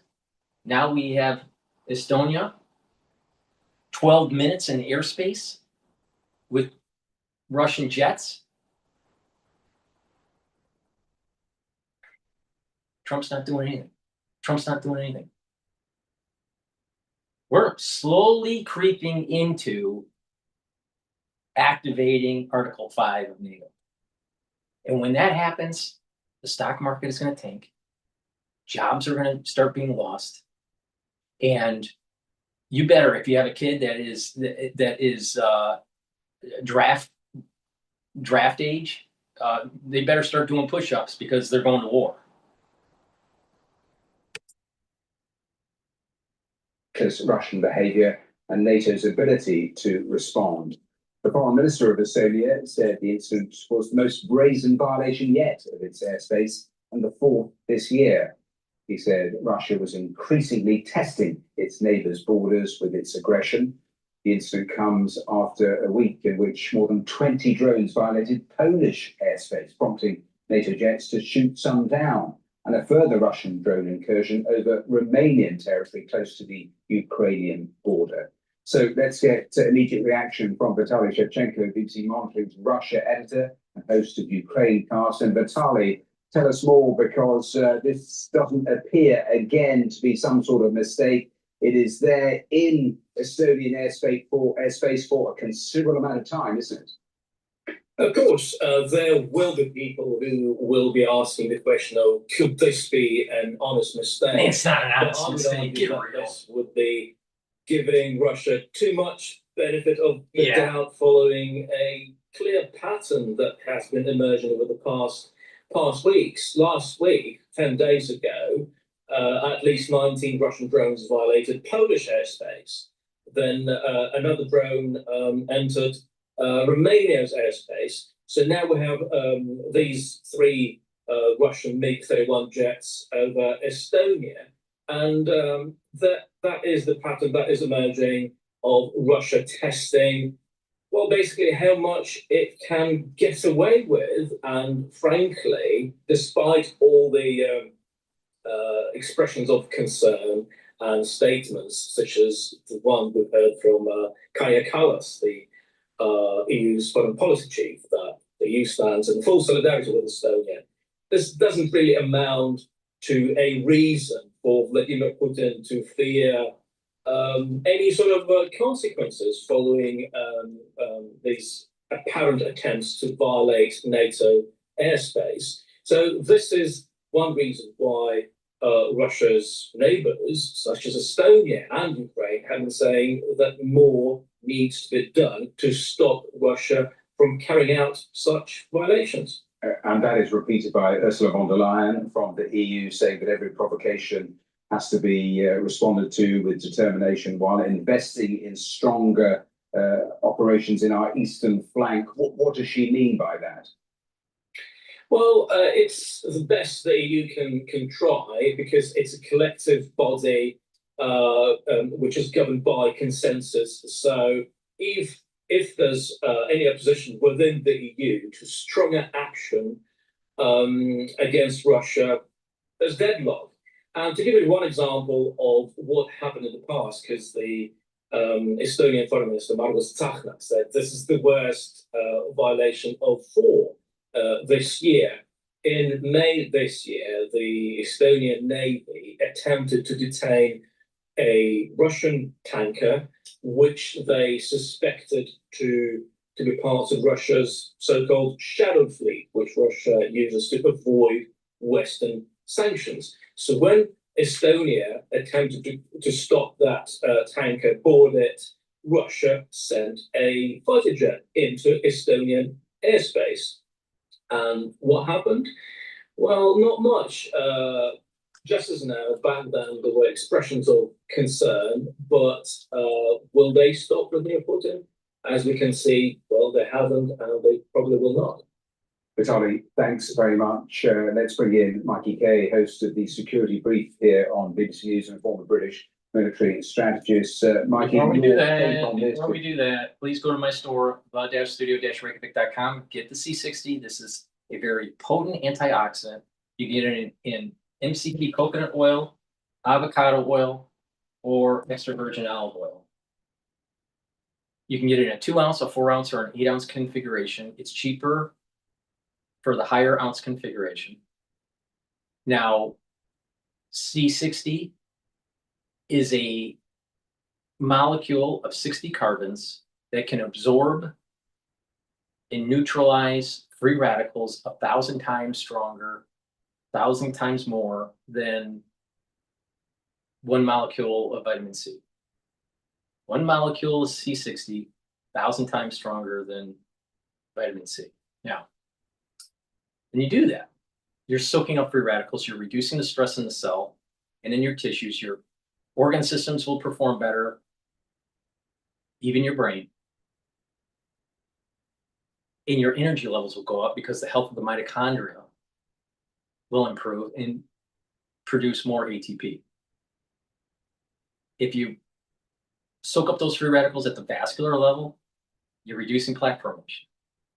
When you improve your neural health and have more ATP for your neurons, because your neurons have lots of mitochondria, it's making more neurotransmitters and it's improving the neuroplasticity. Very important. So when you do this on a regular basis, you're going to notice that your body is performing better, your endocrine system, your immune system is performing better, your thyroid is performing better, your brain function is performing better, you're improving your cardiovascular health, you have more energy.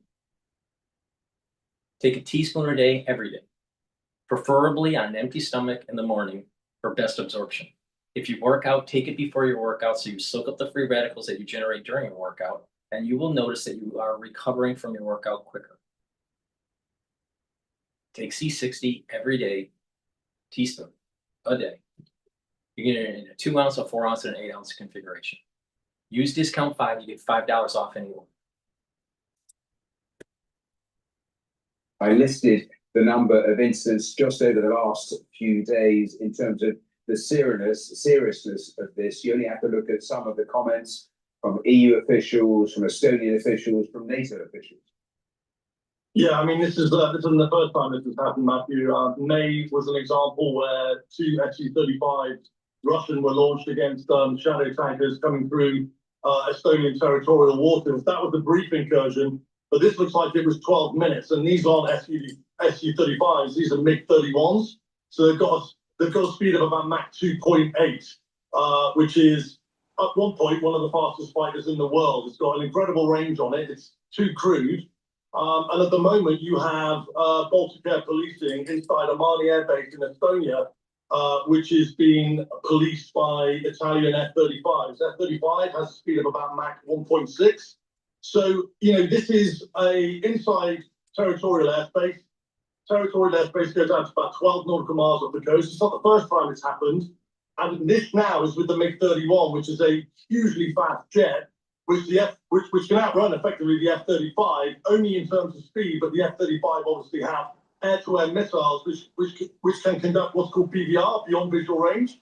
So there is QRA. Baltic air policing has been occurring since 2014, since the Baltic states joined NATO in 2004. So NATO is prepared for this, but the fact that it's happening more regularly, I think, is a bit of a worry.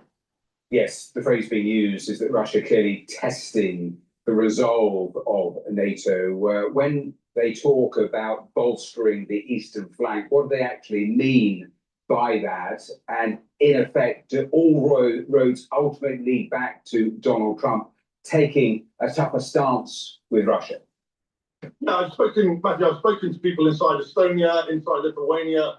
There was a real concern about preparations for war inside that country, which doesn't seem to be taken as seriously as the US when it comes to, as you say, bolstering that eastern flank. I was recently reporting on Op Chessman.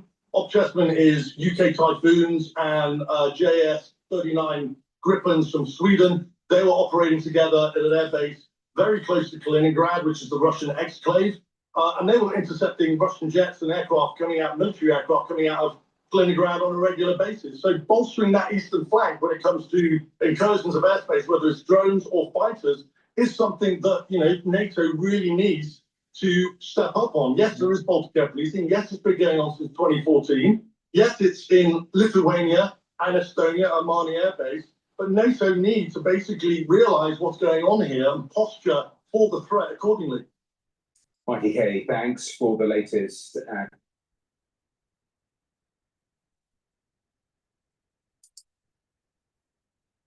For your words, create your brand, your opportunity, your breakthrough. Estonia says 3 Russian fighter jets have entered its airspace without permission. Let's bring in our military analyst, Sean Bell. Sean, what more can you tell us? This follows, obviously, the situations we've seen with drones in Poland and also Romania, this time a 12-minute incursion by 3 jets. What's going on? Yeah, good afternoon, Gareth. I mean, the drones, because of the numbers, the distances involved, there was a potential that this was an error. As soon as you start talking about 3 MiG-21s, these are Foxhound supersonic fighter aircraft, a key part of the Russian Air Force inventory. They're incredibly capable. 12 minutes in Estonian airspace, they will have known that they were there. They will have known exactly what they were doing there. This was pre-planned. This was no mistake. And the challenge, of course, is that for NATO, well, Estonia initially, but then NATO, they were clearly identified. They clearly were not engaged. And I think this will be a real test for the rules of engagement for NATO. But let's be quite clear, unlike the drone incursions earlier, this was premeditated. I operated in the Cold War in Germany. We had a buffer zone there. And believe you me, when you had gone even close to it, people were warning you. So going inside Estonian airspace for 12 minutes is no mistake. I'm interested, just as we see this image of Putin flashing up our screen, and this is prior images, some library footage we're showing our viewers. Sean, how far up the chain of command does this have to go to allow Russian aircraft to violate sovereign national airspace, NATO patrolled airspace as well? Would Putin have to sign this off? One of the things that's unique to autocracies is that they're paranoid about their own military turning against them. So they don't have, in the West, we have delegated responsibility. You operate with commanders in 10. So even our corporals and sergeants can be leaders on the battlefield and make their own decisions. That is not the case in the Russian military. When something happens, everybody looks to their right, looks up at the next guy and says, "What do you want me to do, sir?" He looks right and does exactly the same thing. Something as serious as this, there is no doubt that President Putin would have had to sign this off. And it's clearly, I think, a test for NATO, because there's long been a discussion that Estonia, Latvia, Lithuania, the Baltic states, formerly part of the Soviet Union, haven't got a great deal of military capability indigenous to them. In fact, Estonia, where this airspace was incurred, they don't have an active air force. I think they've got something like 2,000 personnel, a few unmanned aircraft and some radars. And that's one of the reasons why NATO does its Baltic air policing out of Almari Air Base in Estonia, that patrols the skies over there to provide some deterrence value. But be under no illusions, this would have come from the top. It's a very clear test for NATO, because up till now, NATO seems reluctant to fight back. And when you have military aircraft or an air force that's currently involved in a war just a few miles down the road, this is very serious, and NATO will be looking very carefully at how it responds. I'm just thinking of where this goes, Sean, because at the end of the day, Russia's got massively bogged down in Ukraine, and the reality in any days, weeks, months, or maybe even in the short term, years' time, you can't see it legitimately entering and violating, the territorial ground of these nations. It can't muster enough forces to try and do what it's done in Ukraine and Estonia anytime soon. So is the purpose of this just to keep throwing the thorn in the side of NATO, to keep making Trump look like a fool, to keep trying to trip the grouping up? Because it doesn't serve any legitimate military purpose per se, does it? This is more just throwing stones and seeing where they land and kind of jabbing the hornet's nest of things. It might be, but I always think it's a bit dangerous if we assume that Putin is stupid, because very rarely does he do something that has no specific military intent. I think it's been, the West is having to look at, does it continue to help Ukraine as it has been, and gradually it might slow the pace of losing, but Ukraine is still losing, or has it got to look at new ways to help? And the no-fly zone is something that has been regularly talked about, particularly with the drone incursions in Romania and Poland. It's starting to gather a little head of steam. Now, if Putin was to demonstrate that the airspace over Estonia, Latvia, Lithuania was vulnerable, he might draw limited numbers of NATO assets to force a defense of that region, and therefore make it less likely that they would have the appetite or the resources to do a no-fly zone into Ukraine. Now, none of us know, clearly it's only in the mind of President Putin, but I think there does follow a little bit of logic here that Putin's probably feeling worried that the West is getting slightly emboldened, and therefore just reminding it that actually up to the north, those former Baltic states are very vulnerable without NATO air support.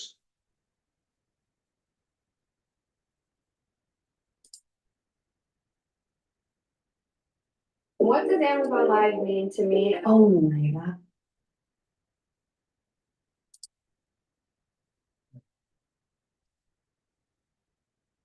Following 3 Russian fighter jets have just entered into Estonia's airspace without permission earlier this morning, that according to Estonia's foreign ministry. Officials say the jets stayed in their airspace for some 12 minutes. Estonia borders Russia and is a key member of NATO. Its foreign minister called the move by Moscow unprecedentedly brazen. That's a direct quote. All this comes as U.S. and Western intelligence officials are still trying to determine whether Russia intentionally flew drones over Polish airspace earlier this month. Joining us here in the situation with CNN's Katie Bowe. Let's walk us through, Katie Bowe, this new reporting on what's going on. Well, we're just over a week from 19 Russian drones entering Polish airspace, and the NATO allies. precisely so. And US and Western intelligence officials are still deeply divided over whether that incursion was accidental or whether it was incident or whether it was intentional, perhaps an effort to probe Western air defenses, right? And part of what makes this so difficult for them to reach an assessment on this is they're really reliant on looking at sort of the technical specifications of the drones that they were able to shoot down in Poland, as well as the flight pattern of these drones while they were in Polish airspace. How were they flying, right? What can they learn from that? And the problem is that most of that information can really be interpreted either way. We heard from some Ukrainian officials who say, look, we've never seen a deviation of this size, 19 drones knocked off target, right? We have also heard from some Western intelligence officials who spoke to us who say, look, these drones are programmed en masse. If you have hundreds of drones in the air at a time, as was the case with this attack, 20 of them run into Ukrainian electronic warfare defenses, jamming essentially. It's perfectly plausible that 20 of them could have been knocked off their pathway. And so one US military official that I spoke to really put the odds at 50-50 either way. The problem now, of course, is how do you respond if you are NATO, if you don't know whether this was intentional or not?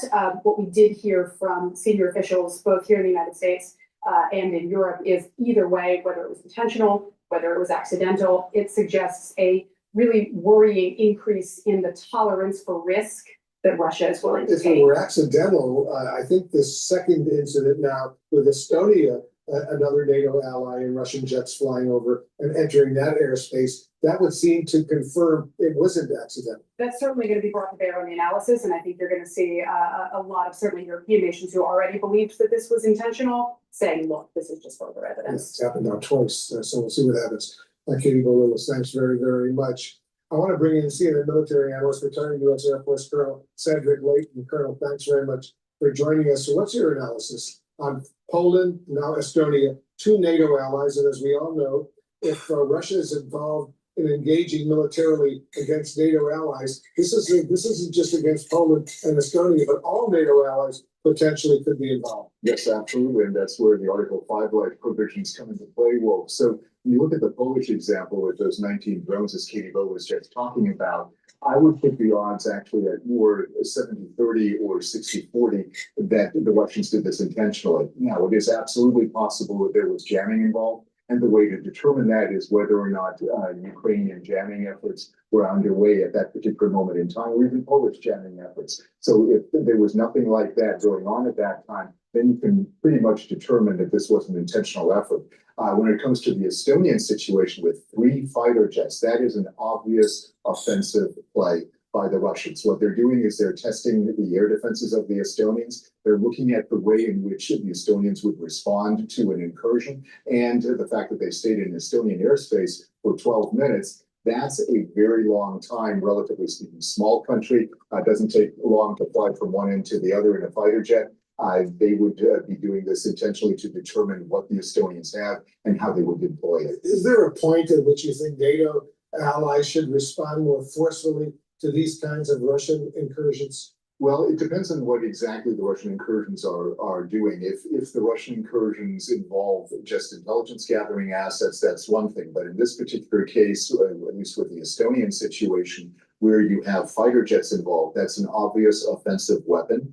Some of the drones that were used in Poland also have offensive capabilities. So when you look at how those drones were employed, did they have a type of warhead in their platform? Did they have only electronic gear in their platform? That would then determine what kind of response NATO should have. But generally speaking, NATO should be prepared to shoot these drones down if necessary. Fighter jets, different story because you're talking about a manned aircraft. That involves something completely different. The best thing to do in that case, at the moment at least, would be to intercept those jets and force them back into Russian airspace. Good point. Another very sensitive military-related issue. You heard yesterday President Trump say the Trump administration is now working to regain control of the huge Bagram Air Base in Afghanistan, which the U.S. withdrew from at the end of the Biden administration. What would that look like for the U.S. to attempt to take that air base, it's a huge air base, back? Yeah, that is a huge airbase, Wolf, and of course it was the node for a lot of our operations during the time of our presence in Afghanistan.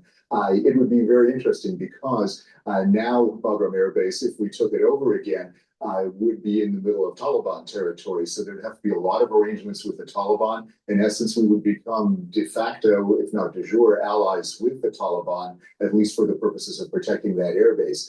So it would be a very interesting development. The president mentioned yesterday that this was basically in the discussions in order to have a way to watch China, especially China's nuclear developments. That is something that Bagram could be used for, but it is actually pretty far away from the Chinese facilities at Lok Nor and other space-related facilities that would be of interest to the U.S. from an intelligence perspective. And unless the Taliban, which controls that area right now, were to peacefully agree to hand over the Bagram Air Base back to the United States, it would require military action for the U.S. to go in there, ground troops, Air Force personnel, and take that air base back from the Taliban. It would, and that would require a permanent presence then of the U.S.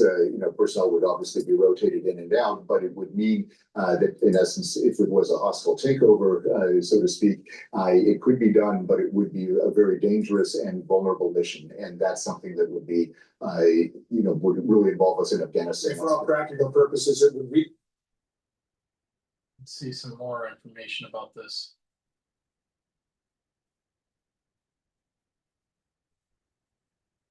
This doesn't sound good at all.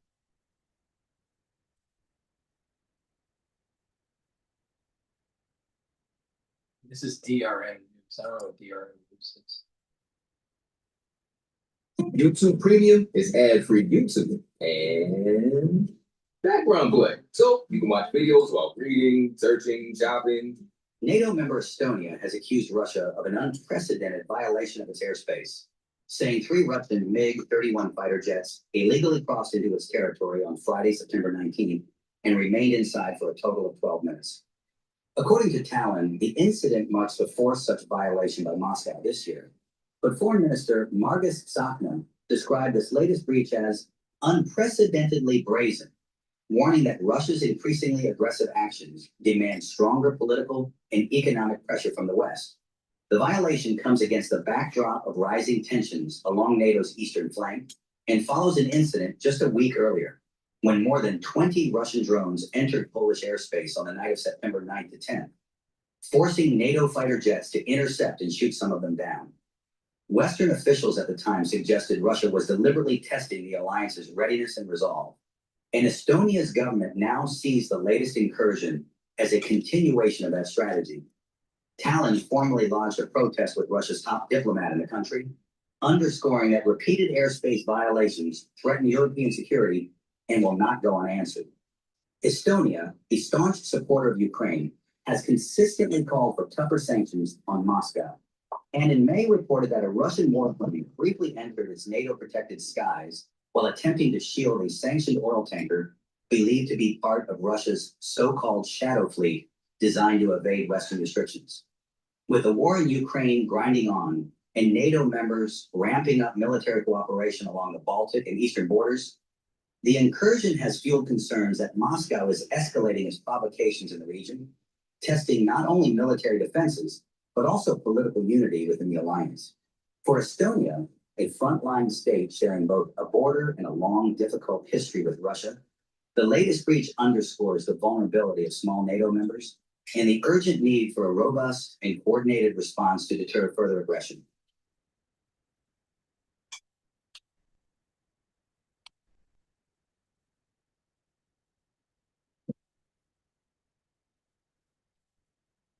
Good. At Marshalls, our buyers hustle 24/7. Not good.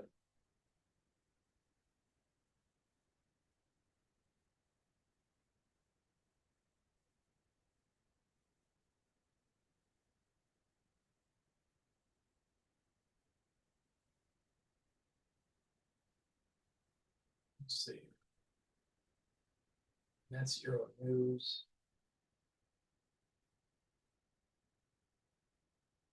Let's play France 24 here.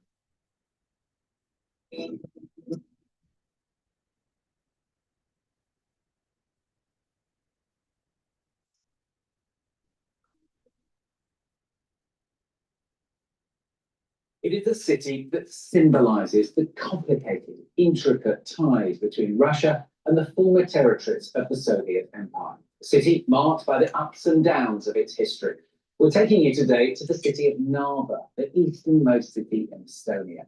In 1940, under a pact between Stalin and Hitler, the USSR invaded and annexed the Baltic country. Arrests, deportations, executions. The first Soviet occupation was so brutal that when Hitler broke the alliance and attacked the USSR in 1941, part of the Estonian population welcomed the Nazis as liberators. Tens of thousands of Estonians joined the Waffen-SS, willingly or by force. But in 1944, the Red Army recaptured Narva and advanced westwards. Estonia, once again, fell under Soviet rule. Tens of thousands of Estonians again deported to Gulag camps. After the war, Stalin forbid Estonians from returning to Narva. Instead, the city was repopulated with Russians and Russian speakers from other regions of the Soviet Union. Today, more than 30 years after the fall of the USSR, 90% of Narva's population is still Russian-speaking, and that brings fears of a new conflict. Vladimir Putin already claims to be denazifying Ukraine. So after Transnistria, South Ossetia, Donbass and Crimea, could Vladimir Putin once again activate the scenario of defending Russian speakers, this time on the territory of a NATO member country? Lenina Volochi with Gulliver Crag revisit Narva for France 24.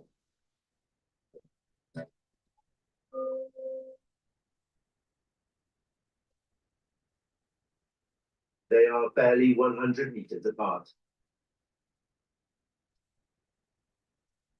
On one side, the medieval fortress of Ivangorod in Russia.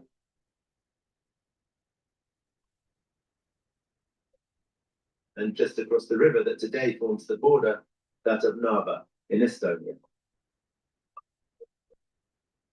It houses a museum tracing the town's history of being conquered and reconquered. This room is called the Garrison Room. On display are representatives of the various armies and units that participated in battles for the town of Narva over the centuries. Germanic, Swedish, and then part of the Russian Empire, Estonia was never independent before 1918. But it is what happened next, under the two great tyrannies of the 20th century, that has left the deepest scars. Here in front of a soldier from the Soviet Union, there's an Estonian representative of the German army. These two gentlemen could have been brothers. There were such cases here. The Soviet Army's recruitment commission would arrive in some village, choose a family, and take the eldest son, for example, to the front. Then the German occupation started, and the Germans would take the same village, and they too would recruit from among the local population. And in the same village, in the same family, it would be the younger son's turn to go to fight. And the brothers could end up in opposing trenches on the same battlefield. After 1 year of Soviet occupation in 1940, Estonia fell to Hitler's Germany. 3 years later, in 1944, the USSR took over again. After the war, Estonians from Narva were not allowed to return to the city. The Soviets considered them Nazi collaborators. Boris's grandmother was among thousands of Russians brought in to rebuild and repopulate the town. Unfortunately, Narva never looked the same again. This beautiful Swedish town, once the jewel in the crown of Sweden, was dismantled. The town rebuilt by the Soviet Union got repopulated mainly by Russian speakers. And that's still the case today. 90% of Narva's population are Russian speakers. After the fall of the USSR, Estonia declared that the Soviet period had been an occupation and ruled these population transfers illegal. Only pre-1940 residents would be granted Estonian citizenship automatically. Others, if they wanted a passport, would have to learn Estonian. As a result, 34 years on, nearly half of Narva's Russian speakers either have only Russian citizenship or are stateless. History itself is a battlefield.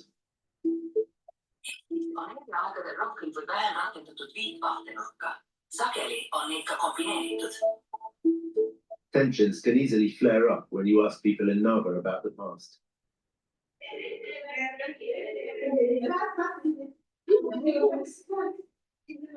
Today, this pensioners association is meeting for brunch at the headquarters of the Union of Estonians of Narva.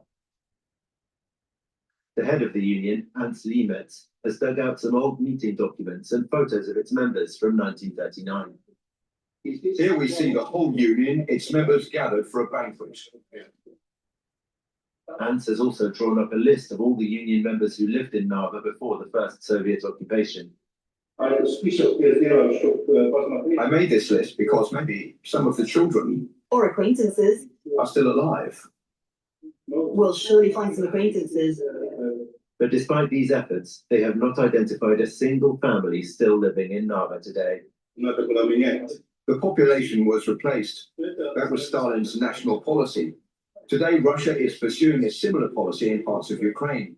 This history does not prevent elderly people from living here today, though some grievances remain. Indeed, the atmosphere grows tense when I interview Alla Vaiterovna. As a young girl, she experienced the Nazi siege of Leningrad in Russia. Her father, a Red Army soldier, died there in 1942. There was a famine in Leningrad. My stepmother would eat our ration cards. We would dip our fingers in the salt. I stopped being able to walk because of the hunger, and my father had an inflammation of the colon. When he finally got fed, it killed him. В России, да, тоже пленники в Советском Союзе, что это освободители, а некоторые мечтают, что наоборот, это оккупанты, которые пришли сюда захватывать Эстонию. Как вы видите эту историю, вот эти вот восхождения в нарративе? Everyone has their own opinion and that won't change. Stop. We don't want to discuss these questions. For us, it was not a liberation. Full stop. The topic is a source of conflict. Mila's grandfather died in a Gulag labor camp after being deported in 1941. Her uncle was part of the second wave of Estonians deported by Stalin in 1949. He too died in Siberia. It's a very painful topic because in my family, on my mother's and on my father's side, they were repressed, though they had done nothing wrong, and they were prevented from coming back here just because they were Estonian. I want to play the piano. Sure, let's chill out a bit. Ultimately, good humour is restored. But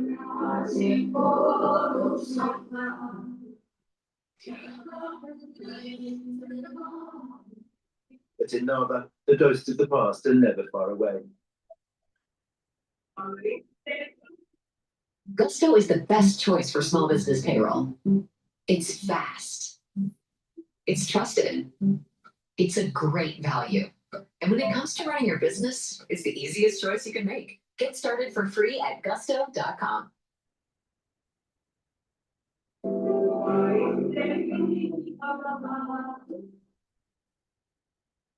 These hills west of the town saw bloody clashes between the Wehrmacht and the Red Army in 1944. Those who wanted the Soviet fallen gathered here every 9th of May, the day Germany surrendered. But today is the 26th of July, anniversary of the Soviet offensive, and it's the other side's turn to commemorate those they see as Estonia's true defenders. These people are supporters of the Waffen-SS's 20th Estonian Division. Here we fought for our country, not for Germany. These soldiers fought for Estonia. Thanks to them, some 80,000 Estonians were able to escape and emigrate to Europe. Otherwise, they might have been killed or sent to Siberia. Sinimägede lahing sümboliseeris seega paljuski kogu Eesti rahvavõitlust idavaenlasega. All the same, there is a form of glorification of the Third Reich here.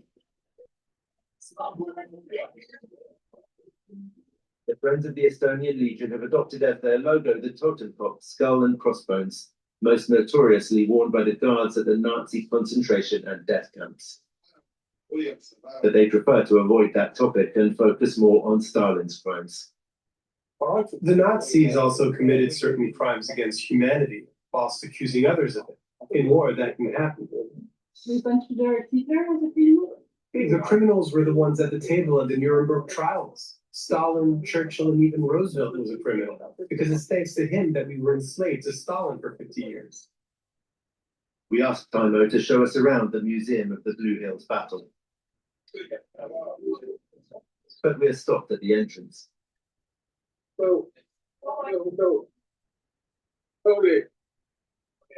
Yeah. We try to insist, and things get tense.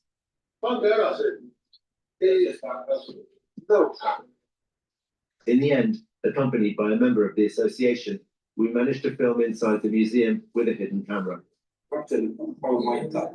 Okay. He was here with The exhibition reflects Estonians' complex relationship to the period under Nazi occupation, a relationship that Russian propaganda exploits, as our guide explains.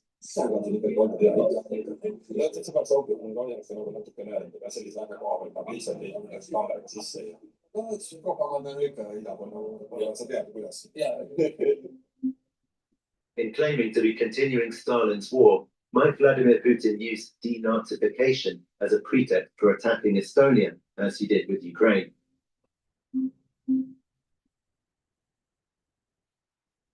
In reaction to the war launched by Russia in 2022, the Baltic country has also toughened its line on its Soviet inheritance. Those who do not have Estonian passports because they didn't learn the language can no longer vote in local elections.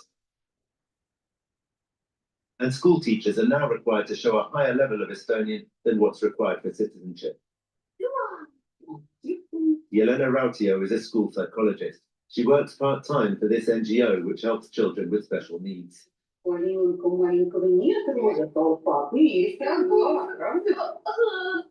A Russian speaker, she lost her job at one school last year, and recently just lost another. For decades, I took Estonian lessons in parallel to my work, but unfortunately, I just can't achieve the required level. For now, the school has not found another psychologist to replace me.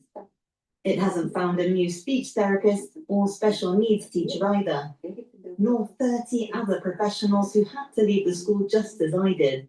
To replace us, they hired an accountant, a customs inspector, a former policeman, even a seamstress.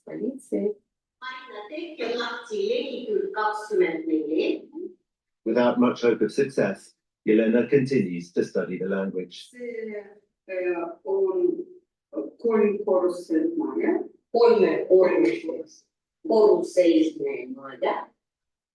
It is a bitter pill to swallow for Narva's Russian speakers. Yelena has lived here since 1984 and managed to pass the citizenship exam.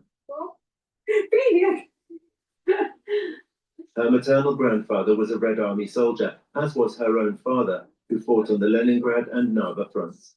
Yelena says she understands Estonia's feelings about the Soviet occupation, but not its policies towards Russian speakers, who can even be stripped of their citizenship once obtained.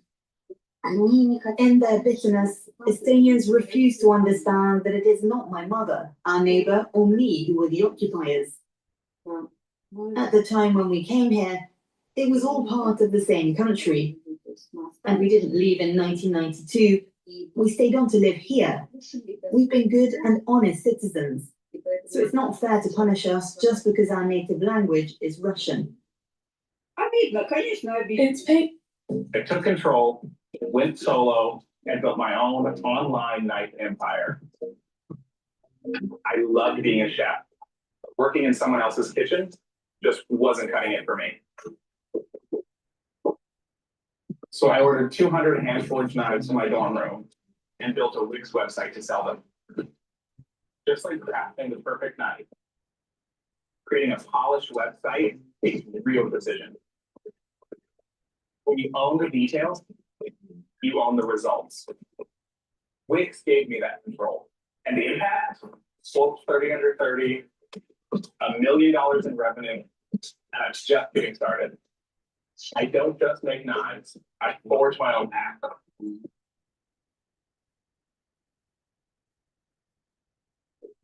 It's painful for sure. We feel humiliated. I've lived here for 65 years. Can you imagine? And suddenly there you go. I'm no one. But like Yelena, her mother, and their neighbour, residents of Narva try to resist ethnic isolationism. Today, we are welcoming experts from Portugal. They're going to share their experience in multicultural groups and explain how they teach people from different cultures. преподают людям из разных стран. Yelena Lokhmatova heads an NGO running cultural projects and civic initiatives. One of its priorities is to break Narva's linguistic divide. That language can and be a barrier, but it can be also a bridge. Our sessions are in more and more demand lately because people are anxious due to the war. They worry about the language problem and what's happening in the country. These meetings offer them a chance to be together, to have a laugh, to learn something new, and to keep moving forward. When you set the goal, you read what is right, and you complete the sentence. One goal I want to achieve is to become a licensed psychotherapist. Yelena's sessions clearly are much appreciated, a breath of fresh air in distressing times. But Yelena says that what's really needed is dialogue between the government in Tallinn and the Russian-speaking East. Residents of Narva love their country. Even if they're not ethnic Estonians, they love Estonia. They want to be implicated in the life of the country, participate in its growth. Dialogue is very important and in such a small country, achievable. The last thing Yelena would want would be for Vladimir Putin to get involved. There are reasons for stating that Russian speakers in Estonia don't enjoy the same rights as Estonian speakers. But there is no reason for Russia to meddle in Estonia's internal affairs.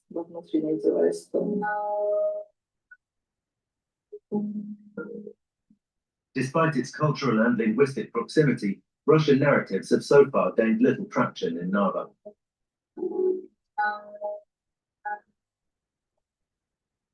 Most of its residents are aware of the threat.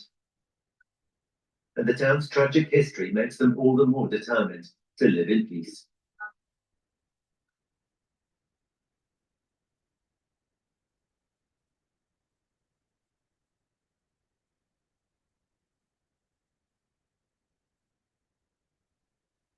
Too many Western Europeans will look at Russia's sabotage and assassinations and now air domain incursions into NATO airspace and other malfeasance and say, well, this is just sort of hybrid warfare. This is sort of just, conditions and it's below the threshold of kinetic war.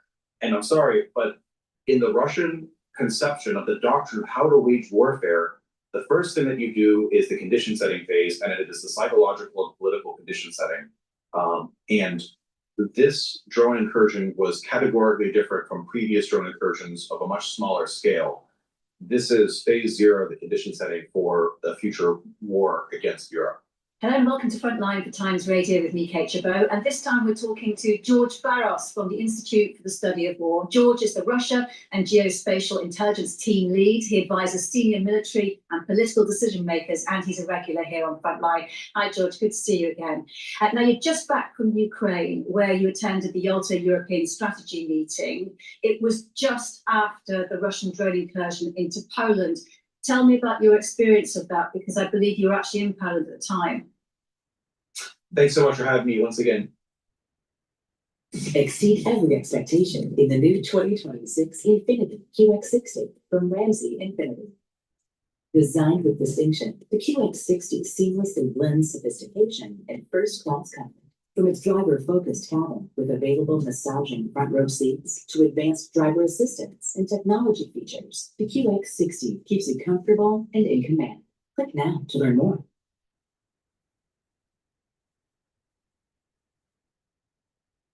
Thanks so much for having me once again, Kate. Look, I was in the sleeper car on the train in the late nights of when the drone incursion occurred, so I'm not exactly sure where the impact. I didn't hear it, I didn't experience it. I learned about it when I arrived at the train station in Kiev at about 5 in the morning. But I have some thoughts about this incursion. Look, that was an act of war, full stop, and it is not simply another incursion. This is, in my assessment, the phase 0 of the Russian war against Europe. It's not helpful, I think, to categorize that sort of activity as being under the moniker of hybrid warfare, because candidly, too many Western Europeans will look at Russia's sabotage and assassinations and now air domain incursions into NATO airspace and other malfeasance and say, well, this is just sort of hybrid warfare. This is sort of just, conditions, and it's below the threshold of kinetic war. And I'm sorry, but in the Russian conception of the doctrine of how to wage warfare, the first thing that you do is the condition setting phase, and it is the psychological and political condition setting. And this drone incursion was categorically different from previous drone incursions of a much smaller scale. This is phase 0 of the condition setting for the future war against Europe. I'm really interested that you said this was an act of war, because you've gone further than anyone else that I've spoken to about this. They're even debating whether it was an attack or not. Why do you say it is an actual act of war? Well, to send a weapon system into an adversary's air defense system to violate their territorial and the sovereignty and the territorial integrity of the airspace, and then have it be shot down by the defending country's military systems. What we had there was NATO air defense operators and NATO pilots shooting down Russian military controlled systems on systems warfare. That was an act of war. I'm not sure if it requires any more explanation about that. It was not an accident. You don't send close to 20 drones into territory for that long and that far as they did. It was an act of reconnaissance. Again, active war doesn't mean that they were born to the strike. These were drones outfitted and kitted for a reconnaissance mission. But to conduct reconnaissance and penetrate an enemy air defense system and then have to be consequently shot down by fixed-wing aircraft, I mean, those are acts of war. And Poland's foreign minister has now suggested that NATO aircraft should be authorised to shoot down drones heading its way over Ukrainian territory. And President Zelensky is again pushing for a no-fly zone, all extremely problematic politically. Is there any chance of this happening? Look, let's not get wrapped around the axle, put the horse in front of the cart here. That proposal is fraught. It has benefits, it has merits, but what you're consigning the Western backers that would get involved in supporting an air defense bubble somewhere in Western or Central Ukraine is you're consigning Western forces to get involved in acts of war against the Russian Federation in the theater of Ukraine. And in principle, and in theory, that is something that you can debate the merits of. But here's the thing. If you're going to spend the political capital and increase the risk on the escalation ladder by now openly admitting that the policy is we're going to have Westerners engaged in acts of war, systems on systems warfare in Ukraine, then why culminate and end there? If you're really going to incur the risk and really own up to openly, okay, we're going to be setting ourselves up to fight the Russians, that really should happen within a larger and more robust conversation about the no kidding, bona fide security guarantees that Western European states would provide Ukraine, and not confine it simply to the air domain. So it's a risky, you acknowledge that it's politically costly, it does incur larger strategic risks, and I think it would be sort of a short stop or a half measure to simply expend the capital, the political capital and the military capital on a weak air defense bubble when really we should be talking about more robust security guarantees. So this conversation really needs to be unpacked and put back into the larger context of, okay, what are the no kidding things that the Western European states and the United States are going to do to guarantee Ukraine security? And to that point then, this launch of Operation Eastern Sentry in response to that incursion, where does that fit in exactly? And how do you think Russia is going to actually probe the deterrence effect of that? So it's a good response that we're doing Eastern Sentry. It's a good thing that we're holding up the shields. Look, Europe needs to prepare for large-scale combat operations against the Russian Federation. I think the deterrence needs to come sooner and faster. It needs to exist beyond the air domain. We need to be talking about ground forces too, because candidly, I'll be very candid with you, Kate. There's too many, I think, NATO thinkers and too many Western European military thinkers and political scientists who entertain the hypothesis that the Russians will need 3 to 5 years to reconstitute after the war in Ukraine is over, and therefore Europe has a lot of time to think about and get its affairs in order. And I think it warrants a rigorous interrogation of the alternative hypothesis. The hypothesis is that when active fighting ends in Ukraine, Europe must be prepared no later than 12 months to be prepared to deter and unnecessary defeat conventional military operations on NATO's Eastern Front. And timeline, I think, is a lot less favorable, and I'm prepared to argue for why that's the case. But it's good. But we really need to get much more serious about this in all domains: land domains, cyber, information warfare, etc. I detect.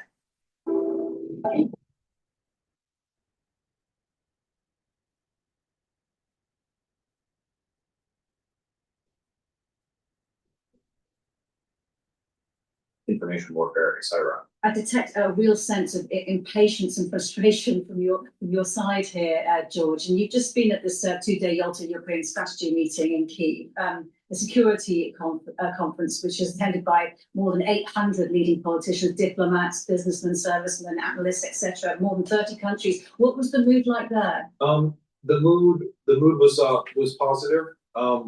These sort of European security conferences, a lot of it is positive, good brouhaha, talking about positive things that are being taken.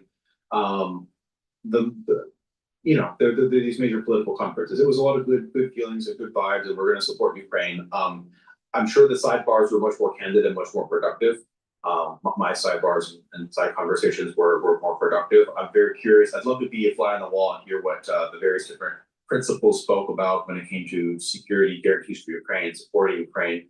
And I think we're seeing some fruits from that meeting as well, right? Because as soon as Keith Kellogg came back from there, we had some interesting policy changes here in the United States. Donald Trump, for the first time publicly in his own rhetoric, acknowledged that Vladimir Putin is the aggressor. And then we ultimately got the 2 packages of $500 million of military sales financed by European states to go to Ukraine, that Elbridge Colby approved, which is a significant victory here in the Pentagon bureaucratic political war. Good things are happening, and I'm not unclear to me how much. Please go to my store, the-studio-reykjavik.com, and get the vitamin D3 and the K2. This stack will help build denser bone, especially when you're taking in calcium, do resistance training, but this stack will also help with your cardiovascular health. This will help to pull some of that calcium depositing and help reduce further calcium depositing. Please go to my store, the-studio-reykjavik.com, and get the vitamin K2 and the vitamin D3. D3 also is very important to get cells to go into apoptosis if they've been infected. Super important to be taking, especially during the fall and the winter season. Please go to my store, the-studio-reykjavik.com. Was expedited because of good productive talks at the conference, but a lot of it was just good boilerplate speech, but a lot of important people. A lot of important people in one place. Good things to happen. And are you allowed to enlighten us at all about your productive conversations?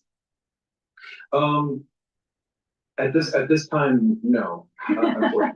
Worth a try, right? At this time, no.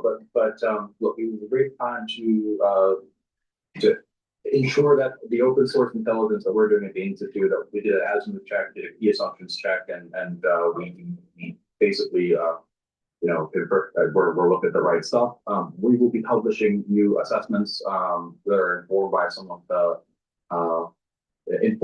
of the observations that we made, all developed in the open source in the coming days and weeks and months. So I look forward to sharing what we have it. And yeah, I look forward to that. And it was called How to End the War. You talked about some of the positive things that may or may not have emanated from this summit. The Ukrainian military, it seems, from the message that we have from the commander of the 3rd Corps of the Armed Forces of Ukraine, is preparing very much to continue the fight. And he talked, Andrei Bieletsky, about whoever's going to win the war. They're the ones that the first to develop a strategy, new tactical approaches. What evidence have you seen from each side of the war of that? Yeah, that's true. This war is not going to be ending anytime soon, in my humble assessment. This is correct. I mean, Russian Foreign Minister Sergei Lavrov just yesterday talked about how this war cannot be ended with land swaps. It cannot be ended with sanctions, putting more pressure on a Putin regime. Lavrov continues to say that it has to be the dog whistle here, that the term that they use is the root causes. So the underlying root causes must be fixed, and as of course, ultimatums and Russian veto over European security architecture, regime change of Kiev, denazification, demilitarization, all that jazz. Commander Bolesky is correct. The states need to have a strategy. The Ukrainian state, I think, doesn't have a clear strategy right now because of the resourcing limitations, and it's very difficult to plan and develop a strategy when the center of gravity, which is the Western support to Ukraine, has been in flux and continues to be in flux. Whereas Vladimir Putin had articulated a very clear strategic vision for his theory of victory, which is essentially, we're going to outlast the West and we'll overcome. At the tactical level of warfare, both sides are innovating. Very interesting things are happening at the tactical level of war. As we know from open source intelligence, the Russians basically have abandoned mechanized warfare, and the primary tactic that they are now using are infiltration tactics, where they try to advance on foot or via motorcycle in these small mobilized groups of 2 to 3 soldiers at a time, to try to needle their way through Ukrainian defenses, find weak spots in the line, and advance slowly.